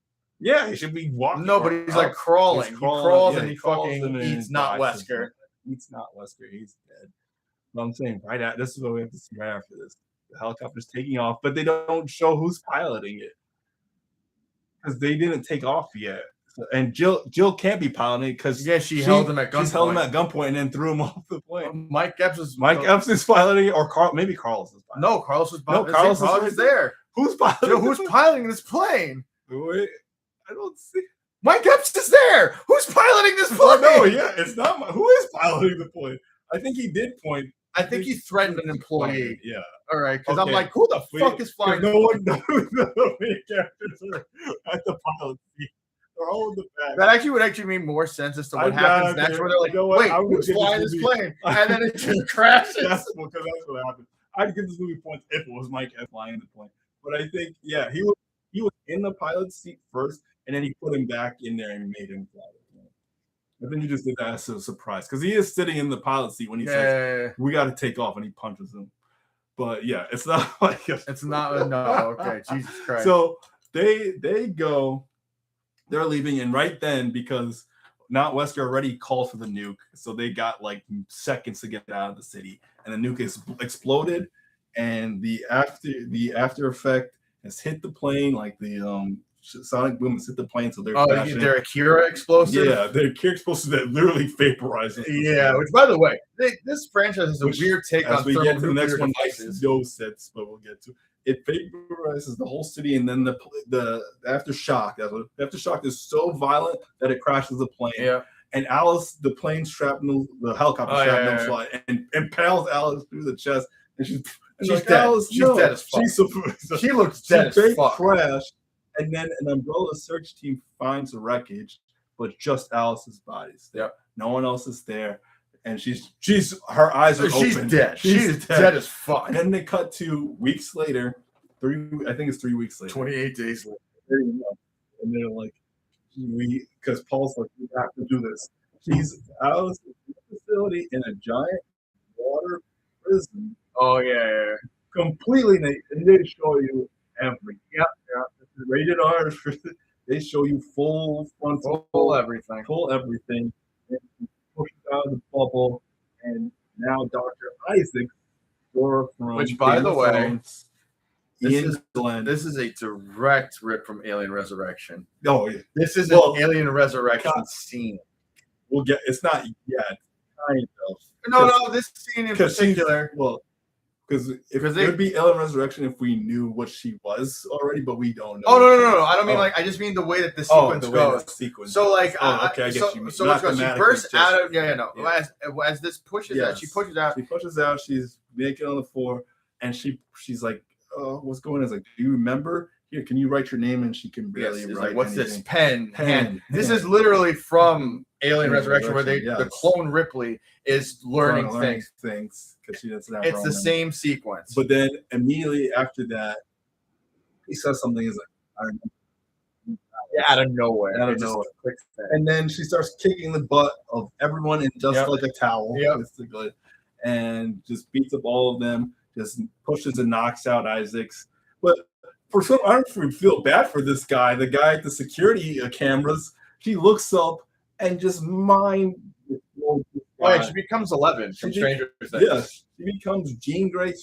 Jean Grey. That's she just because everyone else she just kind of knocks out. She tases one guy and she's walking out of the facility. And this guy's just looking at the cameras, not even reporting it. He's just looking. He looks up at him. Her eyes dilate. And his head like just caved. Yeah, I thought he's just dead. I'm like, why did that guy need to get? Also, this is when the powers thing starts getting ridiculous because before she's basically just a super soldier, but now she's like telekinetic. Now she's Jean Grey. Yeah, now she is super powerful. She's an Acura. So she gets to the front, and who pulls up in their thing? Because then a bunch of like 20 other umbrella soldiers. Which, by the way, this is the worst security. Umbrella soldiers show up, and she's about to take it. And then Carlos comes out of the Jeep.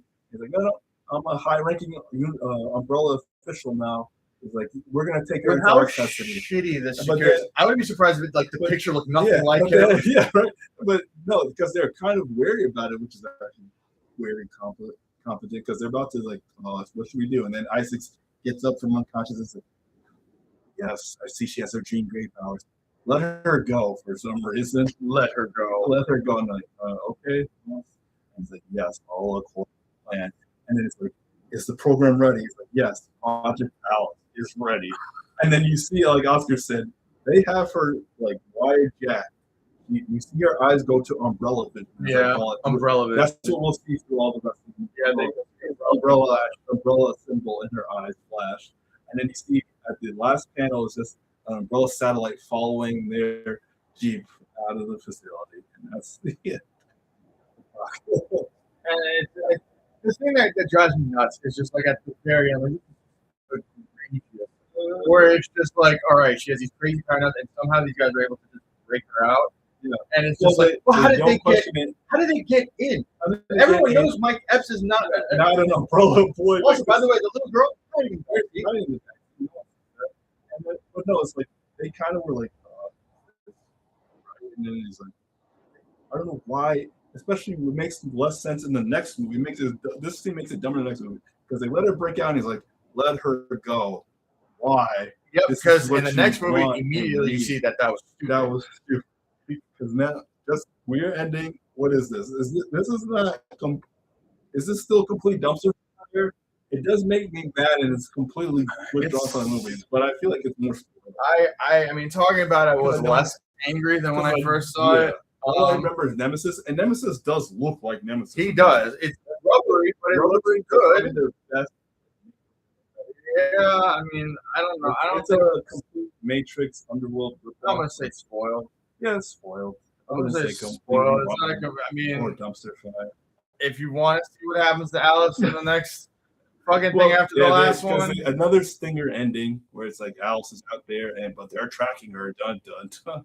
Oh yeah. Like, okay, what are they gonna do next? Because I couldn't guess what they were going to do next. Because at this point, the games are out. Yeah, the games are. We Those don't know are where out. they're going. Only thing that's Only and character. Jill. Only thing that's Jill and Carlos is the only And that's it. And like, that's that question, Oscar. And the last one was 35 million. Yes. So what's this? Okay, this one I bet you they got way more. I'm gonna say 85 million. 33 million. No, that's generous of you. 45 million. 45 million. Okay, at least that I can see where that went to. They had some other named actors in this. Yeah. Way more budget for the action sequence, even though they were fucking and terrible. Bigger set, like a city, suburb. Yeah, I mean it makes sense. Let's the box office. I'm gonna say. What do you think? It gets sequels, but yeah, 100 million. It's closer than your last 100 million gets. This is 129 million. Okay, all right. So it made some money, not a whole lot, but it made some money. Warrant a sequel. Yes, and everyone immediately regretted this. Just to give them, Paul didn't direct this one or the next one because he was busy doing AVP at the time. Somebody should have shot this man. This is what he someone should have got who Paul. Gave this man these franchises. Like, I can't be there to direct. I'll write it, but I can't direct it. So I'm doing AVP. So it's almost Alexander, you direct it. Of incompetence. It's with both franchises. Yeah. So that's Resident Evil Apocalypse. Now we go to Extinction, which she also. Because I think you're still doing the AVP like movie and sequel. Mm-hmm. Yeah, no, this was done by Russell Mulcahy. Yeah, Mulcahy. Which I don't know. But Paul still wrote this one too. Paul can't be because his wife's this is his brainchild. And now we're into Resident Evil Extinction. No, Resident Evil Mad Max.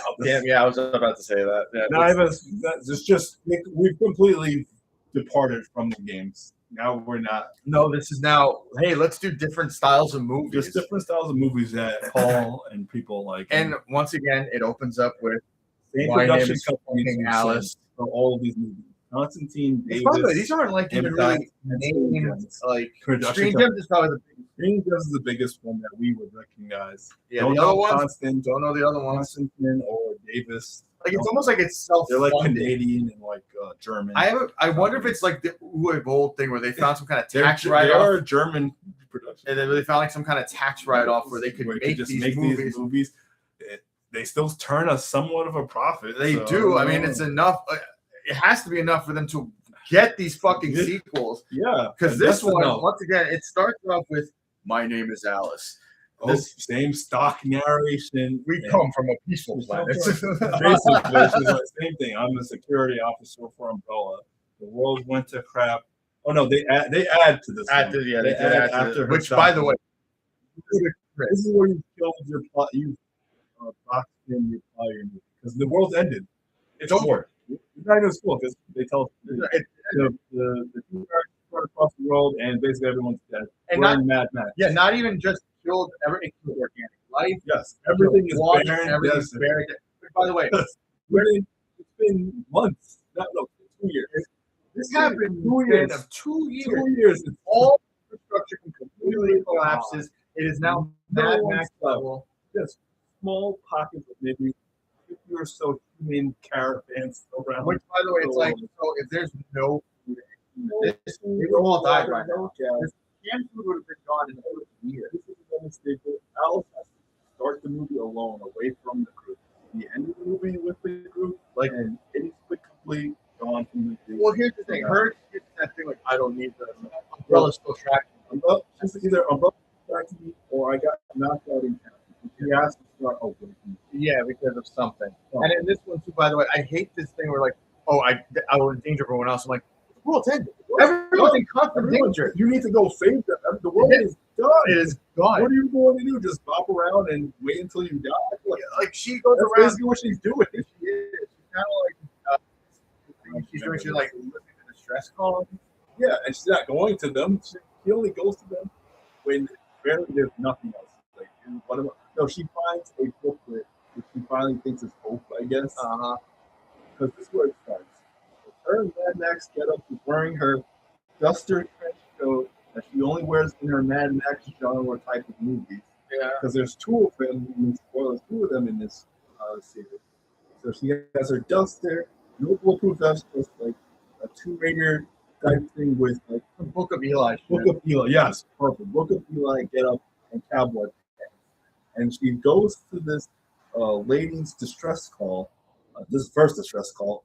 And she's like, help us. We're at this library. We need help. And she goes in.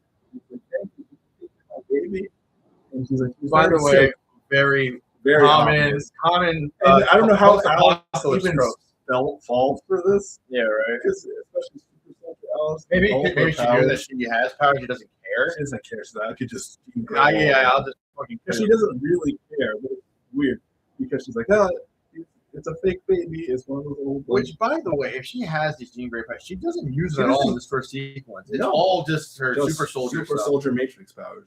Because they get the jump on her, and I was like, are they about to essay? Yeah, I thought that's what was happening. They had a real see what they have on them. And then she just straight front kicks the guy right in the throat, and he's dead. Just that. Because then they stop because now they're mad because she killed the guy. One of the best friends. Like, you killed him. So they just put an SA and they just throw her into a pit. Yeah, that has a dog, right? Dog or dog.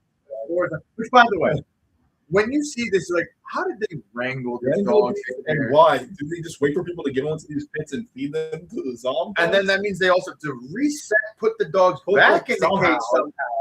And these make about the logic. You're right. No, you're right. Because yes, they throw her in the Rancor from Star Wars. Yes, that's the setup. And she's like, cut. She did kind of look like now. It's like release the first two, and then Alice, takes them out, and he's like, I get all of them, and then they open it, and Alice gets these. She kicks one, impales one, and then she gets these wires and wraps around the dogs, but it wraps around the support beam they're all standing under. They don't kind of feel or recognize it, and then the dogs are trying to get to Alice, but they knock over the support beam. Knock all of them into the pit with them, and then the dogs kill them all. Yeah, and that's it. And that's it. And then she leaves. And she grabs her. It's almost just to say, by the way, she's still a badass, guys. She falls like I have to remember that she's this ultra super soldier bad woman that can take out anyone. My wife is awesome. Love her like I love her, guys. That's basically do it. Love her. Yes. And then like Mila does confidently these actions. I was like, what's the point of that? You didn't gain anything. There's no reason for now we know that the world is screwed up and you just killed these people. You've made the world even less popular. But once again, Carl, this follows a pattern where you get this much plot and everything is filled out with these action sequences. Yes. Because then we cut to Carlos's and Claire's character. This is our first introduction to Claire. This is Claire Redfield. And they have a caravan of Jeeps, Humvees, and a bus with children.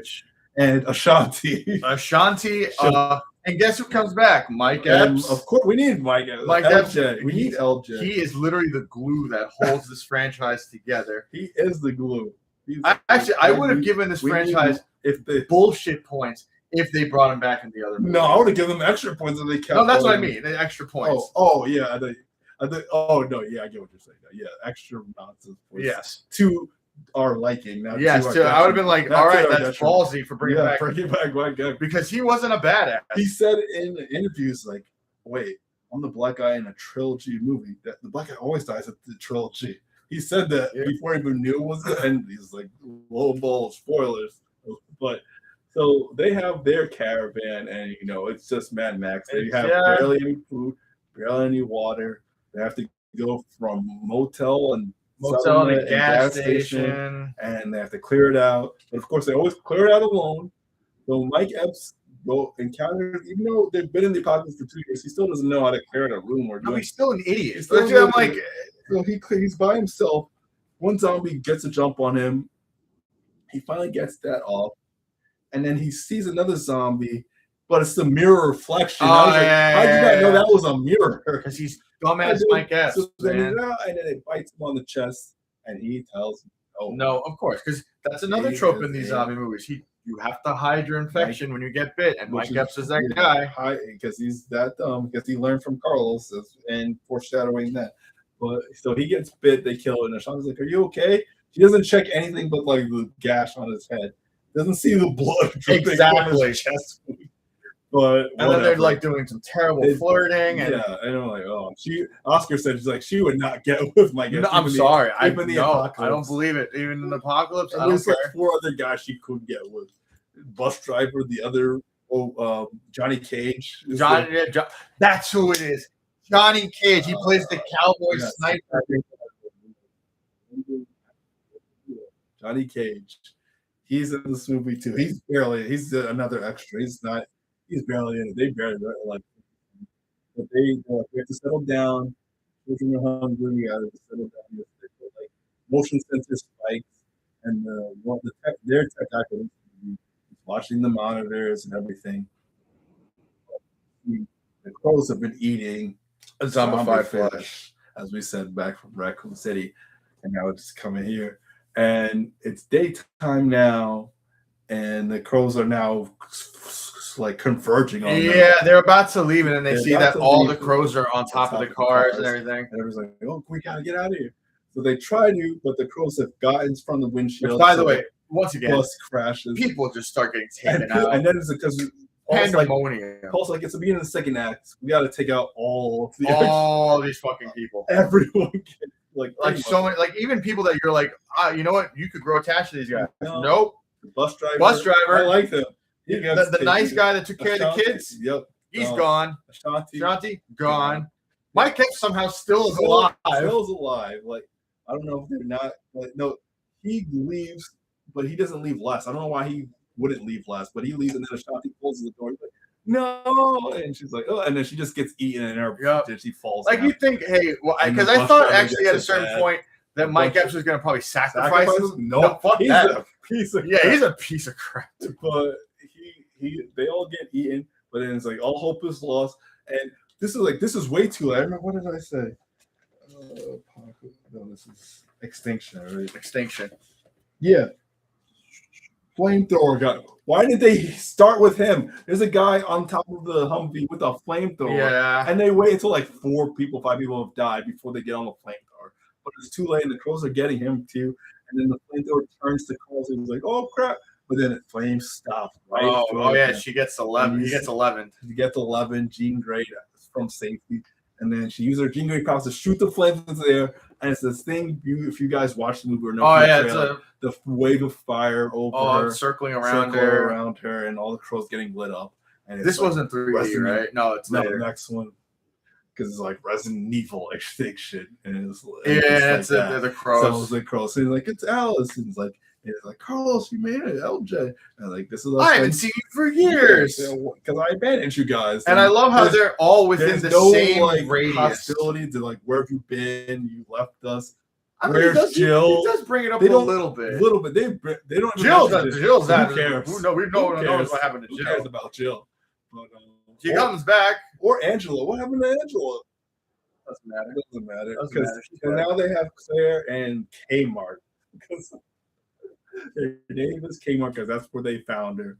You remember Kmart from the games? Yeah, right. In the post-apocalyptic wasteland, Mad Max game. So they're like, she's like, I found this at a gas station. It's telling us to go to Arcadia.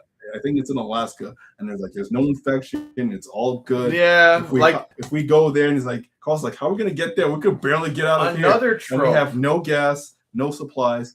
And then they're like, we've searched all the hotels and motels and gas stations around here. We have to go to a big city. We have to go to Vegas. Oh, of course, Vegas. Why not Vegas? Of course not.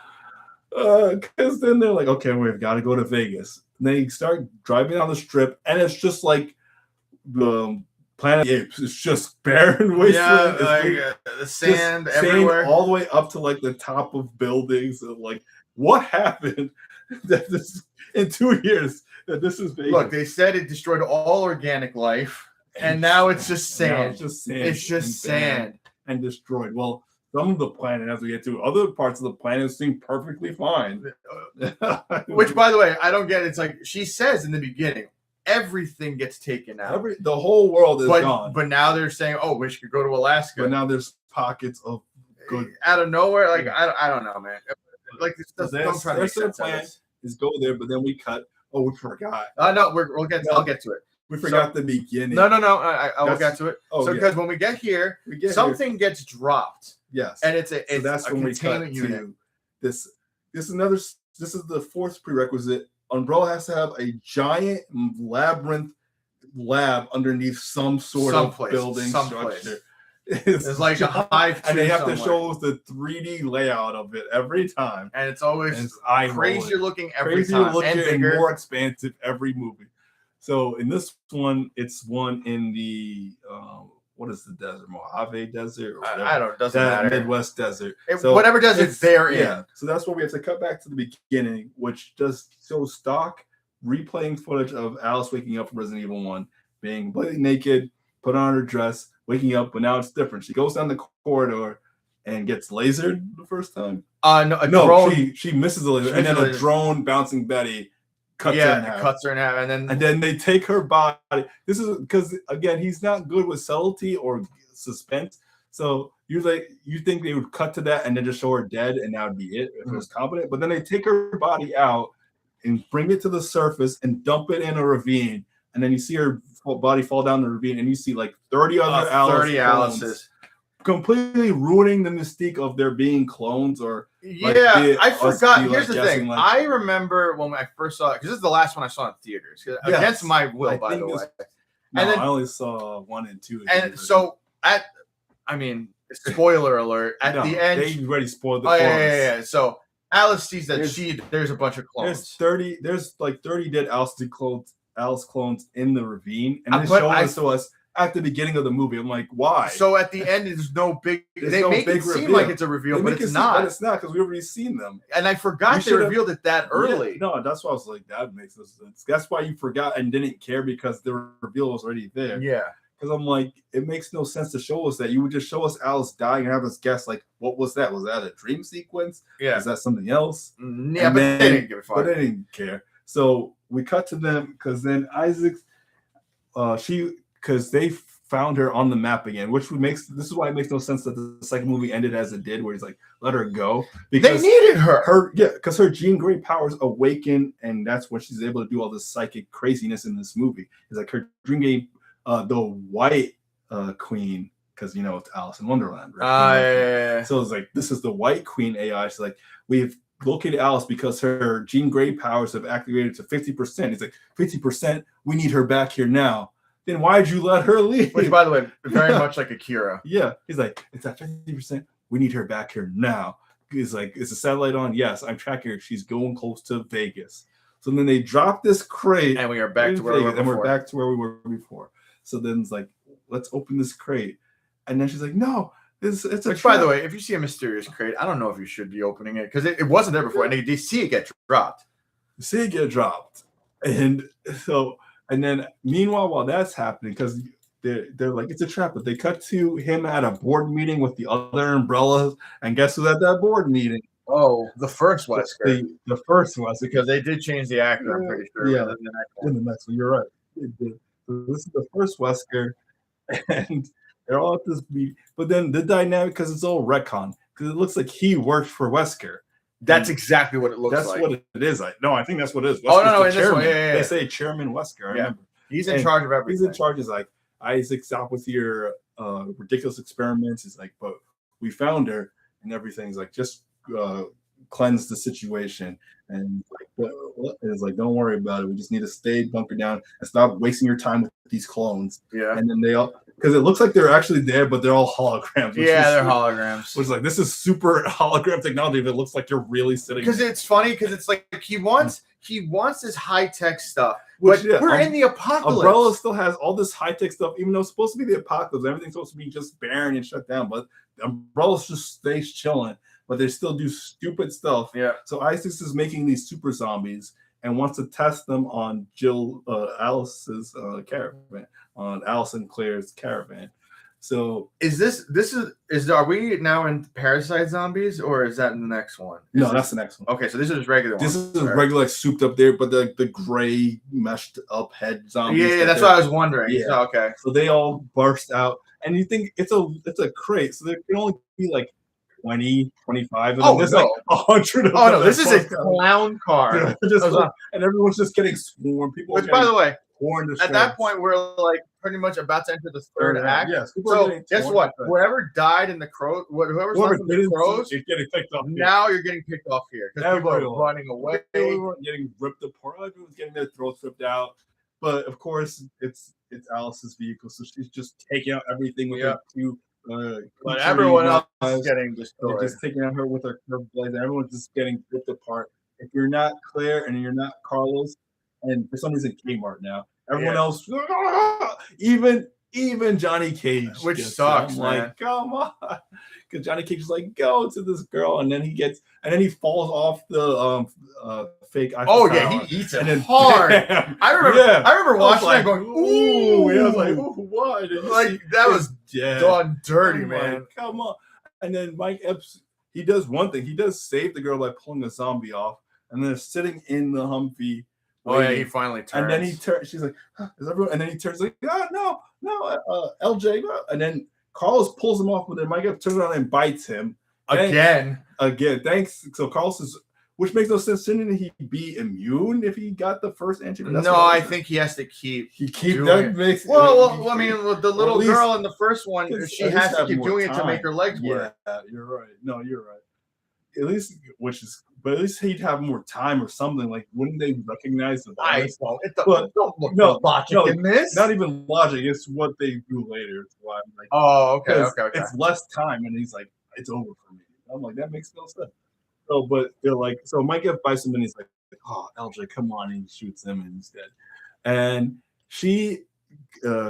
Alice just takes off everyone, gets all the way to where their station is, the Umbrella Station, and sees Isaacs. He's like, we got to get out of here. Get to the cops. Oh, that's why they go, because they want to get the helicopter so they can go to Arcadia. So it's like, why aren't you? You know what's funny? I forgot about Arcadia. But then you remember it as we go. Well, because they have to. There has to be a plot. There has to be a plot. They have to have some mission, or it's just bopping around the wastelands, which would just be Mad Max. So there's like, because at first came on, it's like, why didn't you shoot him down? He's like, wait, we need the helicopter. That's the best bet. Yeah, that's actually the only thing that makes sense. Because I was like, yeah, that's what makes it. So yeah, that's what Carl did. So there's like, it's like we've tracked him. His compound is like 2 clicks that way. So we're gonna go get him. But it's like it's surrounded by zombies because the whole compound's surrounded by zombies. You can only basically get in there by helicopter. Carlos is like, it's up for me. I've been bit like an hour ago, even though like he went like 10 hours. In the other movie. That's right. That's what I'm saying. And he was already starting to turn too. Yeah, and he got the viral, so he should be longer, even if it does come back. But no, he's like, it's up for me. I'll take the truck with the snowplow divider and just go. And then you guys fall behind and get in there. So he does it, he crashes it, and then he's like, I need a light.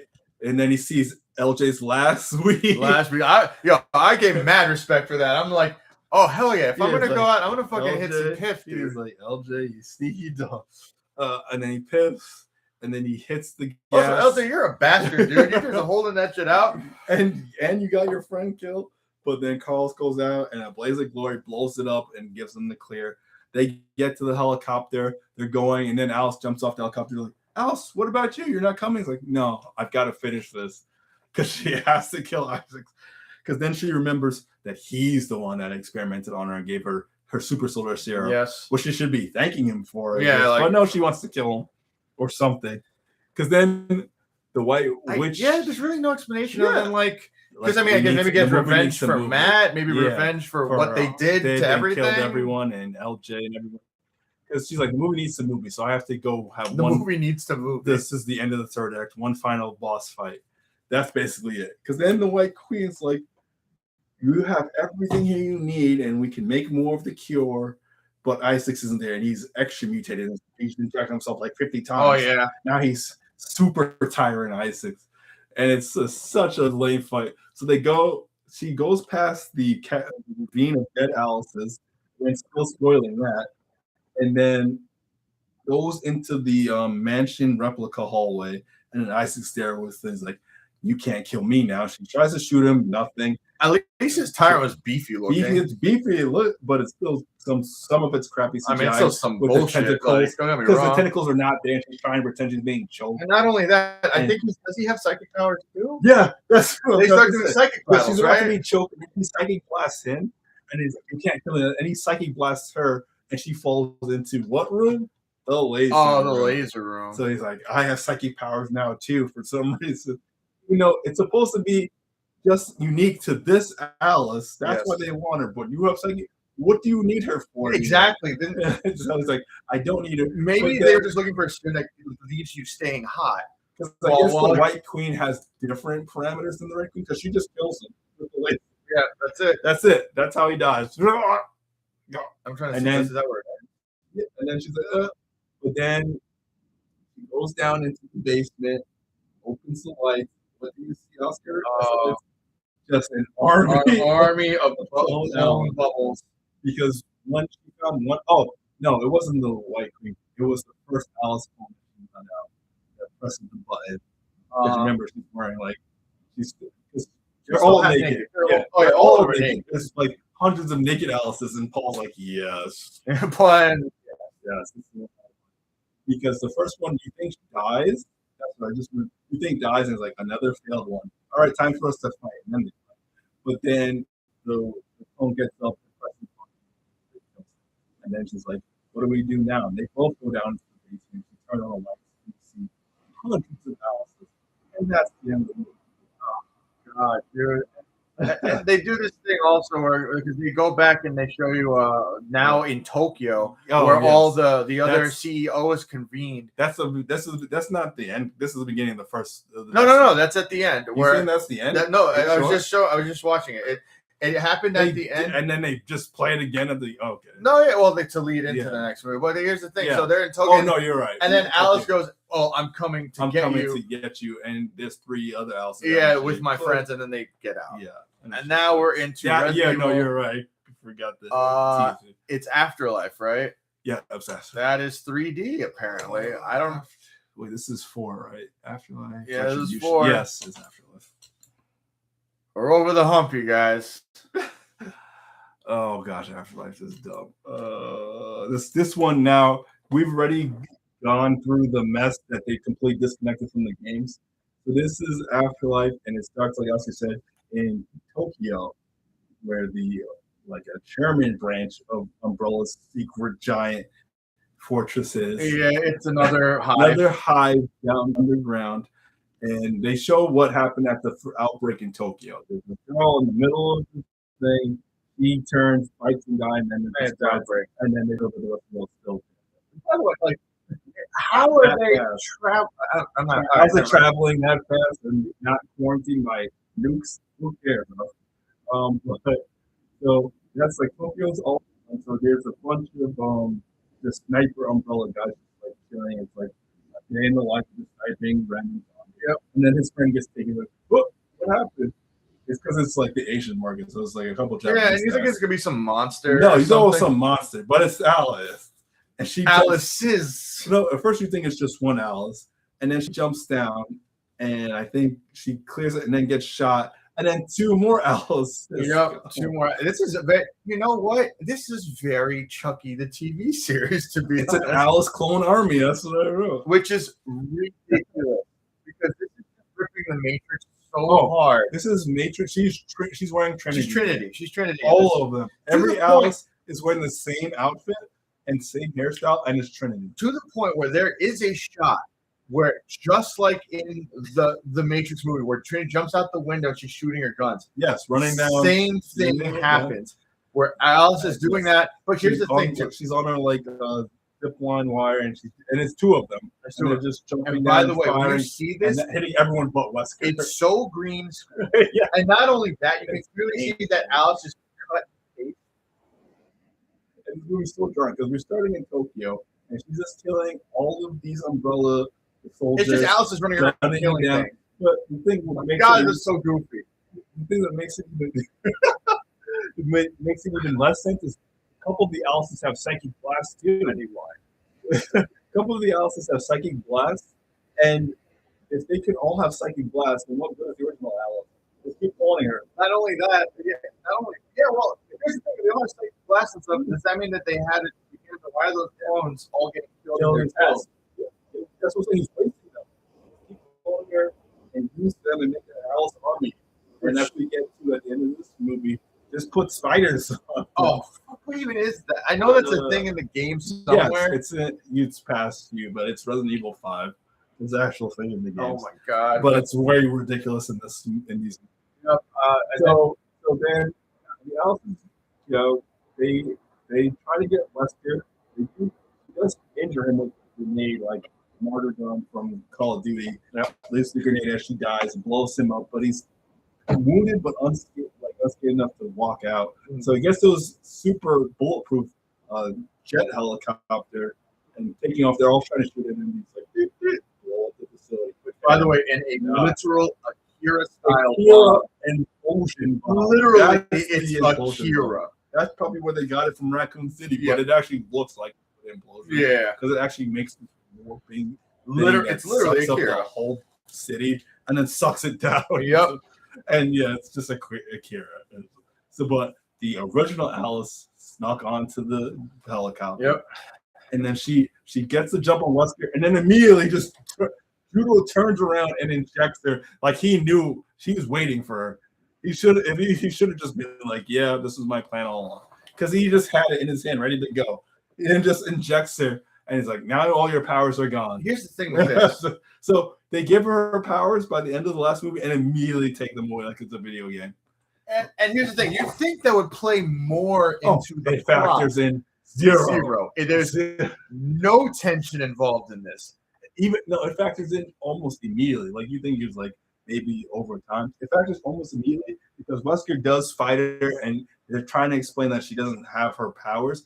But then she's like, I fooled you anyways because no one's flying the plane, even though I thought it was on autopilot. But then plane just nosedives into the side of the mountain. Very quickly. Both hit the side of the mountain. She's fine. She gets out of that wreckage. She's not wearing a seatbelt. She's going headfirst to the front of the plane, and the plane crashes headfirst into the mountain. She just crawls out of the rubble, just slightly charred. I gotta get to Arcadia. Yeah, now she's like, all right, now I'm done. I'm going Arcadia. She thinks Wesker's dead. He's clearly dead, even though I got out of there fine. Yes. Without my powers. Without powers. I'm fine. It's like, now I get to Arcadia. So she gets like this small plane, just like a regular like farm. By the way, somehow that camcorder, it's like a crop duster plane. Somehow that camcorder from some are bopping around because she is. I thought they lost that video diaries. Which, by the way, small fly. Why is she doing? Who is going to be around to see this? You must witness my story. My name is Alice, and that's when the Alice thing comes in again. The same thing that she narrated from the beginning. And so she's flying to Arcadia. She gets there. There's a bunch of other just small like biplanes and crop duster planes, all thrown out in like this parking lot, plane parking lot. And no one's there, even though it's clear skies. It's not a barren wasteland. There's grass, there's ocean. It seems like life is here. Yes, but there's nobody there. And then out of nowhere, the person attacks with all money. He pulls her off her. He gets the thing on her chest, rips the thing off her chest, and then she reveals it's Claire. She's like, Claire. Like, I don't know you. I don't remember anything. And then she subdues her and ties her up. And she's like, yeah, you're Claire, and this is what happened. She's trying to fill in, but she doesn't remember anything. Yeah. But then Carson is like, there's nobody else here. And he's like, I don't remember. I can't help you. Well, what else are we going to do? I guess we're getting out of here. We're going to fly down the West Coast and see what we can find. Yeah, and that's basically what they do. Try to find. And they go to LA. LA. That's where they go. And you know what? I think for no reason. Besides, what else are we gonna do? One funny thing about this, which is convenient that they made it, where it is the apocalypse. Yeah, and it's well into the apocalypse, like at least 3 years into the apocalypse, and yet Milla Jovovich and Claire, they somehow have makeup. Everyone that's in the we didn't say it in the last movie. Everyone in the apocalypse, pristine makeup, pristine hair. No one's complaining about everyone stinking or anything. No, 95% of the people are models. Models. That's like only hot people survive. Only hot people and the grimy ones that die quickly survive. Yeah, that's it. That's it. So they just like, we're flying to LA because why not? Like immediately, that's exactly where they need to be. Oh yeah, because that's where the plot goes. But they had no idea. They're just like, we're going to LA, and then they immediately contradict what they say because she's like, it's barren here. I don't even not only do I not see any survivors, I don't see any zombies. And then 2 shots later, she looks down and the Millions of zombies. Millions of zombies. What were you saying? What? And there's nothing there. Oh, and survivors. And now she's gonna land. Yeah. Then she sees 4 survivors on a rooftop. They put in stone, help us, and it's like, okay, we're coming around.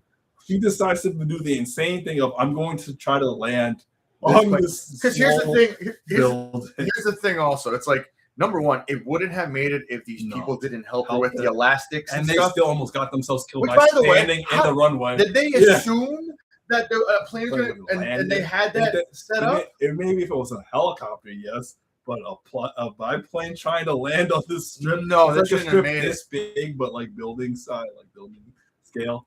And this biplane's trying to land and stop short without either falling over or crashing into the building itself. Honestly, that's the only way that you basically have to stop it, because you would have just stopped and it would just fall off. And it almost did. Survivors. Luther, Smarmy, I don't know any of the names. Smarmy guy, hot actress chick, tech guy, and Asian guy. Yes. Oh yeah, tech guy and Asian guy. Yeah. So because there's always a tech guy. There has to be. So they're like, we're coming around, and Claire's like, I can help. Just come in. I'm like, what are you gonna do in the back seat? But she's like, come in. She's like, fine. I sort of kind of trust you because you stole my friend Claire. She cuts her loose and like, what? No, don't do it, else. And she's like, and it looks like the plane's not gonna make it, like it's about to crash. Yeah. But then somehow they're still at the last. Which doesn't make sense. Doesn't make sense. But like, we gotta make it. And it's going, and because that maneuver pretty much wipes out half that runway for you. It has to somehow. And 2 of the idiots are standing in the runway and they dodge the biplane without getting like barely. Yeah, no. Yeah. And then the tech guy finally uses his brain and gets the cord to try to stop the momentum. But then it's still about to fall. So Luther, I was going to call him Elgin. No, it's Luther. It's both Elgin. Bald main guy grabs the end of the wing of the fins of the plane and brings it down, saving them just in time.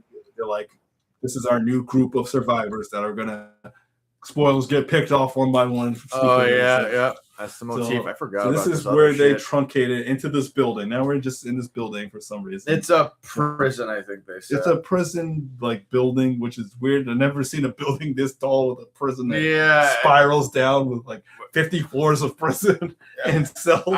Look, it's umbrella. All right. Umbrella. So. And they later admit to Alice that that we thought you were coming from Arcadia. Yes. And it is like, you thought you were coming from Arcadia. It's like, I did come from Arcadia. There's nothing there.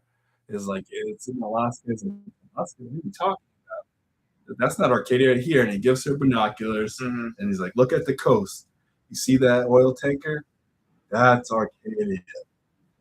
Conveniently, they just went to LA and found that the Arcadia that they actually like ship or whatever the fuck it is. It's a ship that apparently that's where they're gonna go and get free. But they're surrounded by millions of zombies, so there's no way out of this prison. They don't think so. They're just bunkering up here, and they thought you were help. That they came in a biplane to come help you. Yep. But which is hilarious. It's not even but it's like.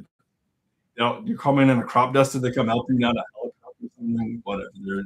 They just go nuts. So it's like, this is the prison. Oh my God. I'm skipping through this. And we have sloth. But you know what I'm realizing? The characters are going to get picked up. Yeah, you know, realizing there's so much nothing happens. Because now with this bottle into the film that you don't care about. Yeah, it's a bottle film. Yeah, it's not interesting. You're like, get on with it. And then you're like, he loved Prison Break because Prison Break. So they go down into the basement. It's like, we've got one other guy here. This Hannibal Lecter motherfucker. Yeah, in this clear glass cell. And he just never let him out. He's got crazy killer eyes. I can tell. Even though I've never no idea. And it turns out he's like a prisoner of Umbrella, right? Yeah. And he was just like investigating. He's Chris. Oh yeah. Oh my God. He's like, what? Like, hey, you oh, because Claire comes and then he sees my sister, but conveniently. Convenient. How the fuck? Okay, that's why this is serious. I forgot about that. That's Prison Break. Michael Schofield as Chris Redfield. I forgot about. And I'm like, what's Prison Break doing here? And like, he's a great actor, but he's not. He doesn't look anything like Chris. Different face, different build, different hair. And it's just like, this is Chris. You know, okay, whatever. And at the same time, this point, that's how you have to react to the these new parasite zombies are mulling through the prison. Yes, that's it. That's just when they introduce the parasite zombies. And the executioner that's walking down the like Main Street of California to them for some reason. Doesn't know if it's come in. He just comes out of nowhere. What, like, was he summoned? Yeah, he comes out of nowhere. Literally. Like, why did he come to their specific building? I'm like, how did he know they come to this? Whatever. And also, I love how the zombies just kind of make way for him. Like, he's the one. I don't, because then we get this random scene, but it's getting Paul, but they don't go far enough because, like, dang, we gotta. He's like, you need to take a shower. You guys have been out for a while. This is the shower. Sorry, it's cold, but get to it. Then she thinks she gets a jump scare, but it's the crazy, creepy guy just peeping on her. Yeah. She's like, get out of here. Like, I'm sorry, I'll just go on my way. She's like, she should have just shot him, but she doesn't because he gets his own comeuppance. Because that's when the moles obviously can pop out of the ground, rip off his face, and drag him down. He's dead. And then she fights the other moles. We've got to move. They're coming through. And he's like, what are we going to do? They're coming to the ground, and then they see the gate is about to, like, all but burst. Yes. So they're like, this is where doesn't Chris tell them a way out? Because that's why they let him out. They let him out after that because they go back and like, I can get us out. Like, no, don't let him out. He's like, what other choice you got? Okay, we got to let him out. Yeah. And it's like, I worked for the team that was investigating all this. We have our bunker, but we're going to have to go into the sewer system and swim there. And like, sewer system, that's gross. It's like, you rather die. But because then they're trying to like still close the gate so they have time to do this. And the tech guy is with Asian guy, but sleazy producer guy betrays them all. Shoots tech guy in the head for no reason. He could have just winged him or something. He kills him. And because he's extra smarmy. And then he steals the and he flies off. And they're like, no, because then they have to go. I forgot. I thought he crashed the plane, but he doesn't. He survived. People were like, why didn't you take the plane? He's left us, but that wasn't your plane anyways, because only 2 people could get on the plane. Yeah, like what were they gonna do? It's like actually lands and cuts a bunch of zombies and takes off again. That's what so it's like, what are they gonna do? So that's how that works. So they have to go back down the other elevator and go back down into the basement where Chris was held. They use the mole zombies tunnels to get into the sewer system. Yeah, and they have to swim under. And even hot actress shit like. It's okay. I think her name's Crystal. I don't know why I remember that. Her name's Crystal. She's like, I'm a good swimmer. He's like, okay, you can come with us. As soon as they get out, immediately as they get out, a zombie grabs her. Yeah, and she just gets taken out. Okay. Like, you think she's going to play an important role? No, she's dead instantly. Dead instantly. Okay, she's dead. Keep going. And then Asian guy's like, Asian guy, you're next. He's like, I can't. And then out of nowhere, sneak executioner. I remember that happened. I was like, what? I remember that came to like, oh shit! I was like, what but then I was like, how did you sneak up on them? I know the giant ass executioner because he's really just domed, but somehow he snuck up on them in this open shower room. Because this is like their other big set piece. Like, Paul's like, this is gonna be awesome. They're gonna love this. He chops the guy in half, and then it's just Jill and Claire fighting this thing. Claire and Alice fighting this thing, and this is where Alice busts out a long time. Which they sort of foreshadowed. This is where Alice, because in this one, all she has is her Matrix thing and 2 SMGs, and then 2 shotguns on the back. And he's like, why do you have so many coins in your bag? Like, it's just a hobby. But then you find out the reason is it's the ultimate weapon of the apocalypse. She creates like a super buckshot from her double barrel shotguns that just obliterate pretty much everything. Walls, people just tyrants. And there's your coins. This is it's some video game shit. Like not even because it's based on a video game. It's some goofy video game shit. Something you put in it because like blam, it literally slows down the executioner tyrant. And, But then he throws Alice to the wall and knocks her out temporarily. But then it's like we have to give Claire some moment because she's a video game character. So she's ducking and dodging, and she jumps, and then that gives enough time for Alice to recover because remember it's 3D. Oh, we forgot to they slap us in the face showing us it's 3D with all the random gun throws to the screen, slow motion, bullets to the screen. He throws his axe at the screen, and they have to dodge it. That's the one in the trailer that you'll see. They dodge it. Then Alice gets her other sawed off and just shoots coins through his head and explodes his head. He's dead. They go down, and they're all about to leave because it's only Luther, Claire, Alice, and Chris. And they're all getting into the boat. And it's like, all right, come on, Luther. And he's like, I'm coming. And then he just gets sucked back into the hole. And then the rubble comes down. And he's like, okay, he's dead. He's dead. Yes, he's dead. Yeah, another random extra just picked off. He's like, okay. Because he's like, we have too many characters for the third act. Yeah. So they all are taking their little dinghy to Arcadia. They go on the top of the boat. There's nobody there. They're just there. They hear the transmission. It's just a stock footage of come to Arcadia. It's zombie free, virus free. Mm-hmm. We have food and everything. You'll be safe here. And they turn it off. And then they go down into like the body of the ship, and it's just sterile white and all these containers. This is one thing that keeps happening. I hate this weird contrast of it's post-apocalyptic, and then they go into a lab, and it's sterile, clean, completely fine. And they open it. It's just so jarring, and it's just like it's not a smooth transition. I hate it. It is not. Oh, that's what I wrote down. They look through because she gets one of the iPads, and she's looking through the files. This is 2010 now. As we didn't go over the years. It's 2002, 2004, 2007. This is already 2010. This went so long.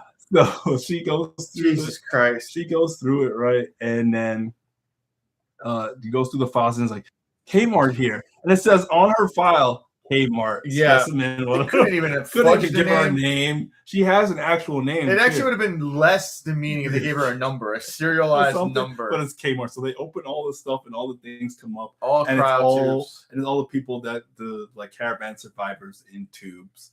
And they're just and you know what? And they all have the spiders on. You know what? This movie was so disjointed that I remember watching this. I forgot I just might have been by myself. I just picked it up later. I thought this was like I thought these were clones that they were freeing. No, yeah. And I'm just like, these are survivors. Okay, that they picked off in actual Arcadia. Experimented on because they opened like 2 or 3 of the vials and you see blood. Yeah. And like carts off to another room. They go into that room and guess who's sitting there in a chair just waiting for them? All right. Wesker. And of course, what you call it, what's his face? And smarmy producer. Yeah, there you go. Holds them up because for some reason, the entire time he was working for Wesker. He's like, I have a new employee.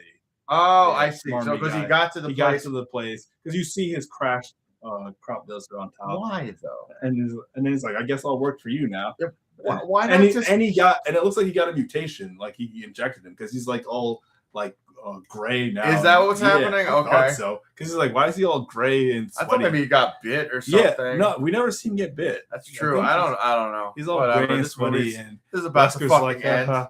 Finally, you walked into my plan. He's like, yes, I get because it's like they're trying to base it off the video game Resident Evil 5. That's why there's the new parasite zombies. Yeah. So he's like, yeah, I injected those into me, and now I'm super Wesker. Oh, that's stupid. Shade throw, 3D throw. But he's like, I'm super Wesker, but I can't completely control the T cells and the parasites. So I've been eating all the crewmates, all the other crewmates, but they're not enough. But I see you are completely bonded with the T cells, even though I took away your powers. But you're completely bonded, so I'm going to eat you, and then I'll be whole.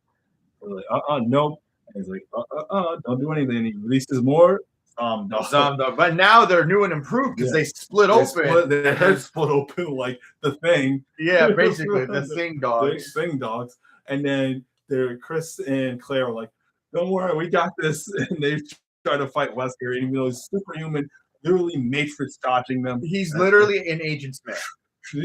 Agent Smith. And he even takes his shades and throws it to the 3D.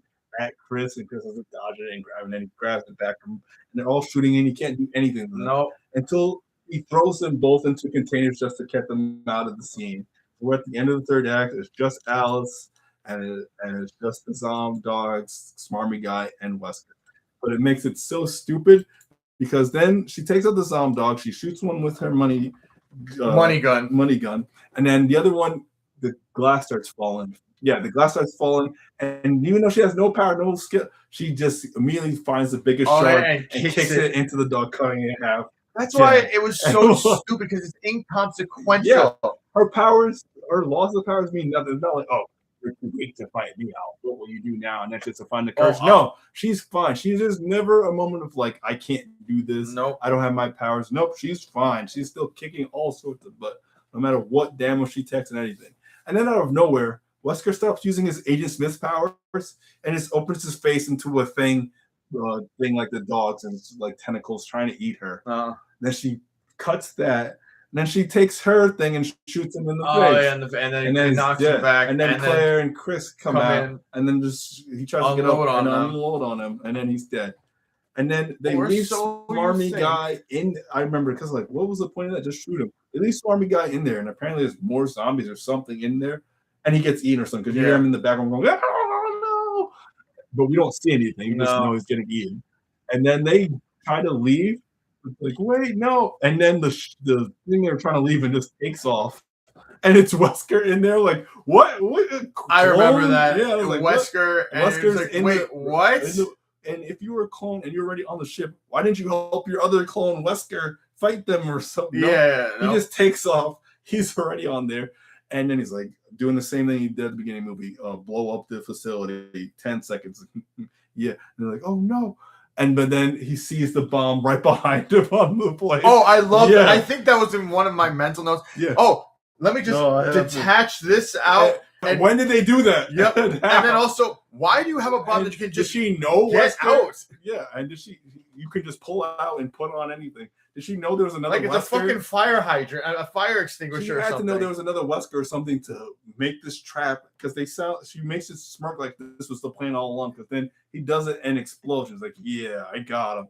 Not like, hey guys, there's another Wesker, we've got to move or something. I don't think there was. I think literally that Wesker healed himself and no way. Carl, I'm telling you, that's even dumber. I'm pretty sure that's exactly they have to be clones because both of them are dead. He's definitely Carl. There's no way he keeps surviving. I think that's the original. There's no way. There's no way. They executed him and then walked out of the room. The movie is stupid enough. Ninja disappear. Yes. Well, how did they get the bomb on the helicopter, Carl? She must have known there was another Wesker. No, maybe if I'm a clone, because Wesker also died in the plane crash at the beginning of the movie. And then no, I don't think he died. I think he never survived. He just keeps surviving. I think so. I think so, Carl. Because they even say later that he is I think cloned. it's just as stupid. They say it in the last movie and after. Oh yeah, well that's at that point when they pretty much say everyone's a clone. But because that's stupid. But then he blows up. So there should be nothing. That thing was a implosion bomb. So that Wesker's definitely dead. Okay, yeah. He has to be dead. You're right. There's no way. I'll give that to you there. Okay, even if it was stupid, they give him ninja. No, because you're gonna cut and not killing them. We see him jump in the water last minute. Well, we did do that which again, this doesn't make any sense. Like they're like all the survivors get onto the top of the boat, and then just a bunch of umbrella planes, like 30 of them. By the way, why are there so many people still left in the post-apocalypse? That's what I was like. It's post-apocalyptic. They're all employed by Umbrella, and they're all working. And I'm like, wouldn't Wesker just? Did nothing ever change with these people? Wouldn't Wesker be like, wait, you guys better hold up because there's a bunch of Umbrella people coming here, which also doesn't make sense because he's gonna blow up the facility. I'm like, there's more in this last 10 minutes. Layers of stupid just keep jacking up, man. Because the stinger for this one is. Who's the leader of this caravan of ships? Oh, actually, I didn't even see this. Oh no, he forgot. He checked out. It's because it's not even a end credits. No, it's a mid credit scene. It's a mid credit scene. So it's like, who's the leader of all these ships? Jill, and she is also brain controlled by the metal spider on her chest. And she's like, we need to acquire Claire, Chris, and Alice. with extreme prejudice. Basically, that's basically what she says. And then all the ships converge, and then we cut, and now we're at the next movie. But before we get that, guess that budget. Oh my God, we're almost there. We're almost there. God, I mean, these are 6 movies, and it's taking us so painfully long. Well, here's the thing too that I actually want to bring up: the pacing of these movies are so atrocious. But did we do the budget for Extinction? I think we did. Pretty sure we did. No, we did. I remember. Oh, we didn't. Just real quick for Extinction. This is for Extinction, and then we'll do Afterlife. Oh, I don't even think we did the rating. No, we didn't. Yeah, we're just trying to breeze the budget. Okay, we'll do this real quick. Okay, 30 seconds. Budget. What do you think? Budget. Okay. I'm gonna say Mad Max, very bad, completely separated from the games. This is where you cut off from the games. I'm gonna say 200 million. That's a good budget. No, it's 45 million. Oh Jesus! Okay, all right. I'm impressed with the fact that they were able to. Actually, no, it's literally the desert. It's really just desert and trucks. And trucks. Those are like Mad Max, was a crazy backdrops or anything. No, not even Mad Max. Okay. Just box office. So it's 45 million. That's with the budget. And then box office. Box office. I'm gonna say. I mean, I paid money to go fucking see this bullshit. And I had to pay with 2 tickets. The last 2 were 100 million. Last 2 were 100 million. I'm gonna say. No, I'm gonna stick with it. I'm gonna say 100 million because I don't think this made a lot more money. This has made the most so for 147 million. Jesus, at least I know that this is not breaking 200 million. God, these are still making money. 120 now 140. These are still making. Yeah, people what? They're making a profit. I mean, they made 100 million more than it. Yeah, I stopped after 2. I was forced to go see it because of an ex. So, so yeah.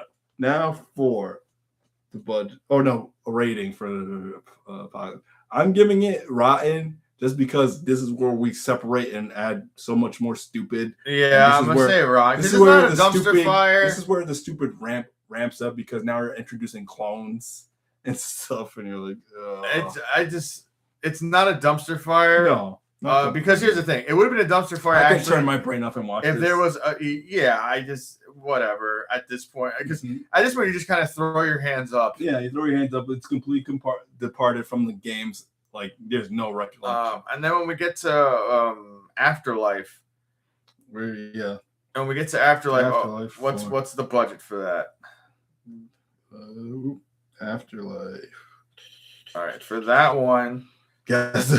Okay. Okay, I'm gonna say 85 million. Okay, you're getting closer. You're getting the pattern. It's 60 million for the budget. Okay, because I know this is in 3D, so that's 3D, extra. That's extra.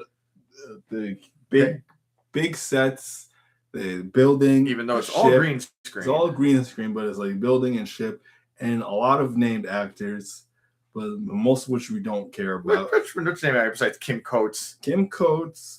Sienna at this point is like Jill. She's a bigger name actor, but she's barely in it. Barely in it. Prison Break. Oh, that's right, him. And then Claire. Or who the girl played Claire? Because she was in the Final Destination. Ali Larder, she's in the Final Destinations.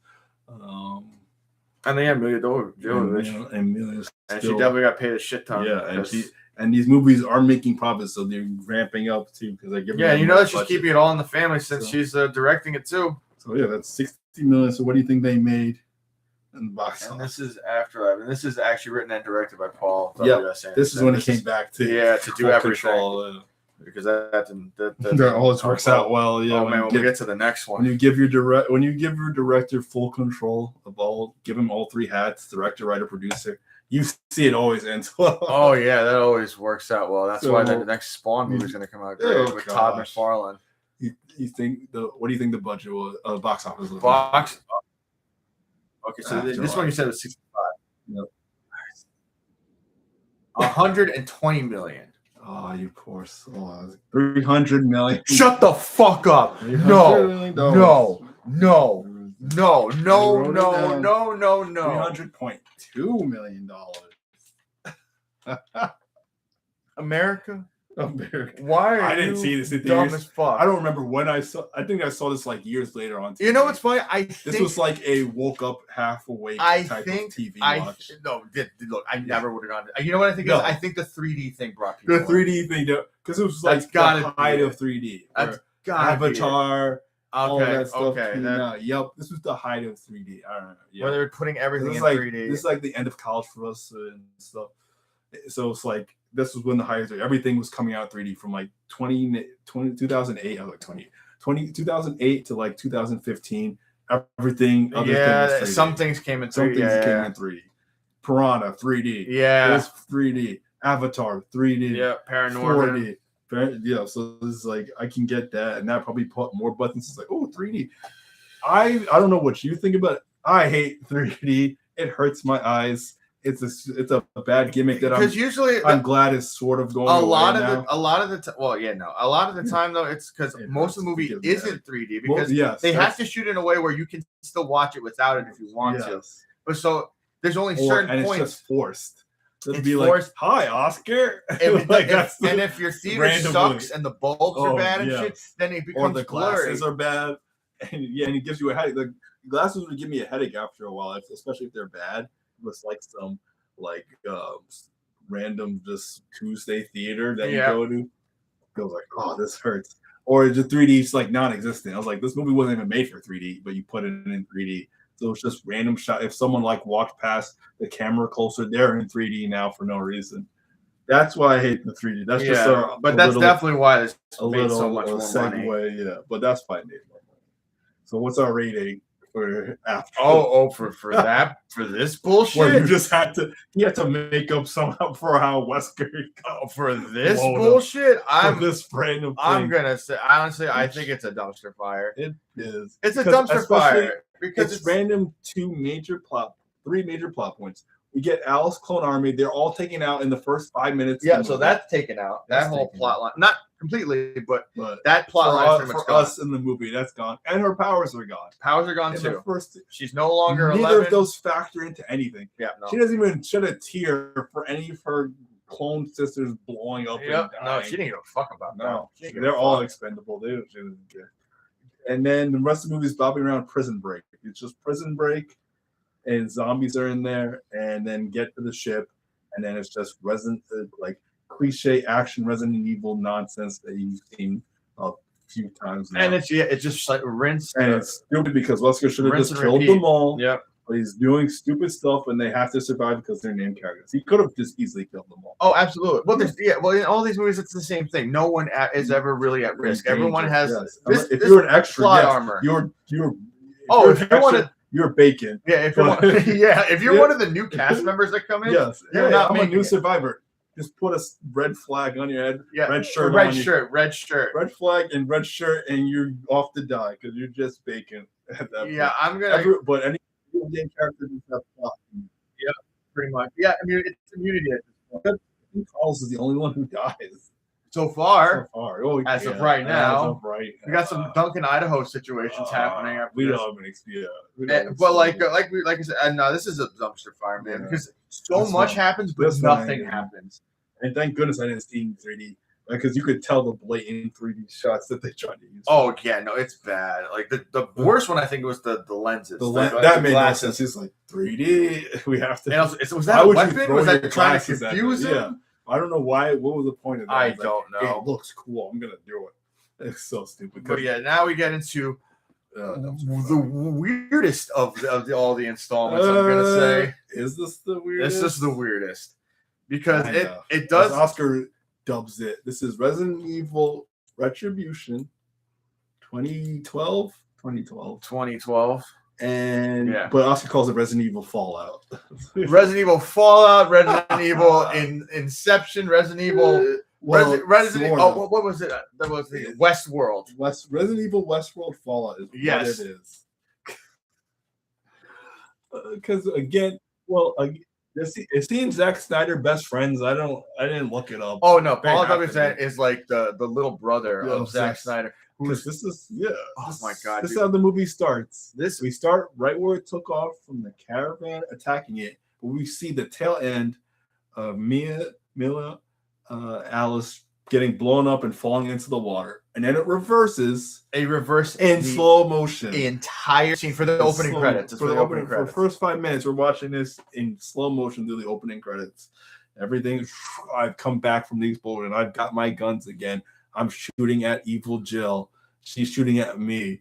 Her bodyguards are weirdly shooting net guns, but also executing everyone. Yeah, it doesn't make sense. I was like, I remember like save some, but kill most of them. Save some, but kill all. Like this. I guess Kmart must have been killed in that hail because we never see her again. That's it, right? She's done, right? Yeah, she's dead after this. I know. It's like so. It's such a weird thing for like it because it applies to Alice too. We need them both. Kill them. We experiment on them, but now just kill them. But just kill them. But if we get some, it's so stupid because Alice is shooting at Jill and Jill's shooting, but they're not moving, and none of them can hit each other. And it's such blatant green screen when you see Jill come down. It's almost Sharknado level. Where you see her come down and not hit anything, but other survivors are not Alice. And then they're fighting, and then she takes out her double-barreled money gun, shoots. Even though this plane's supposed to be bulletproof, which by the way, that takes out the plane, explosions, and then they hit her, missiles, she falls into water, and then she wakes up in Day of the Dead, Dawn of the Dead. It's basically that. It's basically Dawn of the Dead. And let me just say this, for that opening, what's egregious is that they show you the whole thing in reverse. Yes. But then they show it and then play it through again in normal speed to get to what? Then why do the It's a whole waste. It's a whole waste. And there's so much. It was so cool. Paul was like, "This is awesome. This is going to be sick."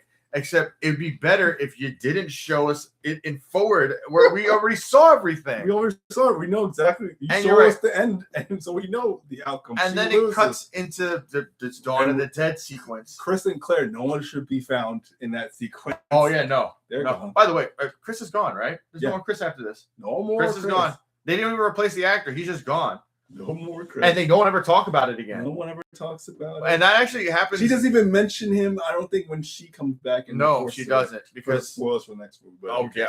Who cares in this movie? Because this is the last two, right? Yeah, these are the last two.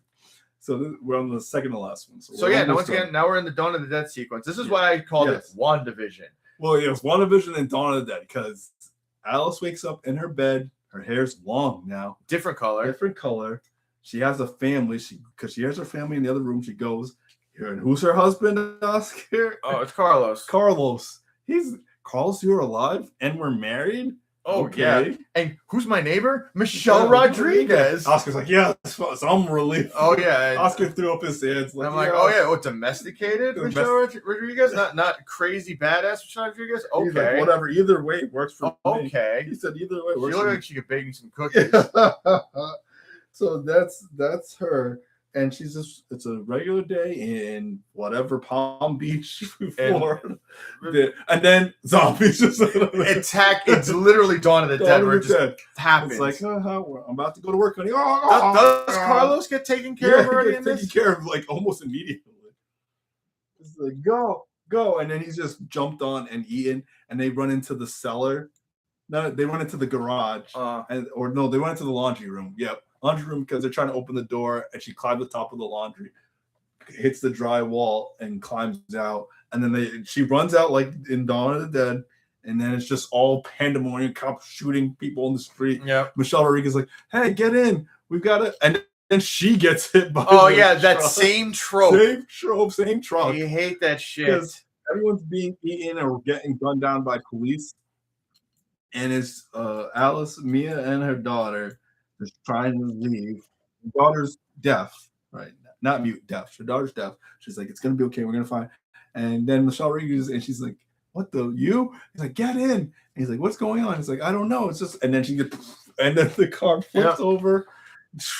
She's like, and then she's like, "We gotta get out," and she just leaves Michelle there. Yep. And Michelle's like, "How did she survive?" Oh, there's no way. Doesn't matter. But she's like. Spoiled for a little later, but she survived. But Michelle is still in the car, and the car's surrounded by zombies. But they run into another house. They're hiding. A few of the parasite zombies go in, and they're hiding in the closet because that's the best place to hide. In the little open pane, like window pane, not wooden. Which, by the way, pane classically closet. in any horror Classic movie. in any horror movie, because you have to see the bed, because that's the only way a camera could get in there and see the bad guy looking for you. And then he leaves. Classic horror movie cliche. He leaves like, then he comes back and opens up his mouth, and he's like, she's like, I love you, honey. And says, she fights him.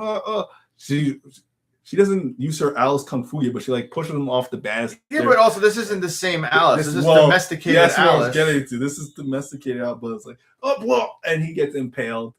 And she's like, oh. And then she turns around, and then Carlos is there, and then he opens up his mouth and just rips her. And then she blacks out, and now she wakes up again. And she wakes up and completely naked on this. Oh yeah, absolutely, completely naked on this umbrella, neon like sterile lab place. And this is supposed to be Alice Prime, right? This is supposed to be the Alice we know. Yeah. As Oscar said, Alice Prime. But we don't know who's a clone or not, as they keep shoving the clones back in. And then she wakes up, and they're doing like sort of Guantanamo style torture to her, because Jill's like, "Why did you betray Umbrella?" It's like, "What, Jill? What's wrong?" And then they play loud music, and they do that for hours. Yeah. And she's like worn out from the torture. And then it's like, the Red Queen system is shutting down in 10. Now she's like, what's going on? Yeah, and do they ever say why that happened? Why scare you? Oh, right. Okay. Right, of course. Of course. That's what it is. So they shut it down. They shut it down. And this is where, I think you mentioned this before, where a panel opens up, and she just happens to find. We were talking about before the cast. Panel opens up because she's naked. She's completely naked besides just her napkin again. Oh, my bad. No, I'm looking for my water. Continue. What was I saying? Yeah, a panel opens up like just a random draw in that room, because it's set up for her, and it has her underworld get up, like skin tight, Celine from Underworld. Just get up, and all has this little umbrella logo to differentiate. But it's literally the same costume, I think, almost verbatim. No, it is. And honestly, they should have gotten sued. Yeah, like 100%. Oh, yeah, we didn't give this tidbit that I told him. Back in like 2006, 2007, they wanted an Underworld crossover. And I was like, no freaking. I was like, yeah. They wanted an Underworld crossover. And I think that's something else. How would that make any sense? But at this point, they could just say Alice is a vampire. But I was like, no, okay. But in the context of this movie, there's nothing left. There's no vampires or werewolves. Like, the reason that this exists, this whatever's happening right now, is because you're just in another fucking facility. That's why he cut it off, because I think they wanted to do it before 3, where they still had a world, the crossover. Oh, okay, that would make more sense. And then he just like, screw it. Since we're not getting the crossover, destroy the world. Destroy the world. That's why the next movie. Oh, this took place in 2 years. You're like, you sure? Yeah, this took place 2 years ago. Whatever, the world's destroyed. But so cutting back to this present movie, she goes out of the facility, goes to a random cop car, because I remember writing this in my notes. Why is the gun and extra cartridge, extra mag just sitting in the glove compartment? Well, as a cop would just leave there, as one cop does. Well, it does. They do show and explain that this isn't like a real space. It's the simulation, but it's supposed to be somewhat realistic. I don't know any cops somewhat that, especially who would need their gun, because use that guy. That's why it makes it more egregious. Because he comes back looking for his gun. Yeah, that's right. That's also true. Because what it is, it's like a frozen. Because what it was a frozen simulation. Yes. What we get, because it's the same plot point from the other movie where it's the outbreak of Tokyo. I was like, Neo Tokyo, because it's not real. Yeah. Because it's they've already shown us the Umbrella facility, but Alice doesn't know it yet. She's walking through the street, and then she sees the street crowd with people, and she sees the same girl. How do they replicate? Are they cloning these people just to make the exact same scenario? I guess. Where are they getting all the DNA to clone these people? That's the thing. Wasn't this place nuked? Wasn't that Japan also nuked? Well, this is what's going to be even more confusing about this. So you basically find out this is a kind of simulation. Yes. Because look, there's a hard cut from the Japanese setting to this new sterile setting It's now. because there's Japanese setting, sterile setting, but there's like 5 So it's different almost facilities. so it's almost like this. Because I said in my notes, Neo Japan. So I was like, Neo Japan. It just doesn't make any because they fucking replicated sense. exactly the same scene.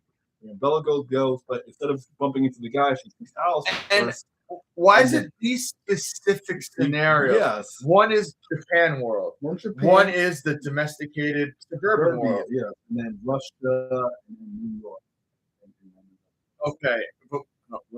Oh, the other area was, I guess, supposed to be Raccoon City again? Yeah, and Raccoon City. Okay, so that's why Raccoon City and then these major outbreak places, I guess, what they're trying to simulate. Doesn't make any sense, but who cares? Because Alice has to fight, but then the zombies are already on her. But he's like, we've got to show more how bad my wife is. Oh yeah.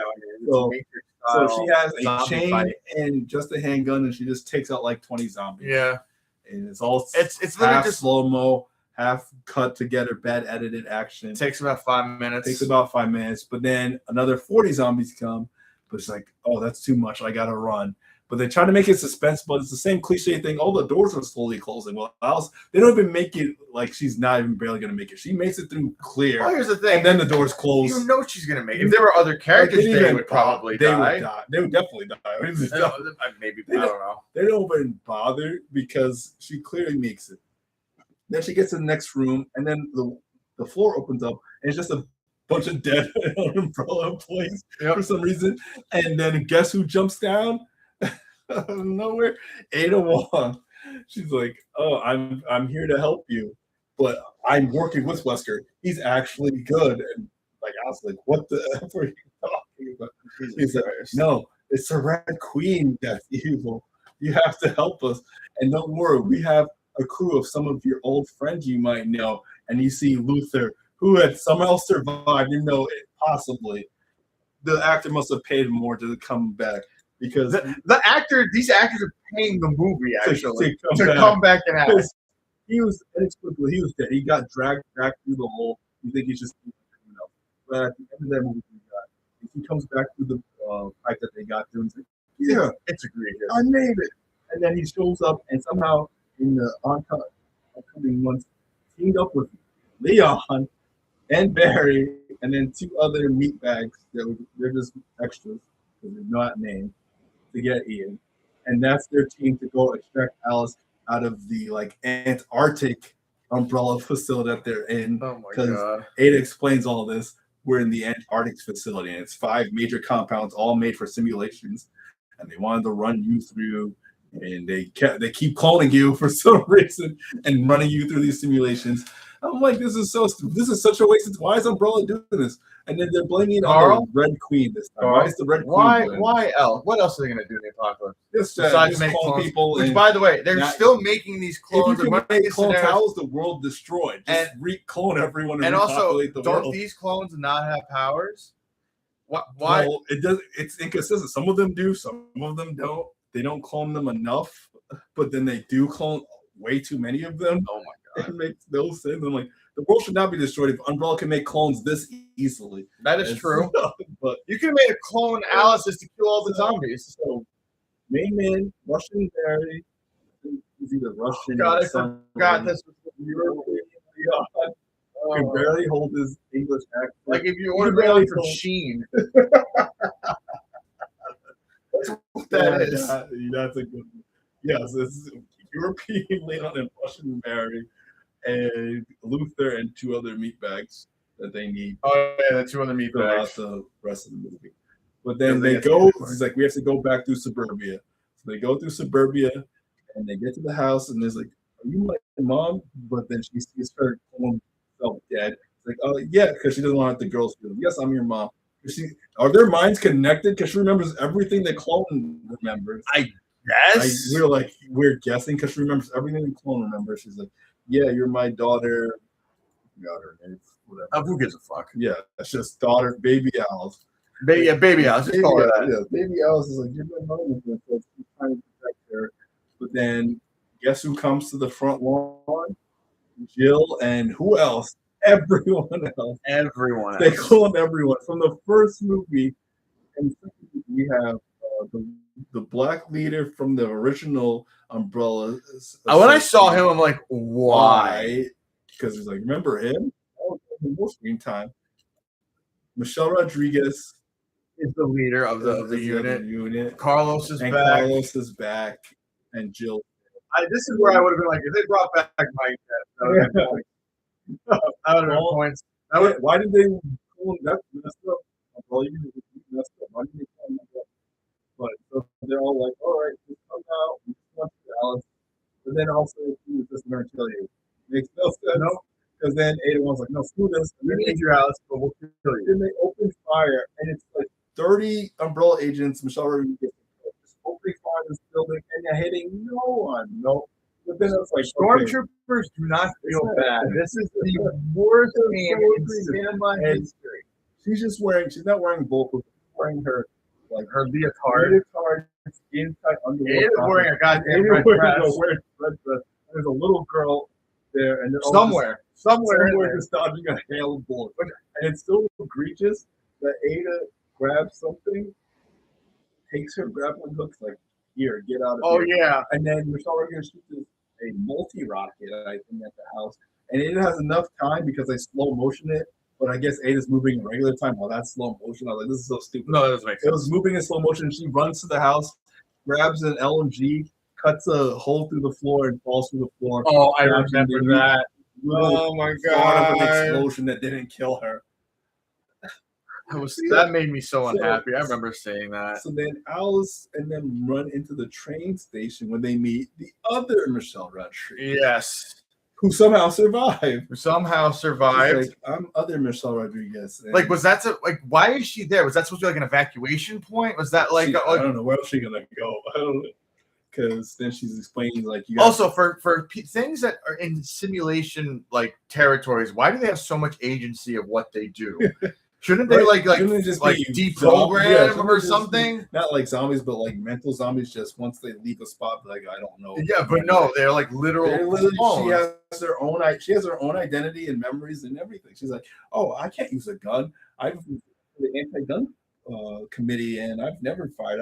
I'll give them this. I'm surprised they didn't do any jokes like that's really funny because she basically did that because she's like she did the same. Oh thing yeah, that's right. The girl. Aim here. Now you're bad and awesome. Oh, cool. And then she's just with the team now because she's like, okay, I got to meet up with Leon's team so we can get out of here. Leo's team's in the Russia simulation. And there's like 50 armed Russian parasites always just gunning for them. Yeah. And then out of nowhere, a saber-toothed bear licker. Somehow this turns into Dead Snow with all these crazy like soldier zombies just marching at and it becomes like a fucking what's that dude's name that did the Schumacher shit with but Batman and Robin, like it's almost like a Batman and Robin-esque like chase scene, and they're all just because they're driving in the Humvee and they're trying to dodge fire, and they're shooting, they're being chased. Oh yeah, and by the giant roided out bear liquor. He's like, oh, good. And he's like, gotta drive faster. And it's trying to be like that thing. I'm just like, I guess now we're doing GTA Mafia. Oh yeah, and it just they crash, and now the liquor takes out the two meat bags.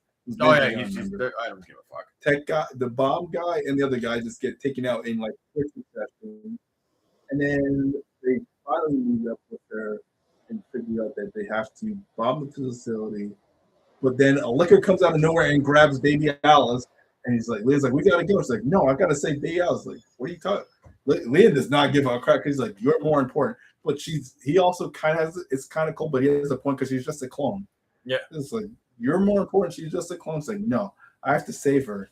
And this is where think she dies anyways. If we think. Yeah, because she doesn't show up in the fucking next movie. She's gone. She's gone. Very much like Angela from the first one. Yeah. She's gone too. Oh, she's been gone. We got a new British girl at this point. Yeah, we've had a new British girl every time.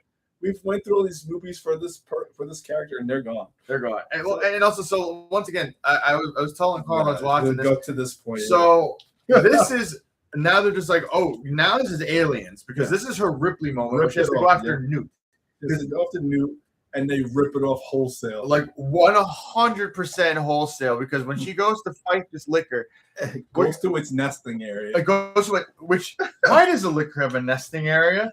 Since when do they? I don't remember that in the games. When do they capture their hosts and shoot them into cocoons? When do they need hosts? Is there a liquor queen waiting? Is it something like, let me just save the snack for later kind of thing? Why? Every other person he's killed, he's eaten. He's eaten, killed them, maimed them, destroyed. Yeah. This one little girl. No, she's got to be captured. But there's two pots, but the other guy's dead for some reason. Maybe suffocated. I don't know. Because she opens it and she's like, "Mommy." And then she opens another one and finds the debt belt on this. Somehow, because it just happens to be in that bubble that's right a there. Tool, yeah, and I was like, "Yeah, why is that there?" Because it's like that's a tool she'll need for later. Yep. So then they all run into the, as I call the dry cleaner rack of clones. Oh, that's a. Well, you know what I thought of? Like, this is like when Monsters Inc. When you see the doors. Yeah. That's exactly. I was like, "This Monsters Inc. dry." I think I wrote this like Monsters Inc. dry cleaner rack of just clones, and you see like I was gonna think this is a dream come true because you see like 50 Michelle Rodriguez. That shit was pretty awesome. 50, and then even the daughter. You wanted more Milla Jovovich? There's 50 million. You want that? You want Michelle Rodriguez? I would have been shopping. Like, we get two of them. Two of them. Probably mad. Like, why don't you blow this place up, Alice?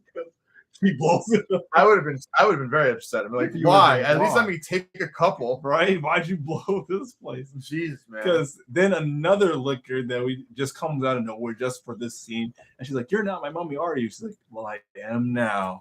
Oh, yeah. And then Ripley. A liquor comes out of nowhere and she drops the debt belt, shoots the thing, and then blows up the whole clone dry cleaning rack. But then Leon is trying to get to the elevator back up. Is getting gunned down by Jill and Co.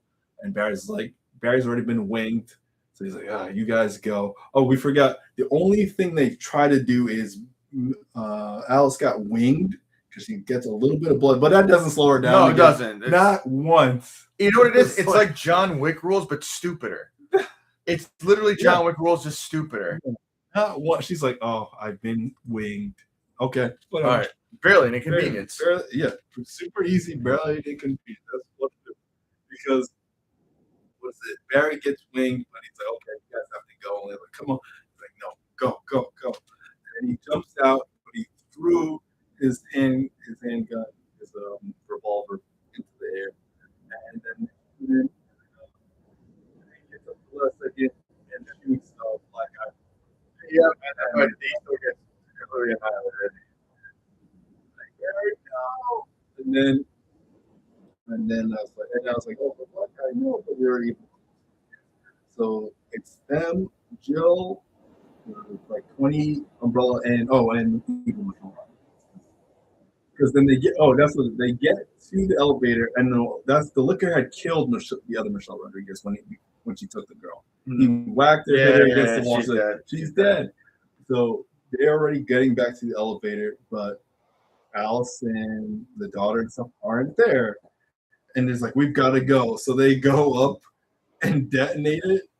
How did they get out? I forget. How did Alice and Ada get out of there? Oh, no. Alice, I think, came up with them in the elevator. Yeah, no. Ada came up in the sub. Oh, Ada. Because somehow during all this, she got captured. Oh, yeah. She gets got. They do make it and barely get up the elevator, blow up everything, and the whole facility's gone. But then they're getting on the snow treads and driving away, and then they're like, "What's going on? The floor is moving." Yep. And then the ice. Which, by the way, I was not expecting that. I really thought it was gonna be like a liquor or something. I thought it was gonna be some last minute thing, like frost. Yeah, something crazier than a submarine. A submarine, and the doors open, and then Jill comes out with Ada as a prisoner, Michelle Rodriguez comes out, and I think that's it. There's not even any Umbrella Army left. No, it's just them. They just come out going, "By the way, we need to have our final boss battle." This is our final boss battle. That's right. And it's some Power Rangers shit between like Alice, Leon, and Luther versus Michelle Rodriguez and Jill. And Michelle's like, "Oh, before we start, which they let her do. I'm gonna inject myself with a super parasite. It's like that's a super parasite, and which, by the way, once again, she's still hot. Everyone else's faces explodes and all that. No, she still hot. Fine, yeah. And but she's now bulletproof. Now she's like super soldier.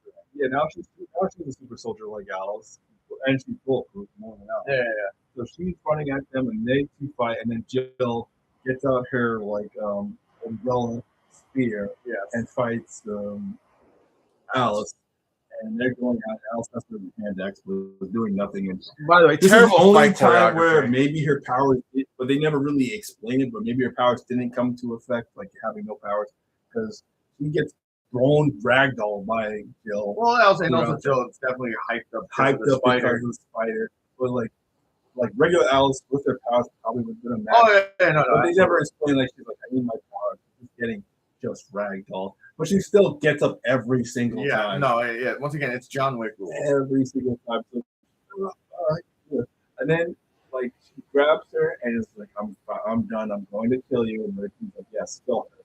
You know, I need her. God. And somehow she starts the snow thread. Did you see that? I saw that. I don't know how that worked out. I guess there were more people. So she's about to push her in, and now finally Alice decides to grab the spider and pull it off. Now, this is what I was mentioning before. Target. Why did you try to shoot that before? Yeah, well, here's the thing where I'm like, wait, you did? She did that before to Claire. She took the thing off. That's what Why was that not the first thing to she target? Did? Yes. No, she's like, Jill, you're still in there. No, just shoot the thing or pull it off. She never even attempts to. Not even try to hit it. Nothing. No. Just now. And she and it worked. And she has all her memories. Because we have to skip past that part. If she does pull the gun and says, Alice, get it. And then because on the other hand, what we're seeing is Oscar's wife, Michelle Rodriguez, has Mortal Kombat X-ray because he keeps hitting them. One guy literally died. She killed Luther. Of course he killed Luther. He's dead. He's dead as fuck. They see the X-ray and then you see the heart unceremonious. Unceremonious, and they barely rent. Like Luther, but he's dead, and they whatever. Because they keep going throughout these movies. They keep trying to like almost shove like a romantic kind of thing between like her and one of the other. It was between her and Carlos for a little while, and then her and Luther a little bit. And they kind of hinted at this one, but like I said, he just goes out like face palm, and that's like Luther, and then she tries to do the same thing to Alice, but she's a main character, so she can't die. No, she can't. Because right now she has no power. Yeah, and she has no power right now, but she gets hit in the exact same place Luther died. But I'm still gonna fight. Yep. And then she kicks her onto like these snowbank, and she's like, it's about to be over. But then Jill comes back, and she's like, I'm back. Alice here, and she throws the final SMG at her, and she's about to shoot. She's like, you can't kill me. He's like, I'm not trying to. And she shoots the floor, and she falls through the ice. And there's, I guess, swimmer zombies that swam up from the blown up facility. Right. And the thing that gets me with that is like, wait, are they gonna like keep coming? And why would they attack her if she's infected with the fungus? That's what they call fungus. Yeah, well, the parasites, anyways. But they're trying to bite her and drag her down. Which also, by the way, why don't they after they drag her? Why are they not just pouring out and just going after they're disappeared? They just wanted her because they pull her down and she gets one last thing. He's like, I'm coming back for you. He's like, yeah, good luck with that. And then she falls down, and that's it. That's basically it's like that's the end of the movie. But wait, there's a little bit more. So whoever's left, I think there's only 4 of them left. Oh, this ending! Oh my god! Because then they fly to you never guess where. Where do they fly to, Oscar? I literally would never have guessed it. They go to Washington D.C., which is still around. What is it? When you see the end, is it? We'll get to that in a second. It's still around, but I was like, huh? What? Why go to DC? I guess where else are you gonna go now? Arcadia's gone, everything else is gone. We're just flying to DC. What made them think to go to DC? I don't know. But they go to DC. Well, that's where Wesker was. They didn't know. And they see it, and it's like, Wesker, I knew you would. I figured you might. President of the United States. President Wesker. I was like, I wrote that and I wrote like an eye roll face next to the president. I know. I saw it. I'm like, what the fuck, man? Because no, Ada must have told them. That's probably I guess. Yeah. But and yet he shows up and you're like, well, Wesker, and then he teleports, Matrix teleport Agent Smith and injects her again, and it's like, I gave you your powers back. And he's like, I'm gonna kill you, mother. He's like, you can, but there's this bigger problem on the horizon, which wouldn't they see flying in here anyways? Oh yeah, absolutely. But because then he gets them on the roof of the White House, it zooms out into what is just doom. It's just doom. It's hell. It's literally hell. There are giant hell bats flying around. Doom everywhere. By the way, what are they trying to save? The Earth is gone. It's like we're the last stand, and then it's the 5 main characters we've seen in Wesker, all looking out. You had your last fight stand. The hordes of Doom. I was waiting for Doom Slayer to show up, Doom Guy to show up, and just like, I'm ready to go with you guys because it's just Doom. It's literal hell out there. That's the end of the movie. Just billions of zombies and giant hellbats, and then the last thing is a hellbat flies to the screen. And you're like, okay, yep, and that's the end of that. Guess that, Butch. Oh, fuck my life. I hate these movies. I hate these movies. Oh, god damn it. I'm gonna say, because there's no, I'm gonna say 85 million. Close still, but 65 million. Okay, so it went down. No, it went up. The other one was 60 million. This was 65 million. Oh, 5 million more. Which even makes even less sense because it's not even in 3D. money. And the box office. You still going to theaters? Oh my god, box! I'm still going to theaters. Actually, they all went to theaters. Yeah, and I'm saying it's still even after dumpster fire. After yeah, the raccoons say, what you call it? I'm gonna say, box office. Money. 100 and I'm gonna say 120 million again. Oh, that's scary. You got to double that. That's 240 million box office. They still making their money. They made one final movie, Oscar. Who the fuck want to see this one? Seeing this Retribution. This is one I got it. I have to see what happens with Alice. Maybe they're just huge Michelle fans like you and saw her in the trailer or something. I don't even know the trailer for this one. I completely God, dude, this is so like I don't remember. random.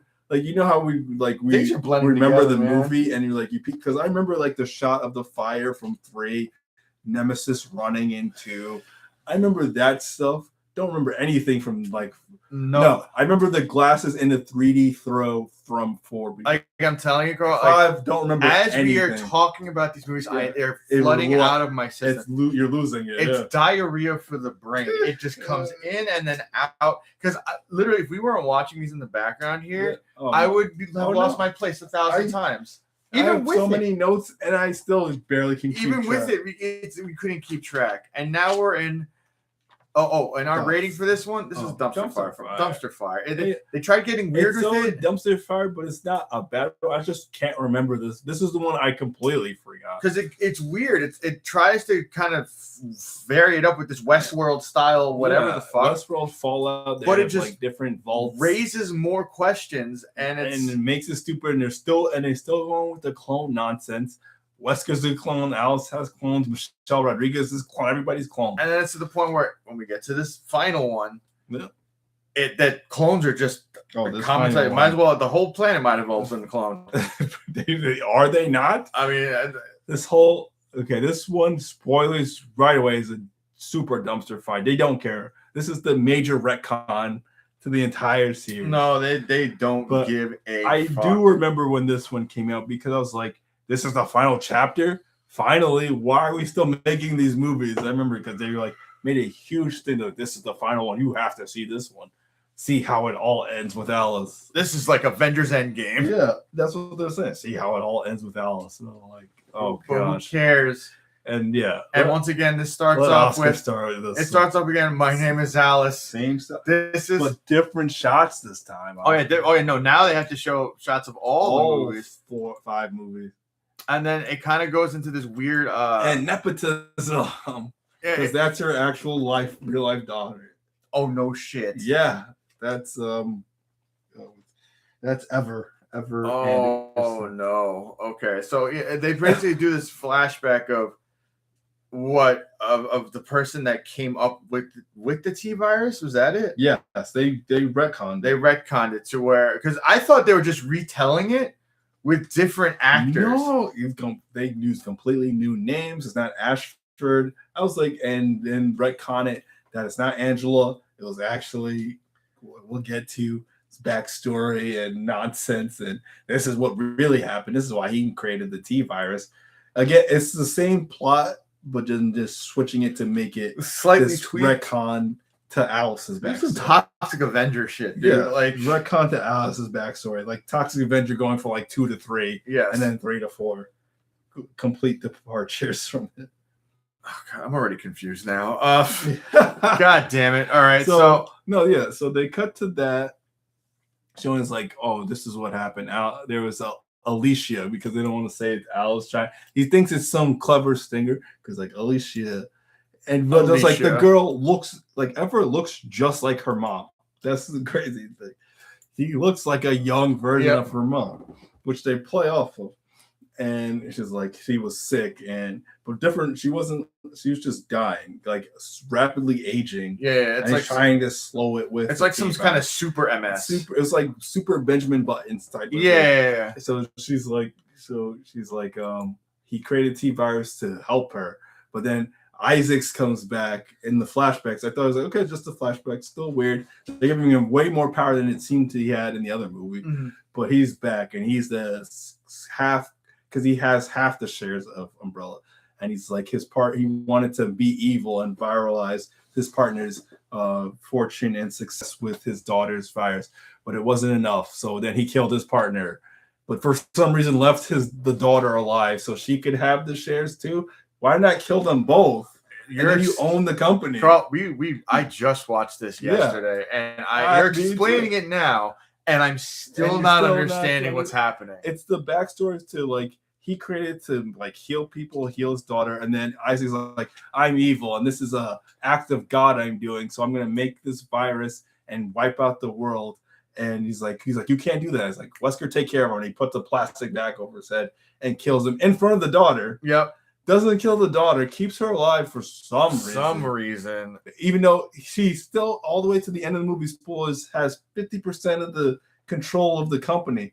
Just kill her because she doesn't have any. She's control of it. Yeah, she doesn't have any person. Honestly, kin to give it to. Honestly, everything in this movie could have been avoided if you had just killed her in the beginning of all this. Well, for him, and he would have just won. Yeah, that's what I mean. He would have just won. He would have just won. So. Again, we just cut right back to Mad Max now. Yeah, we go back to our roots, Carl. The only thing they didn't requisite yet is she doesn't wake up butt naked in this. Oh yeah, no, she does. I'm pretty sure she still ends up naked, doesn't she? She does, I think. Yeah, I think, but it's not. It's not the beginning. She's alone again. Oh yeah, she's got to be alone. She's got to be alone. So what happened to Jill and them? They're dead, I guess. They're gone. Leon, dead, dead.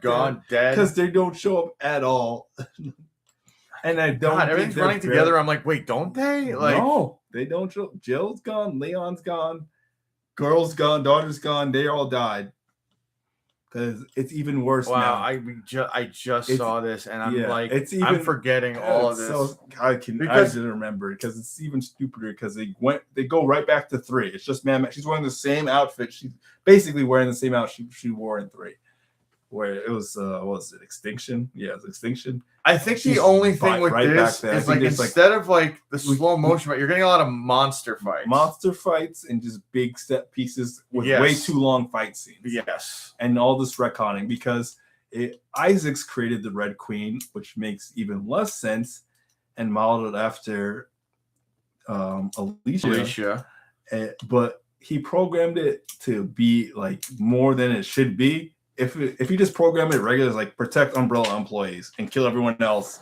No, it's like he gave her like AI and he gave her like sentience. Sentience. Why? if if that's not his plan, why not, Carl? Not? Why not, Carl? So we cut back to Alice in present day. She's got her Mad Max motorcycle. She's going, looking for survivors, doing whatever. But then she gets to a place, she gets to a warehouse. The typewriter, because he's like, see, typewriter, Resident Evil. Typewriter starts typing, "Hello, Alice." Then all the screens come on, and the Red Queen has to give her journey for this thing. It's like, yeah, you got to get back to the hive. I don't know where you are in the world, but get back to the hive real quick. No, the original hive. The original hive in Raccoon City that's been, bombed out. But the hive's fine. And everything's fine in there. Everything's intact. Nothing was, even by the aftershock, destroyed.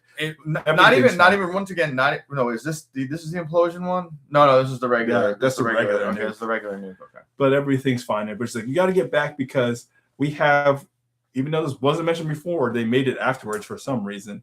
The airborne antivirus. I will just insecure everyone and kill all the zombies. You're all good now. Save the world. That's your MacGuffin and goal. It took 6 movies to get to that. But we have to put another time limit crunch on this. So Umbrella is going to kill all of the other settlements in 37 hours. So here's a watch. Get going. You got 37 hours to get to Raccoon City. What is this? And it's like Mission Impossible combined with Mad Max, because they have to give a time crunch and all this stuff. So she's trying to hightail it back, but she needs a new set of wheels because before this she fought a demon bat and lost her other transportation, and she's just trying to get back. She sees a bike, an umbrella bike, just out in the middle of brand new umbrella bike.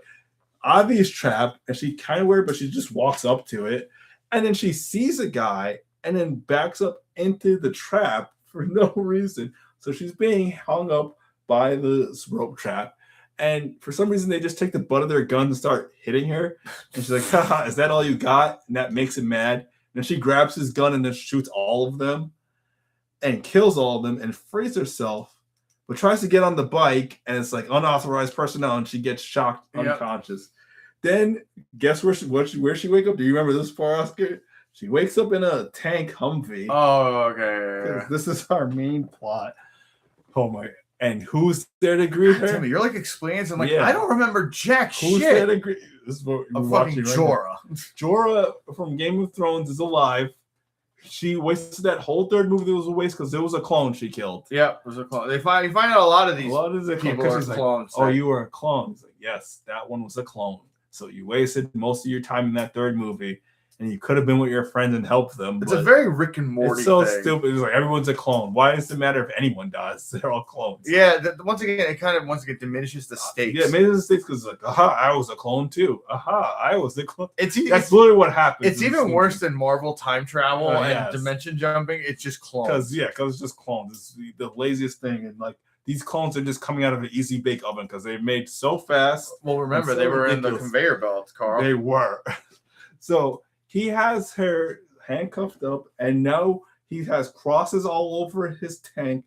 And this Isaac is a religious zealot, has gone insane. Yeah, because once again, in another trope in these zombie apocalypse movies, like we will be like the Ark. This is the Ark, and this is the flood, and this was the plan all along. Even though I was not like this in the other movies, not whatsoever. But that was a clone, and this is the real me that wants the Noah's Ark kind of redo of humanity.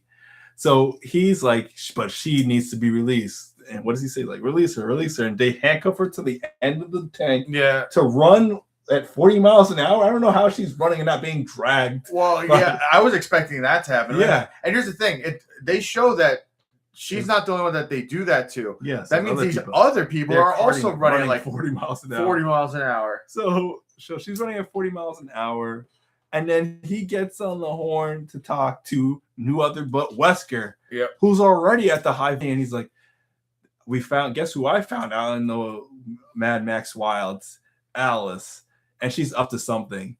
I will not either sample her DNA or kill her, but she's up to something. So close down the hive. And he's like, all right, I'll close down the hive because I'm listening to you now for some reason. Even though I never did. The power dynamics change in every movie.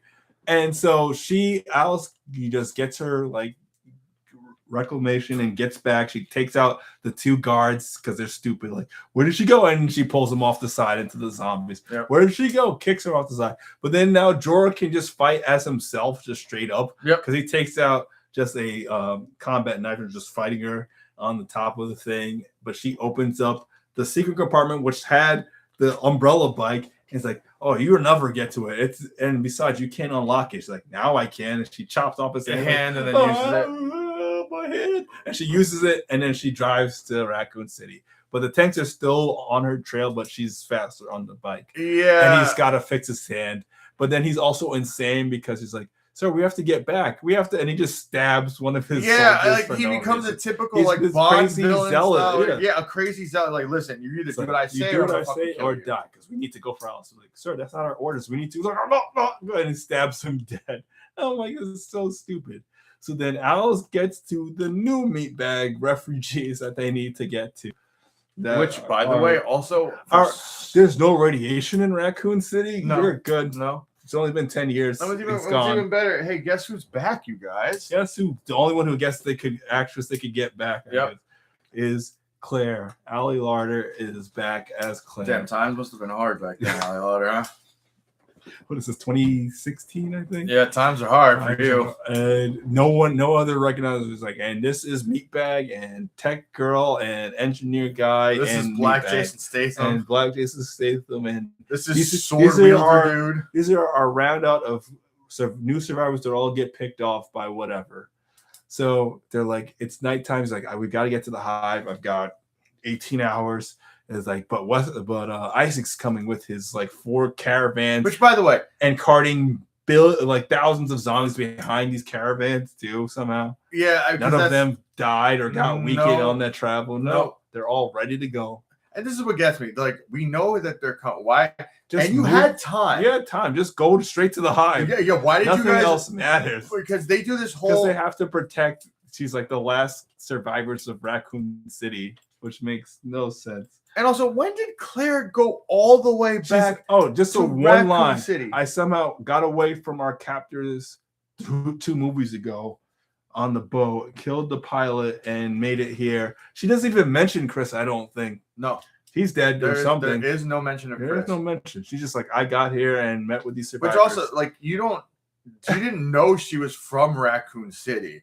Like, I know. Maybe they talked about. No, they didn't. So, like, why did she go back to Raccoon City? Maybe she's City? Like, where else am I gonna go? Maybe she's like the other movies. Chris was there at some point. I don't know. None of it makes any sense. She just shows up because she's the only one that could sign on for this movie.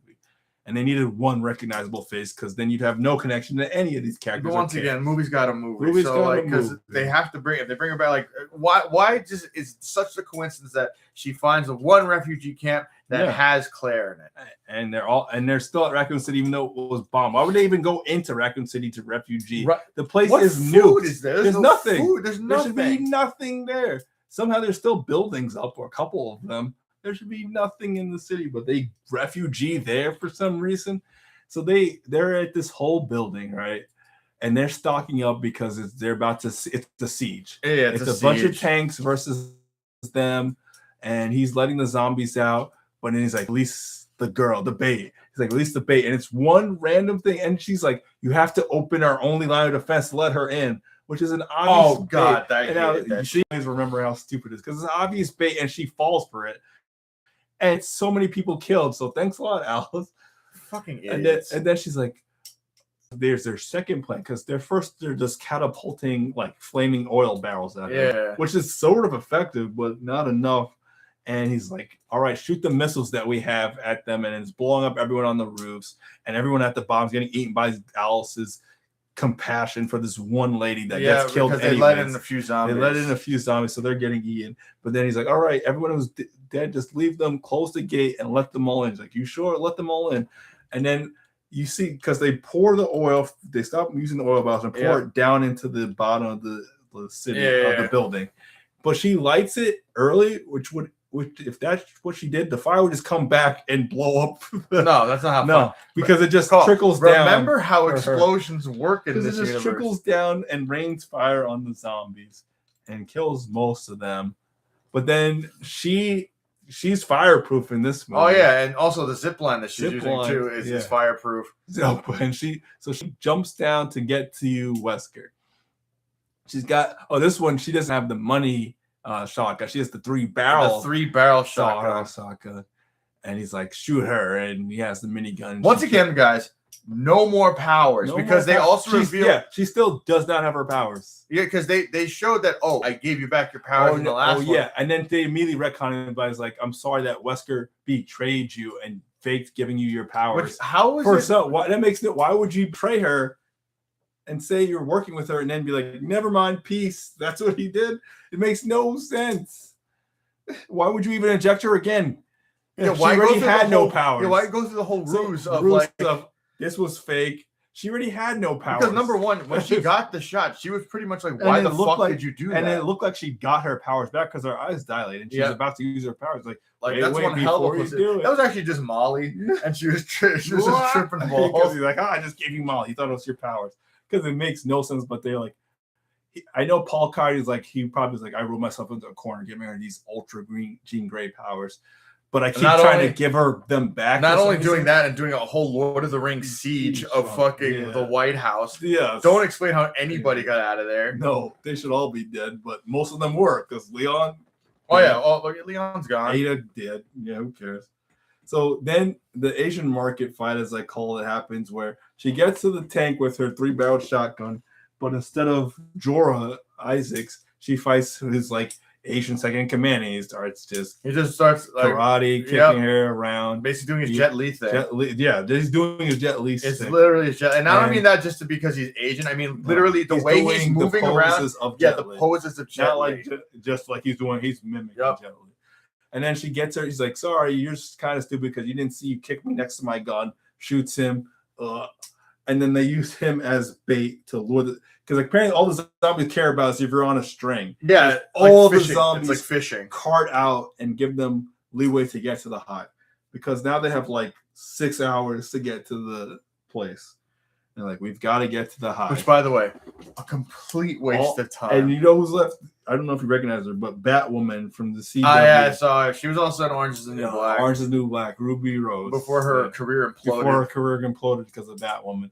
Sorry, but that's what happened. That's what happened to do DC. Yeah. So it's like 10 survivors, but they're all meat bags. Oh yeah, they are. They're all meat bags. Yeah, they all are. And I remember they got even 2 more guys to join. Yes. One of the zealots. The two zealots. And I thought they were like maybe betray them. Nope, they died first. No, they're the first ones to go. Because remember, prerequisite Zom dogs. You need Zom dogs. Oh, scared. Not one, but they call it not like 6 of them. No, like 10 of them. 20 of them. No, 20 of them. Because they all have to unleash the Cerebuses. The Cerebuses, and there's like Cerberus action. Because Wesker's like, I'm in control, Alice. You were Red Queen, Alice. You work for me. And she's like, fine. He's like, release the Cerberus. It's like, that's only supposed to be a last minute thing. Do it as I said. It's like, and then the dogs come out and rip apart the zealots first, rip apart a few other of the guys. Then like, we've got to get to the shore. But I'm like, this is not how they got to the hive. What hive? Yeah, where is this? Like, it's not the mansion. It's not the lab underneath. This was like, are they going through a space in the hole? The nuke hole? But it's like a huge corridor when they go in. Yeah. So I'm like, this is so right there. It's like a huge cave entrance, huge cave corridor that they go in. I guess another secret hive. Oh yeah, it's like 30 goddamn services that they're. And there's like 30 of the dogs. We're watching it right now. There's like 30 of the dogs. They've picked up half of the crew by now. Oh, I love how it's like, and then the dogs just hold up. It's Hunger Games rules. It's like, you're at the next level. We can't. We can't touch you now. So we're leaving. And they're like, oh. But then, of course, they get to the thing, and of course, it's video game logic, because based off of it. So the doors slowly close, and there's like 2 zombies coming at her. But before they can grab her, they get crunched in, and Paul probably was like, "This is awesome," and they get crunched in the door. But it's like. They give like Oscar said, they don't even care because they're going to make it, but they give them so much time to make it through those doors. There's not even tension, though. No. Because it's like they give them an extra what's 10 gonna seconds. You know what's going to happen. What's going to happen, but it's so cliche. They don't even do it if we know what's going to happen because they don't even try. So then they get to this big, giant, unguarded, ungated industrial fan. The Oscars remember, where Wesley's like, turn on the fan. And then like, oh, we've got it. Because the fan is like 12 levels to get through, not just one fan. It's like it has 12 sections. So they get through, okay. and then it's like starts turning at different levels, and because like the power's back on, we gotta go. And then it's like hell, which means nothing because she does go out of her way to save Ruby Rose, and then he's like, okay, now reverse it, to suck them back into the fan. And they're like all hanging on, and like, no. I actually was surprised they did this. They did because Ruby Rose goes, but then she slips, and then it's just her hanging onto her backpack. They're like, just hold on a little longer. We're almost, and then she lets go and fall and gets just destroyed. To just gets blended. Unceremoniously just blended. And she went through so much to save her at this point because I was like, is this just Ruby Rose getting saved at every junction? And then she's just dead. She doesn't even make it to the final and the third act. So she gets blended, and then he just turns the fans off.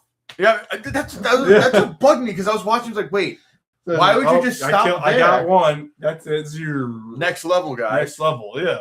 That's literally what happens because they start walking, and then it's a video game because he starts splitting them off one by one into different corridors and different rooms. Oh, it becomes saw traps. So one guy tries to hold on, but the saw ceiling is so, and then he gets his arms cut off, and then he falls. Oh yeah, into the pit. He was another meatbag. And then, he was in a meatbag anyways. But then it's Alice and two guys. He's a meatbag, but he's like, I'm Claire's boyfriend. And, and she warned her right before they got into the corridor. It's like, be warned, Alice. There is a double agent among you. I know somehow, but don't know their identity. I know there's a double agent. Don't know their identity because you need the suspense. But screen time, it's always the boyfriend. Yes, and they didn't even try with that because I was like, I don't even care. They're all gonna die anyways. I'm not like, who is it? I'm just like, don't care. It doesn't matter. And so, it's like when Kim Coates was the double crosser in the other one. Who gives a shit? Yes, I was like, who cares? So what you call it? They go to a room and there's this like Jaws skeletal tyrant that rips apart the other two meatbags and leaves just Alice and the boyfriend and Claire alive. Yeah. Because Alice has plot immunity. So even though she's pinned down, she gets out of there. He tries to kill her. She chops him. Oh, it's just a straight knife to the throat. Not axe, knife to the throat after dissecting his lower half. So because it's dead. That easy to kill a tyrant. Two other people are dead anyways. And it's that easy after he demolished those two guys. And then the boyfriend shows up like, oh, I'm still alive. And it's just like, okay. Yeah, of course. Time for the final act, final part, half of the third act. We finally get to the main room. And who's there to wait for them? Wesker. Of course it's Wesker. But then who comes out of nowhere too? Isaacs again. Even though the other Isaacs is gone. But it's the real I'm the really real Isaacs this time because I came out of cryo sleep. Yes. I was awakened early. And speaking of the cryo sleep thing, we skipped over it, but there is a point where the Red Queen reveals what happened. That's their arcs. And it's literally the same plot as the Fallout TV series. Yep. It's the same high echelons in cryo sleep. It's Fallout. That's what I was going to say. It's Fallout. These last two movies are Fallout because the higher echelon of that's what he said of Umbrella has put themselves in these arcs and waits for all of humanity to get killed, and then they'll use the antivirus. But they'll be the only ones, and they can repopulate the Earth and see as be gods of this new world. Yep. And so basically the Highs revolts. Yeah, that's what they were, and that's why there's so many of them. And that's why all the elites are always in them. And now they explain that everyone that's been working have been clones of these people in cryo so sleep. All the people in cryo sleep were the originals, and everyone else they've been fighting pointlessly for their lives through these movies have been clones. And they also themselves have been clones. Which at the end of the day, we get this huge, the final reveal. Oscar, give them the final reveal, as you call it, Jurassic Park. Oh my God. So when they explain even more about what the background is, you find out that Alice Alice Prime is not Alice Prime. Alice is actually the clone of Alice Prime, who we were introduced to in the beginning who is the daughter of the person that created the T virus. Yes. And she could Alicia Marcus and James Marcus. Yeah, and she survived, but she could never get her legs back. Yes. And she actually just kept getting sick. Aging. Yeah. So instead of being like a 30-something, it sustained her to keep her alive longer. Keep her alive. So she is like supposed to be a 30-year-old. And by the way, this is Milla Jovovich in old people makeup. Not convincing. Really, no, it's terrible. Because it's like she's like a 40-year-old Alice, but she has an 80-year-old body. Yeah. So, and then we get to one of my favorite lines in this. Oh, yeah. I know. I think I know. You definitely know what it is. Where you find out that you have Alice there, you have Alice Prime, and then the Red Queen. Red Queen is young Alice. Based off Alice. Literally her daughter throughout the movie ever playing the Red Queen. Because I don't feel too bad because not doing a terrible job using an okay English accent. But I'm like, it's so the plot itself though so ridiculous that I'm just like, what? Because this Jorah says his Oscar's line. Oh look, the Trinity of bitches. This is the final act. This is the final thing. It's like, yes, younger, present, and older. The Trinity. Like, I was this dialogue. This is the final movie. Because then they wholesale ripped off, the Robert Downey Sherlock.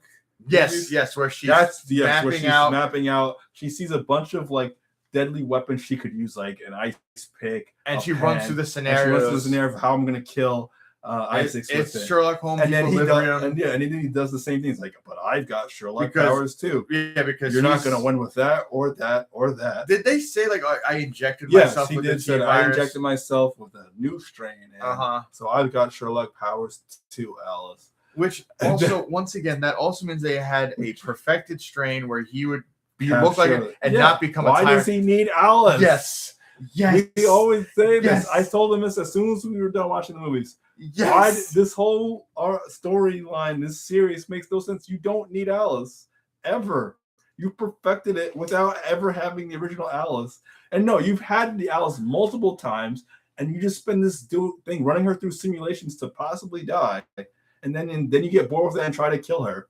It makes no sense. It's the dumb action movie schlock, but it's like at least try to make sense in your own movie canon. But you know what's crazy? Because you never needed Alice, and he's trying to kill her now. This movie, this whole movie series has been an insult to the game and to movies. And then when we get to this last one, it's almost like not only were they retcon everything and insult you for wasting your time watching all the other movies, and with all the revelations that come up, it just makes the movies that you just like even more meaningless. Because one, there's clones of people, so all the deaths back there doesn't matter. They never mattered because you could bring them back anytime. And in this one, when you see Alice as the main progenitor of everything, where it's like, and she's not, the thing is, she is. If you had just killed this bitch in the beginning, or just kill the original Alice, and because she does this thing right now. Happen. She's like, oh yes, I know. I still have 50% of the stuff. He's like, so what's that matter? Once this Alice fails, I'll win. He's like, you know what? But Wesker, you're fired. And then I guess that's the only problem. Even though she's supposed to still value human life, but the Red Queen just kills Wesker, just crushes him. It's RoboCop. Instantly. It's RoboCop. That's exactly what it is. It's literally RoboCop. You're fired, and then Red Queen Alice instantly crushes Wesker. Like, that's the end of Wesker. That's after it. All of it. That's after it. He just gets all crushed. of this. He gets crushed. He's like, please no. And that's the OG Wesker from Cryo Sleep just been crushed. Waste of our time.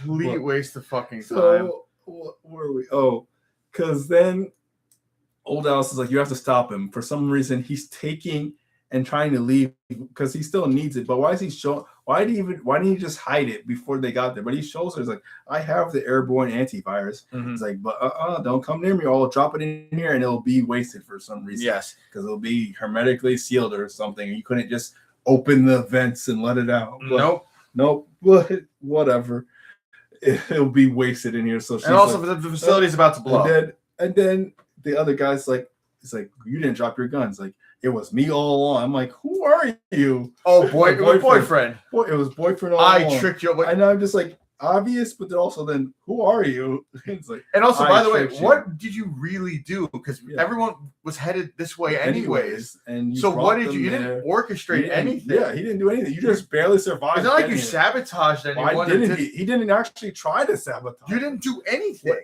He Like, did nothing. There would be something where you feed them to the fan or a dog. Oh, we're losing power. Oh, Jesus. He didn't do anything where he fed them to a fan or a dog or something. No, he's just like, it was me all along. And then Alice beats the crap out of him and is like, please, no, don't kill me. She's like, oh, I'm not. Throws the gun to Claire. Claire, it's me.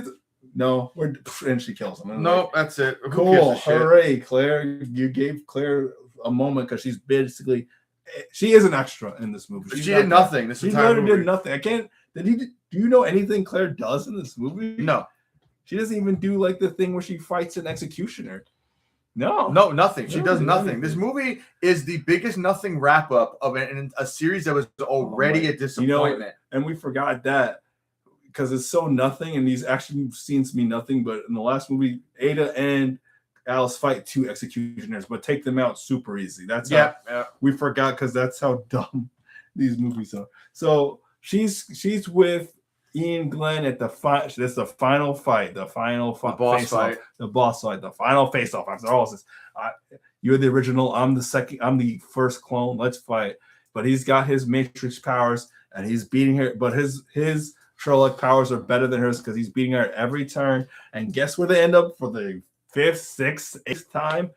The laser room again. And you think, I was like, okay, she's gonna trick it. How's she gonna trick him to get into lasers? Because he's dodging the lasers just like she is.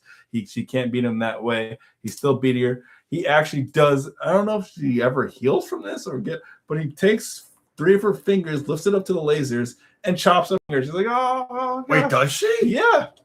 All right, now I gotta see it. I don't remember that. Look. Oh yeah, you're right at the end. They're in the laser room. Yeah, she's right before this. Because she put the bomb in already. See? Yeah. Oh yeah, she chopped off. He chopped off her fingers. No, it never comes back. No, actually, it's to the point where I think she actually has the fingers. Yeah, I'm pretty sure if you see in a lot of the cuts, she still has the fingers. Because he chops it off and he's like, "Oh, you thought you could win, Alice? You thought I superior." He's like, "I didn't need to be." And she has the pin of the grenade, and he's like, "What the?" And he hears the tick, and he opens his. He doesn't like try to throw it or anything. He's just like he just stares at it. And also, by the way, you would think he'd get blown in half. No, he's like, and it's just like a small hole, like this, like his intestines. He swallowed the bomb. Yeah, that's what it more looks like. But it's like, now I am mortally wounded.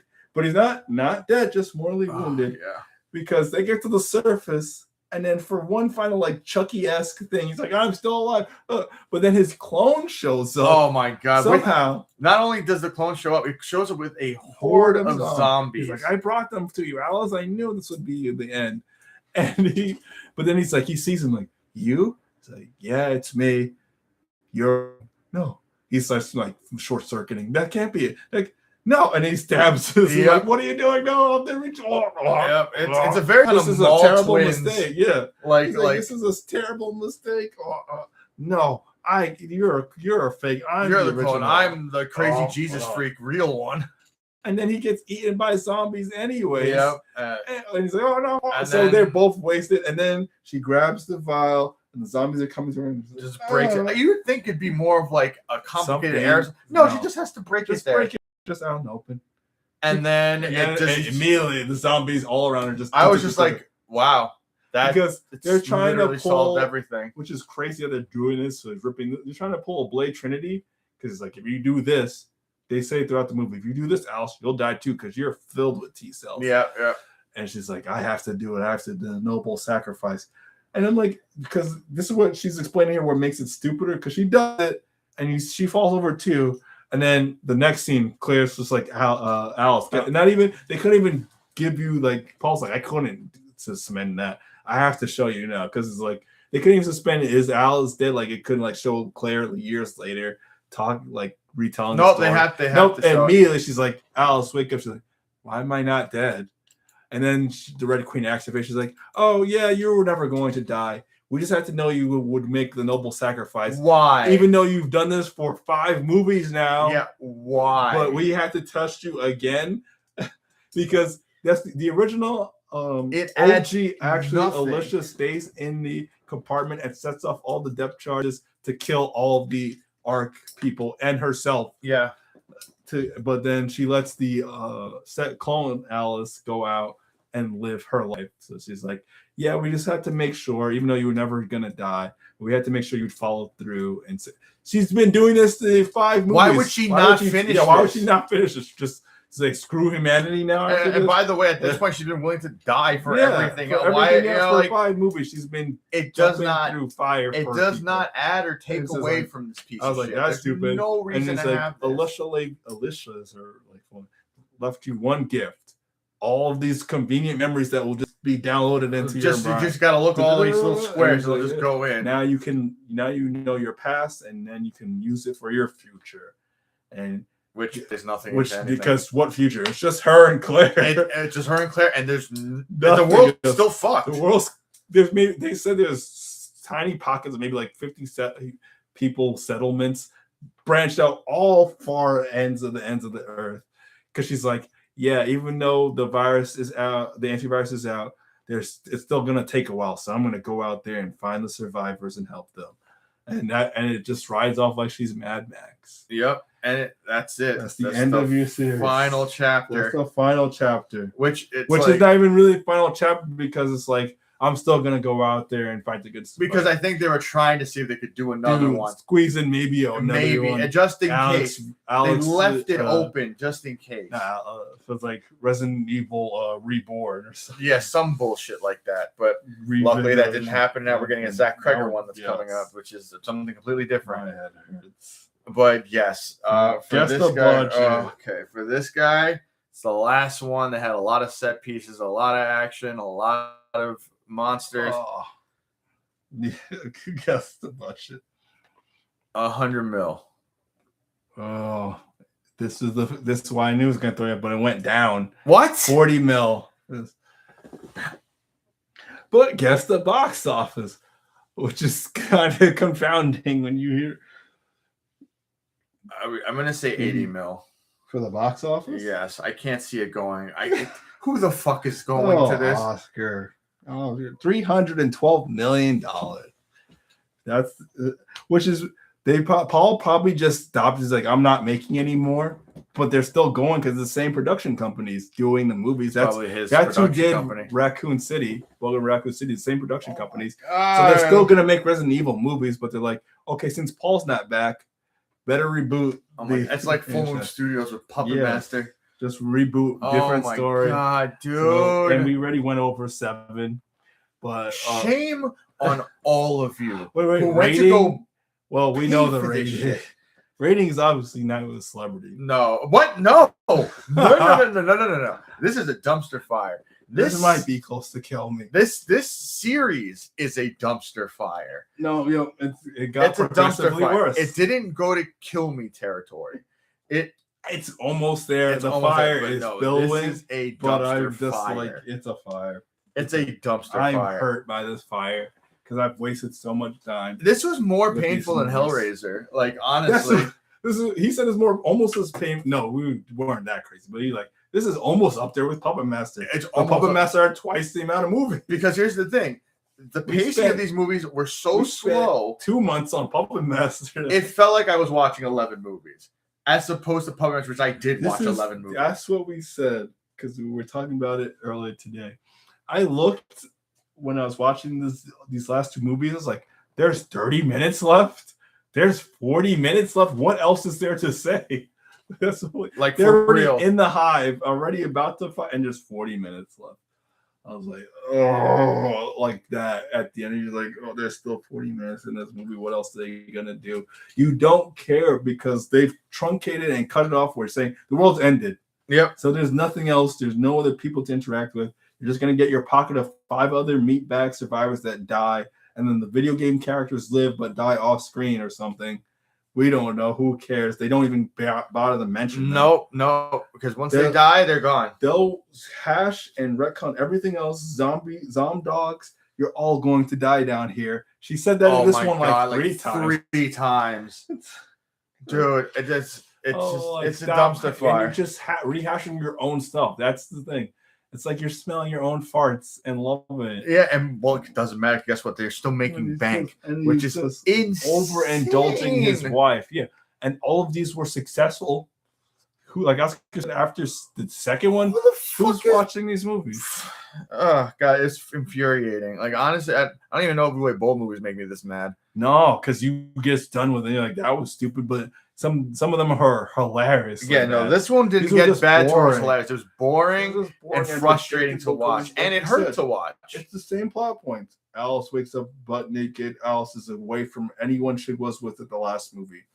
She's now she has to travel through a simulation or through the wildlands. That's it.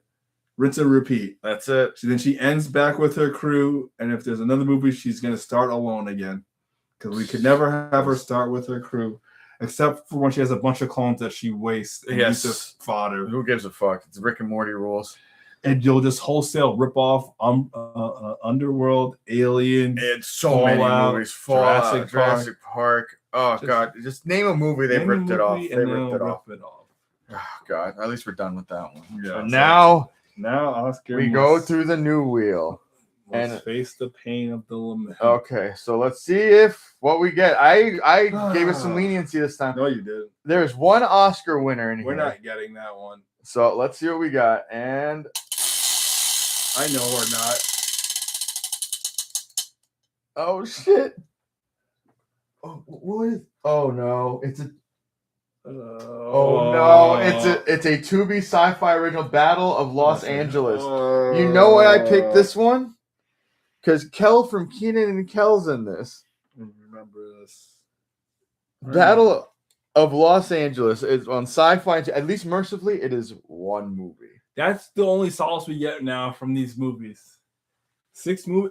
I thought 6 movies would be okay. 6 movies is rough when it's rough. That's the only solace. Is like, okay, Ernest, 1 movie. War of the Worlds, awful, but 1 movie. It's not like you're lucky I didn't put World of the Worlds 2 because Tubi is 5. Just for you guys that might still be wondering, late at this wee hour, we weren't going to do the animated movies too. No, there's a lot of those. That's too many. I'm not sitting through that. And I heard they were really boring. They're just boring. They're not even like terrible bad. They're just boring. I heard they were boring. They're more generic than even these movies.